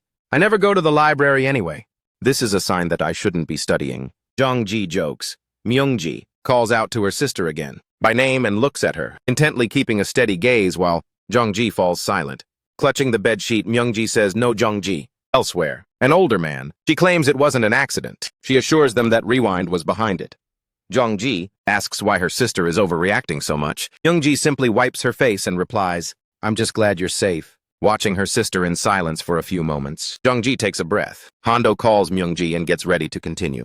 Until recently, I hated you, confesses. Jung-ji leaving her sister confused. Remembering that day, Myung-ji relives the funeral scene. Before the photograph of her parents, Myung-ji remembers she couldn't believe it. Losing them both overnight? It seemed impossible. They were always by our side, Jung-ji continues. Myung-ji stares at the floor as Jung-ji asks what was even harder. Remembering how she used to look at Myung-ji in the room they shared, she breathes heavily. The worst part was watching you turn into a completely different person. She explains, reliving the past. Remembering Myung-ji sitting silently on the bed, Jung-ji narrows her eyes. For her sister was the only person she could lean on. I know everything, she screams. Jung-ji regretting her stubbornness that day, she is interrupted. Myung-ji says, it wasn't your fault. It was an accident. Clutching the fabric between her fingers, Myung-ji responds, it would have been better if you'd blamed me and hated me. Anything would have been better than being left alone. No matter how much I screamed, you never answered. That's why I resented you. In the present, Myung-ji continues listening in silence. The person I really hated was myself. Admits Myung-ji looking down. That's why I couldn't accept it when you tried to reach out. She hugs Myung-ji and says, it's okay if you hate me. Returning the hug, Myung-ji apologizes to her sister. I'm sorry for leaving you alone. And for making you go through all that, she continues. I'm sorry I couldn't be there for you, says Myung-ji, her voice trembling, clutching her sister's clothes. Myung-ji takes a deep breath. From now on, please don't leave me alone again, Myung-ji begs. Later outside the hospital, night had already fallen. Myung-ji goes out to the terrace. Jongho asks how Myung-ji is doing. Myung-ji replies that her sister needs to rest. Suhan assures her she'll be fine soon. Myung-ji asks, are you sure it's Rewind? Jongho confirms and explains, otherwise he wouldn't have dug up Jin-Yu's case with such precision. Jongho adds that the man put a hand on his shoulder, on purpose to expose his timeline, and then takes a deep breath. Suhan says firmly, I suggest we gather all the facts we have. Grabbing Jong-ho's arm, he says, "I've already made up my mind. Why should we wait?" Jong-ho tries to slow him down. He warns that 2 people have already died. And that means that Rewind has at least 3 powers. Suhan, however, cuts him off. Rewind declared war on us. He threatened your career, and even tried to mess with Myungji's sister. Suhan states, taking a step forward. Jong-ho, can you guarantee he won't do anything worse? Suhan asks. Myungji nods. He's right. Myungji realizes that at this rate, Jongji will be in danger. She remembers that. Rewind knows her sister is all she has left. Jong-ho asks where they are going to look for Rewind. Leaving Myungji silent for a moment, Myungji slowly inhales, remembering the principal. He told them to look for him in his office. If they were going through a hard time, he already told us where to find him. She states, looking up. The scene cuts. The door plate of the principal's office, where the name Nungdae-won is prominently displayed. Entering the room moments later, Myungji finds the man with his back to her, looking out the window. He turns partially and says, "Did you understand what I meant?" The man turns around completely and states, "I wanted to meet you." Fast forward, the scene shows Myungji standing in a silent hallway. Remembering her sister's promise, at the hospital, she recalls the plea to never be left alone again. Myungji admits to herself that she doesn't know if she can keep that promise. As the shadows of the hallway envelop her, one knew that Myungji would come, but he didn't expect her to arrive alone. Myungji responds with a steady gaze. She states that she doesn't want to fight there, but rather take everyone's powers all at once. Smiling, one calmly confirms her suspicion. He slides a small map across the table, pushing the paper toward Myungji. One explains that it's a private property, a secluded spot a 30-minute drive away. He asks if Myungji understands what he's saying. Myungji narrows her eyes. She asks why he's going so far with his plans. You're a billionaire president, capable of time travel. Do you really need more powers? Even if it ruins other people's lives? She questions him. One tilts his head. Are you? Telling me to settle for the life I have? He takes a deep breath. It may seem like I lack nothing, but even those who have it all are always clinging to something they want to get back. Moving away from the table, he states, "You and your friends are just in my way." He pours a cup of tea. "You have one day to figure it all out. Some things will have to be left behind." One calmly lifts his cup. "Since you came all this way, surely you already know. I know what's important to all of you. If you decide to run away, I'll destroy that first." One threatens. Myungji leaves the principal's office and closes the door carefully. Back at the hospital, Jongji is sitting in bed writing in a notebook. "I don't get this topic," she sighs. The room door opens and Myungji enters silently. "You're early," Jongji remarks. She asks if her sister can help her with math, but Myungji admits she's not very good at it. Laughing, Jongji says, "I thought you were smart." But she is cut off by her sister's serious expression. Myungji wrings her hands. "I need to go somewhere. It might take a while for me to get back," she adds, looking at her sister with hesitation. Jongji frowns. "What are you talking about?" "You're scaring me, Myungji." She lowers her voice. "What happened yesterday wasn't an accident. Someone did that on purpose." With a clenched fist, she tries to control her breathing. "They did that to provoke me. They might do something worse if I don't get involved." Jongji stays still, staring at her sister, without understanding. "After our parents' accident, I lived without any motivation." Myungji confesses. The weight of her words fills the room. "I didn't try to solve anything on my own. Believing all that time meant nothing. But now things don't work like that anymore. If I want to change something and protect what's important, I can't just keep ignoring the situation or running away again." Myungji states, "No one should ever mess with you again. From now on, I'll protect you no matter what.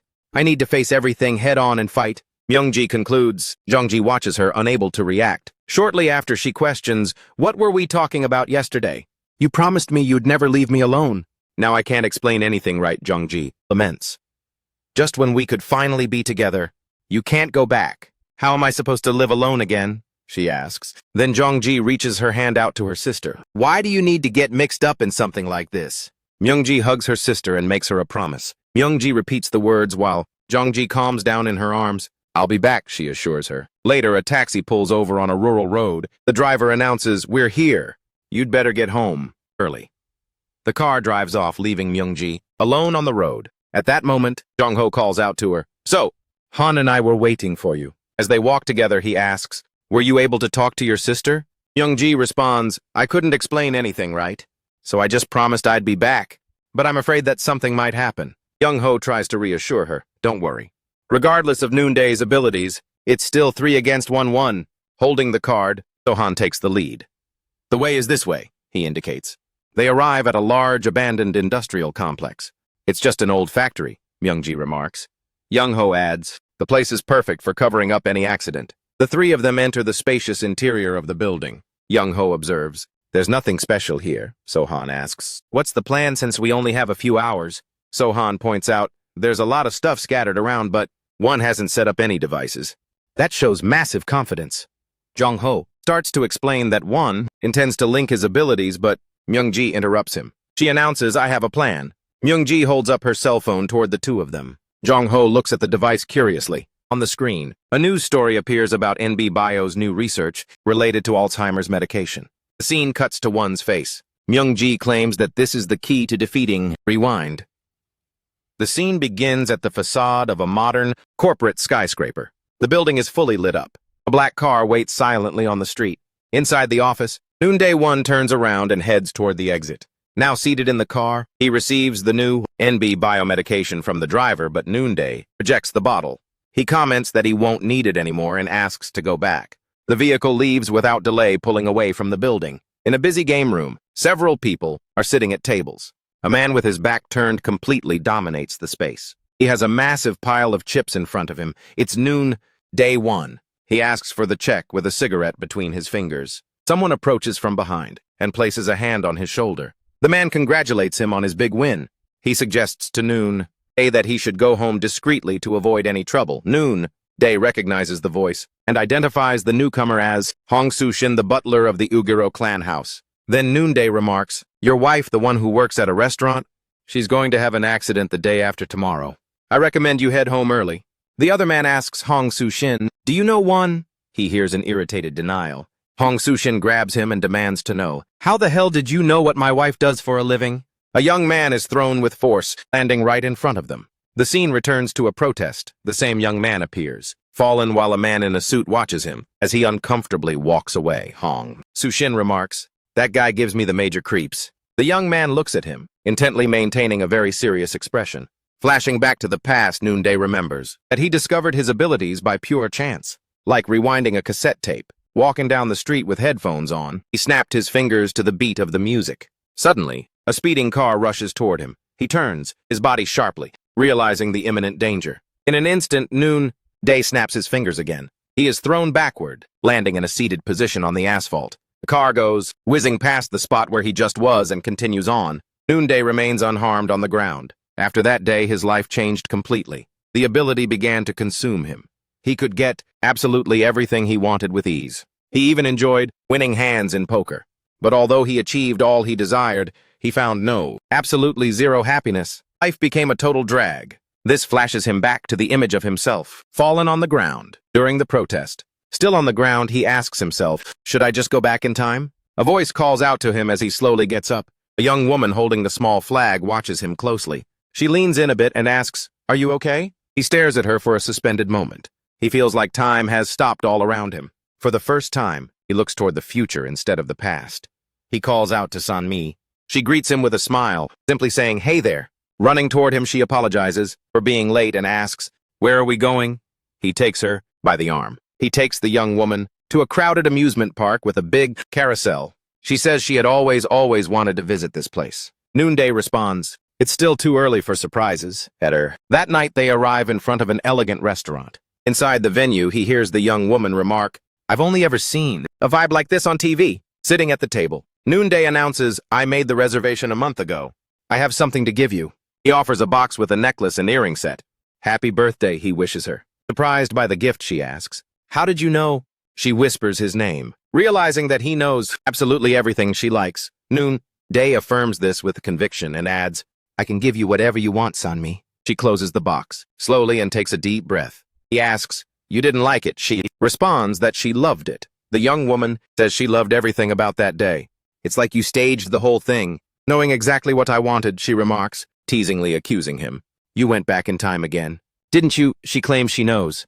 She thanks him and explains that she understands his intention to give her everything she wanted. Continuing in a low voice, she says, you don't need to be perfect. I want to love you just as you are. Noonday is left speechless and gazes at her expression. Apologizing, she asks, what was the gift you would have bought before you changed time? She asks what he had chosen before rewinding. She warns him, you're going to be really disappointed. The scene changes. He gives a striped scarf to the young woman on a snowy street at night. He asks, "Was it this?" She confirms, "Yeah, it's freezing out here." Admitting that the scarf is a bit tacky, he cracks a smile and apologizes for not knowing anything about fashion. He watches the young woman take the scarf and say, "It's so warm." With a soft smile, I says, "I love the gift. Noonday, thank you." In that moment, he makes up his mind and whispers her name, Sanmi. Under the glow of the streetlight, on the snowy street, he proposes to her, determined to spend the rest of his life by her side. He begins to put in the effort. He wants to live his life the right way. He quits gambling and transforms himself into an honest, hard-working businessman for his wife. They live a long life together. He uses his abilities less and less. On just an ordinary afternoon, Noonday is in his office on the phone. Suddenly, a cup slips off the desk and shatters on the floor. He receives a call from the hospital. A voice asks for his wife, for Sanmi. Walking down the hallway, with a bouquet of flowers in his hands, Noonday 1 walks forward in silence. The doctor informs him, cautiously, that she has stage 3, pancreatic cancer. He explains the severity. The disease has spread too far and she only has a few months left to live. Approaching the door of the hospital room, Noonday takes a deep breath. Lying in bed, Sanmi calls out to him. He wonders how this could have happened. Sanmi responds, "I was surprised too," with a soft gaze, then asks, "Did you bring flowers?" She adjusts herself in the bed, remarking, "It's nice to get them, especially now that I'm sick." Noonday promises to bring a different bouquet every single day. He mentions the surgery but is interrupted by Sanmi. In a weak voice, she admits, "I have a favor to ask you." The scene shifts to the cemetery on a clear day. Noonday stands before a headstone. The name, Sanmi Yoon, is engraved in stone and the image hangs heavy in the air. He bites his lip, telling himself he can't accept this. A memory resurfaces. The light had vanished from his life, but she saved him. He remembers that snowy night, recalling how she taught him how to love. She was his whole life, Noonday. Clutches the scarf he's holding by the grave. He closes his eyes, asserting he can't let her go like this. The doctor's words come back to him. There would have been a chance for treatment. 5 years earlier, he decides to change everything. Thinking about going back 5 years in time so that she can be treated, pleading for one more chance. He snaps his fingers. Suddenly, everything shifts and he finds himself in a hospital lobby. He tries to figure out where he is. He checks his phone. He hears the nurses talking about an accident from a year ago and find it strange. Upon checking the date, on the device he realizes he only went back 1 month, not 5 years. A scream in the hallway catches his attention. Immediately, his head snaps up. Racing frantically, he calls out for his wife. Arriving at the door of the room, he repeats her name inside. Sanmi tosses and turns in bed, her face contorted in pain. She struggles to breathe. Noonday bursts into the room. "Get out of the way," he demands the nurse. "Is my wife okay?" He realizes his ability has failed. He understands that no matter how hard he tries, he can never go back more than a month before Sanmi's death. Forced to witness her final moments, he sees Sanmi die over and over again. Back in the hospital room, Sanmi asks, "Are you okay?" Noonday simply apologizes. She suggests he go home and rest. "You look exhausted." He denies being tired. "You brought the same flowers as yesterday," she observes. Confused, he asks, "What do you mean by that?" On the nightstand, a vase of white lilies catches his eye. "You must really like these flowers." She smiles. Noonday suddenly asks, "What day is it today?" Realizing he can't remember, he puts his hand to his forehead. At home, he knocks over photo frames and doesn't recognize when or where the photos were taken. Turning toward the shelf, he looks at several empty photo frames. Holding one of the frames, he realizes he is losing his memories. Understanding the truth, he realizes that the more he uses his power to try and save her, the more memories of her he loses. A voice asserts, "Your brain has started to exceed its limits." He turns suddenly and asks, "Who are you and what are you doing in my house?" Another voice calls him, "Rewind," because of his power to go back in time. The young man nods and invites him to speak. The scene shifts to an industrial complex at night. Noonday appears before the building. Opening a metal door, he enters the dark interior. Finding 3 young men, he thanks them. "Thanks for not running away." "How could we not show up?" one of them asks, mentioning all the hype Noonday caused, assuming they have a lot to say. Noonday remarks, "There's one more person I want to introduce." The girl in the group crosses her arms and asks, "Who exactly is this other person?" In a flashback, Myung-ji tells the young man, "I overused my power when I was younger." Reacting to the revelation, the young man in the group raises his eyebrows. Emerging from the shadows, a female voice comments, "It's been a long time," greeting her powerful friends. The woman observes each one of them, tossing a photo onto the table. The mysterious figure asks, "Noonday, do you want to save your wife?" Then she proposes a deal. Staring intently at the newcomer, the young woman asks, "Who are you?" revealing her face. The woman is identified as Record. Myung-dae-won and Record appear together at the entrance. Myung-ji stares at them, asking what they were doing there. Her friend then asks who the woman is. Jong-ho asks if the two of them planned all of this together. Without hesitation, Record calmly confirms. Record reveals that the people with powers didn't come together by fate. She was the one who brought them all together. Calling Record a scumbag, Jong-ho asks, "Was everything we went through your doing?" Rushing toward Record, he charges, but Myung-ji screams his name. Activating her eye, Record unleashes her power. Coldly, she warns him, "Don't do anything stupid. Even if you kill me, my ego will steal your body." The young man then collapses to the ground. Record states that she won't interfere directly in the fight. She simply put the pieces together to make this encounter possible. She explains that her goal is to gather all the abilities into one to protect the time dimension. She declares that it doesn't matter who wins the fight. Myung-ji watches the scene. Record prepares to start the confrontation, but Myung-dae grabs her from behind. Questioning the gesture, Record demands, "What are you doing?" Myung-dae states that he expected this and decided to eliminate any variables. Turning to face him, she tries to react. Closing his eyes, he catches her off guard. He reveals that he figured out how her ability worked and prepared a female body for a situation just like this. Trying to warn him, "My ego will possess you," Record. She is cut off as he sticks a needle in her neck. Noonday explains that it's a top-secret sedative that won't kill her. He looks at Record and says, "Just like you said, once I've collected all the abilities, I'll take your power. At the very end to become the master of time." His body relaxes with confidence. Noonday claims, "Now I'm ready. You guys can start," he declares without hesitation. Myung-ji and So-han nod. So-han Park asks firmly, "Was it you, Noonday, who told the press about my past?" Confirming it, Noonday responds, "Don't worry about it. You'll go back to living a normal life." He promises that So-han and his mom will have a comfortable life. But the young man retorts, "I'll take care of that." So-han adds, "If that happened, the life I'm living right now would just vanish. And lately I like myself more." "Stupid," says Noonday-won, showing his contempt, retorting firmly. So-han Park asserts, "We'll see about that."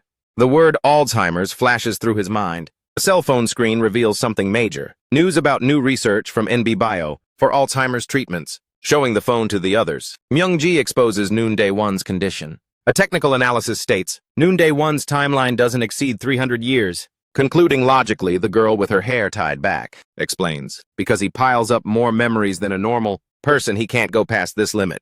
Realizing what this means, Jong-ho figures out that the watch, sent by the detective, was a coded message about his time limit. With conviction, Myung declares, "The only key to winning this fight is the fact that Rewind loses his memory when he uses his power." They realize they have to force him to use his power, just to have a fighting chance, even if their attacks don't land. Snapping his fingers, Noonday dodges So-han's punch aimed at his head. Snapping his fingers once more, he evades another attack aimed at his left shoulder. Coldly, Noonday explains, "I can simply rewind time to avoid your moves." So-han realizes that won't work, deciding to switch up his strategy. So-han stops time with his own attack to prevent Noonday from reacting. Arrogantly, Noonday comments, "You only knew a world where victory was instant, because you were fighting people without powers." Activating his ability, So-han says, "Even if it's hard for both of us to move, your power won't work." Noonday hesitates for an instant. Completing his sentence, he claims the ability doesn't work on her. Myung-ji appears behind him. Raising her hand, he realizes he needs to rewind time. Several fragmented memories flash through his mind. Dazed, he stumbles forward as Myung-ji charges at him, knocking him down with a powerful body blow. She completes her move, falling hard. Noonday hits the ground. Then So-han shouts, "Jong-ho now!" Preparing his attack, Jong-ho concentrates to charge. Still on the ground, Noonday looks up, plummeting from the ceiling. Massive metal structure descends toward him. Trying to escape the impact, he tries to snap his fingers, colliding violently with the ground. The structure shakes as it hits the floor. Turning to his friends, So-han asks, "Did it work?" Then he comments, "Myung-dae seemed to struggle after using his power, exactly as we planned." Warning cautiously, Jong-ho says, "It's too early. We need to be careful." In the next instant, Jong-ho is struck by a punch. Ho collapses to the ground, shocking Myung-ji. Screaming in desperation, So-han calls out, "Jong-ho!" Emerging from the dust, Noonday-won attacks. So-han shouting, "So-han, Jong-ho!" Myung-ji tries to react but suddenly stops. In a flashback, So-han questions the validity of the plan. Asking unclearly, he says, "Is this all we've got to fight with? What if it doesn't work?" Back in the present, Myung-ji lunges forward and challenges him, "How dare you!" stumbling and screaming in pain. Myungji repeats furiously, "How dare you mess with my memories of Sangmi?" Realizing the new state of affairs, Myungji understands the situation has changed. She concludes that everyone is dead. Jongho and Sohan lie on the floor. Noonday glares at them, questioning how they dared to manipulate his memories. He grabs Myungji by the hair, overpowering her. He throws her violently to the ground, treating her like a mere object and leaving her there. Myungji wonders if it's all over. Approaching, Noonday grabs her throat. "You've been attacking me non-stop." Pressing her against the crates, he continues, "You did this to make me use rewind so you'd have a chance." Noonday expresses disbelief. "I can't believe how prepared you were. You wouldn't have pulled this plan off without being sure." He looks at her with suspicion. "How did you figure out the weakness of rewind?" "It would be hard to guess that just from news articles." Noonday asks Myungji, "Did Detective Do tell you?" From Myungji's reaction, he deduces he's right. Noonday didn't expect the detective to give this info to the shuffle. Either way, it was useless, he declares. Myungji in turn realizes that they could have discovered Noonday One's memory capacity on their own. Silently, she wonders, why Detective Do sent her that watch? In a flashback, the detective asks, "Don't you think you're using your powers the wrong way?" The detective continues firmly. "Other powers can catch up to yours." An intense focus settles on the scene. Day One apologizes. "There's someone I need to see." Myungji warns him seriously. "Even if you go back to the past to see that person, you'll just rewind time again when she dies." Noonday responds dryly, "I know." Crying out in pain, Myungji declares, "I lost someone precious too. But I finally realized something. Even though I lost my parents and went through an irreplaceable time, a period that can't be reversed and faced terrifying moments, now I know what to do. If I want to protect what's important, I can't just ignore it and run away. I need to face the situation head-on and fight.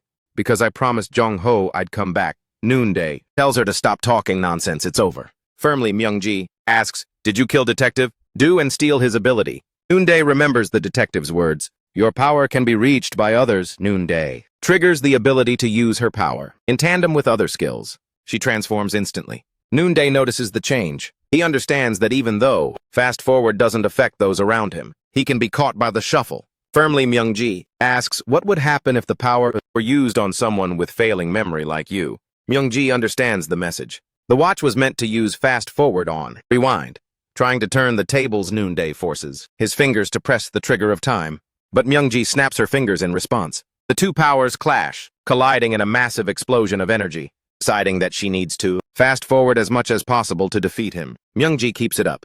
Noonday is caught in the flow of time. He's accelerating and losing control. Time begins to fracture, rapidly distorting all around him. Observing the scene, Myungji notices that space-time is warping. Trying to resist the distortion, he screams, "Stop!"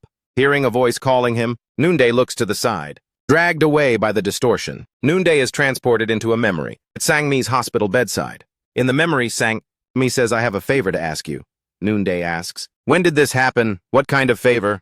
Starting cautiously, Sangmi says, "Even if I die, I don't want you to rewind time." Confused, Noonday asks, "What are you talking about?" Explaining from the heart, Sangmi states, "Even if we didn't do everything we wanted, and we made mistakes, we were slow and clumsy, but we did our best in every single moment.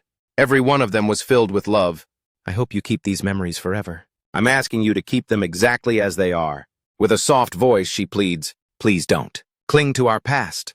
Don't end up ruining your future." Back in the present, Noonday turns away amidst the clash of powers. Myungji remains immobilized, still caught in her own power. Looking at her silently for an instant, Myungji hesitates. Then an intense light envelops the area. Myungji's eyes snap open. She finds herself floating in a dark space. She wonders where she is. She realizes she's back and that things will be difficult for a while. She can't believe he dared to do it, knowing the consequences. A sound makes her turn sharply. Record appears before her. Myungji asks, "What are you doing here?" Calmly, Record explains, as the dimensions distorted, "I entered your subconscious." Myungji shows immediate concern. "What happened to Noonday One?" "Jongho and Sohan are fine," Record says. It's clear that Myungji's fast-forward power conflicts with Noonday's ability. While one speeds up time, the other rewinds it. She continues to explain, past and future cannot coexist, causing their powers to collide. At that moment, the accelerating and the rewinding repeated infinitely. Noonday's brain exceeded its capacity to handle time. Record concludes that, ironically, the strongest power to stop him was the one Myungji considered useless. Myungji asks, So where is Noonday now? Record reveals that after the collision, his mind collapsed. Trapped in the last memory he ever had, he remains locked away. Record explains that he left to be with someone. She shows him kneeling before a headstone. Myung-ji realizes then that Record had been helping him the whole time, revealing the truth. Record explains, in every outcome I showed Noonday one was always the winner. Suspicion grew among the youth. Without the courage to face the truth, they couldn't unite their powers. If that happened, Noonday would obtain all the abilities. He would repeat time with his wife infinitely. Record continues, explaining that the only way for them to win wasn't through a superficial alliance, but with complete mutual trust. Record emphasizes Myung-ji's inner strength. You learned to never give up. You fought to protect the people. Important to you. That was the only way for the future to exist. Record declares, so Myung-ji, you won the battle. Record's hand begins to flicker. She warns, we don't have much time left. She asks, are you okay? With a firm look, Record warns, just like before you could end up alone and Jong-ho will get hurt again because of you, Record. Reminding Myung-ji that I was just starting to enjoy school. A heavy silence falls. With a final warning, she adds, the people around you will have changed. Myung-ji remains silent for a moment, then says, it's okay, Myung-ji. She sincerely explains the reason why. Myung-ji hated me and I had no friends. It was because I had given up and hadn't done anything about it. I won't run away anymore. Any amount of time is meaningless. Record watches her. Nodding slowly, she accepts Myung-ji's decision. The scene shifts to the storefront of a flower shop on a sunny day. A news report on TV announces that Mr. Won has been found guilty of terrorizing the citizens of Gunshin. The news reveals the details. He was responsible for the serial killings. He was arrested in front of his wife's grave. Officer Tae-soo Ham, who contributed to the investigation, will receive a promotion. Sergeant Mei Hondo, who died during the case, was also promoted posthumously. Sitting at a table, Myung-ji says, I can't solve this question. The bell on the shop door rings. She turns to greet the customer, but is surprised to see who it is. Myung-ji greets him. Sohan says, I was just passing by. Complaining about how hard math is, Myung-ji listens to Sohan. He encourages her, you've been doing great. Myung-ji then congratulates him on winning a medal. He plays down the achievement, trying to change the subject, but Myung-ji insists, that's incredible. Sohan changes the subject. Have you heard from Jong-ho? Myung-ji responds, no, figuring he's busy. Sohan comments, I thought you two were dating. Myung-ji asks, are those flowers for Gaein? Sohan seems surprised by the question. Playfully, Myung-ji explains, all of Gaein's friends know she has a boyfriend. Handing him the bouquet, Myung-ji advises, be nice to. Myung-ji says, say hi to Gaein for me. Sohan asks, where are you going? Myung-ji smiles and says, I've got important plans. The scene cuts to a sunny beach. Sitting on the grass, Myung-ji and Yong-ji are relaxing. Her sister remarks, what a beautiful place. Yong-ji says sadly, our parents aren't here to see this. Everything would be different if I hadn't been so stubborn. Myung-ji tells her sister, don't go there, but Yong-ji replies, I know, I just can't help it. Yong-ji suggests, we can come back here with Auntie next year. Myung-ji jokes, we might even end up at the same college. Yong-ji calls out to her sister, who answers quickly. Myung-ji thanks her, thanks for waiting for me. Yong-ji apologizes. I'm so sorry I made you spend all that time alone. But Myung-ji says forget about it. Sohan told me everything. Admitting she can't say she wasn't annoyed, the older sister lets it all out. She needed to understand the whole story about the time, power. Continuing sincerely, she says, what matters is that you're back, Myung-ji, and you're not avoiding me like before. Myung-ji smiles. That's enough for me. Yong-ji asks, so are you really doing okay? Myung-ji seems confused, so Yong-ji clarifies. Yong-ji comments, I'm asking about Jong-ho since he hasn't called. Yong-ji says she just wanted to thank him properly. She affirms, I was able to get through all those hardships because of him. Myung-ji says it's fine. Jong-ho has his own path to follow, and I'll cheer him on from a distance. Yong-ji smiles warmly. She notes that Jong-ho's lesson to never give up will stay with her. Joking, Yong-ji says, okay, enough of this lovey-dovey talk. I'm getting so sentimental it's making me sick. Yong-ji calls Myung-ji's name and Myung-ji answers. Yong-ji remarks, so, it's summer break. In those American TV shows, the students always seem so busy. Myung-ji asks Yong-ji, do you know why I'm telling you this? A voice asks, what took you so long? They both turn around. Yong-ji says to him, you should have heard what Myung-ji just said. She finds the whole situation cringy. He calls out Myung-ji's name, catching her attention. The scene pans out, briefly showing the beach. Walking up to her, Jong-ho says, it's been a while. She simply greets him back. This story is just on another level. I can't even decide on a score. What would you give it? On a scale of 0 to 10, make sure to hit that like button and leave your rating in the comments. Take this into account in the order shown.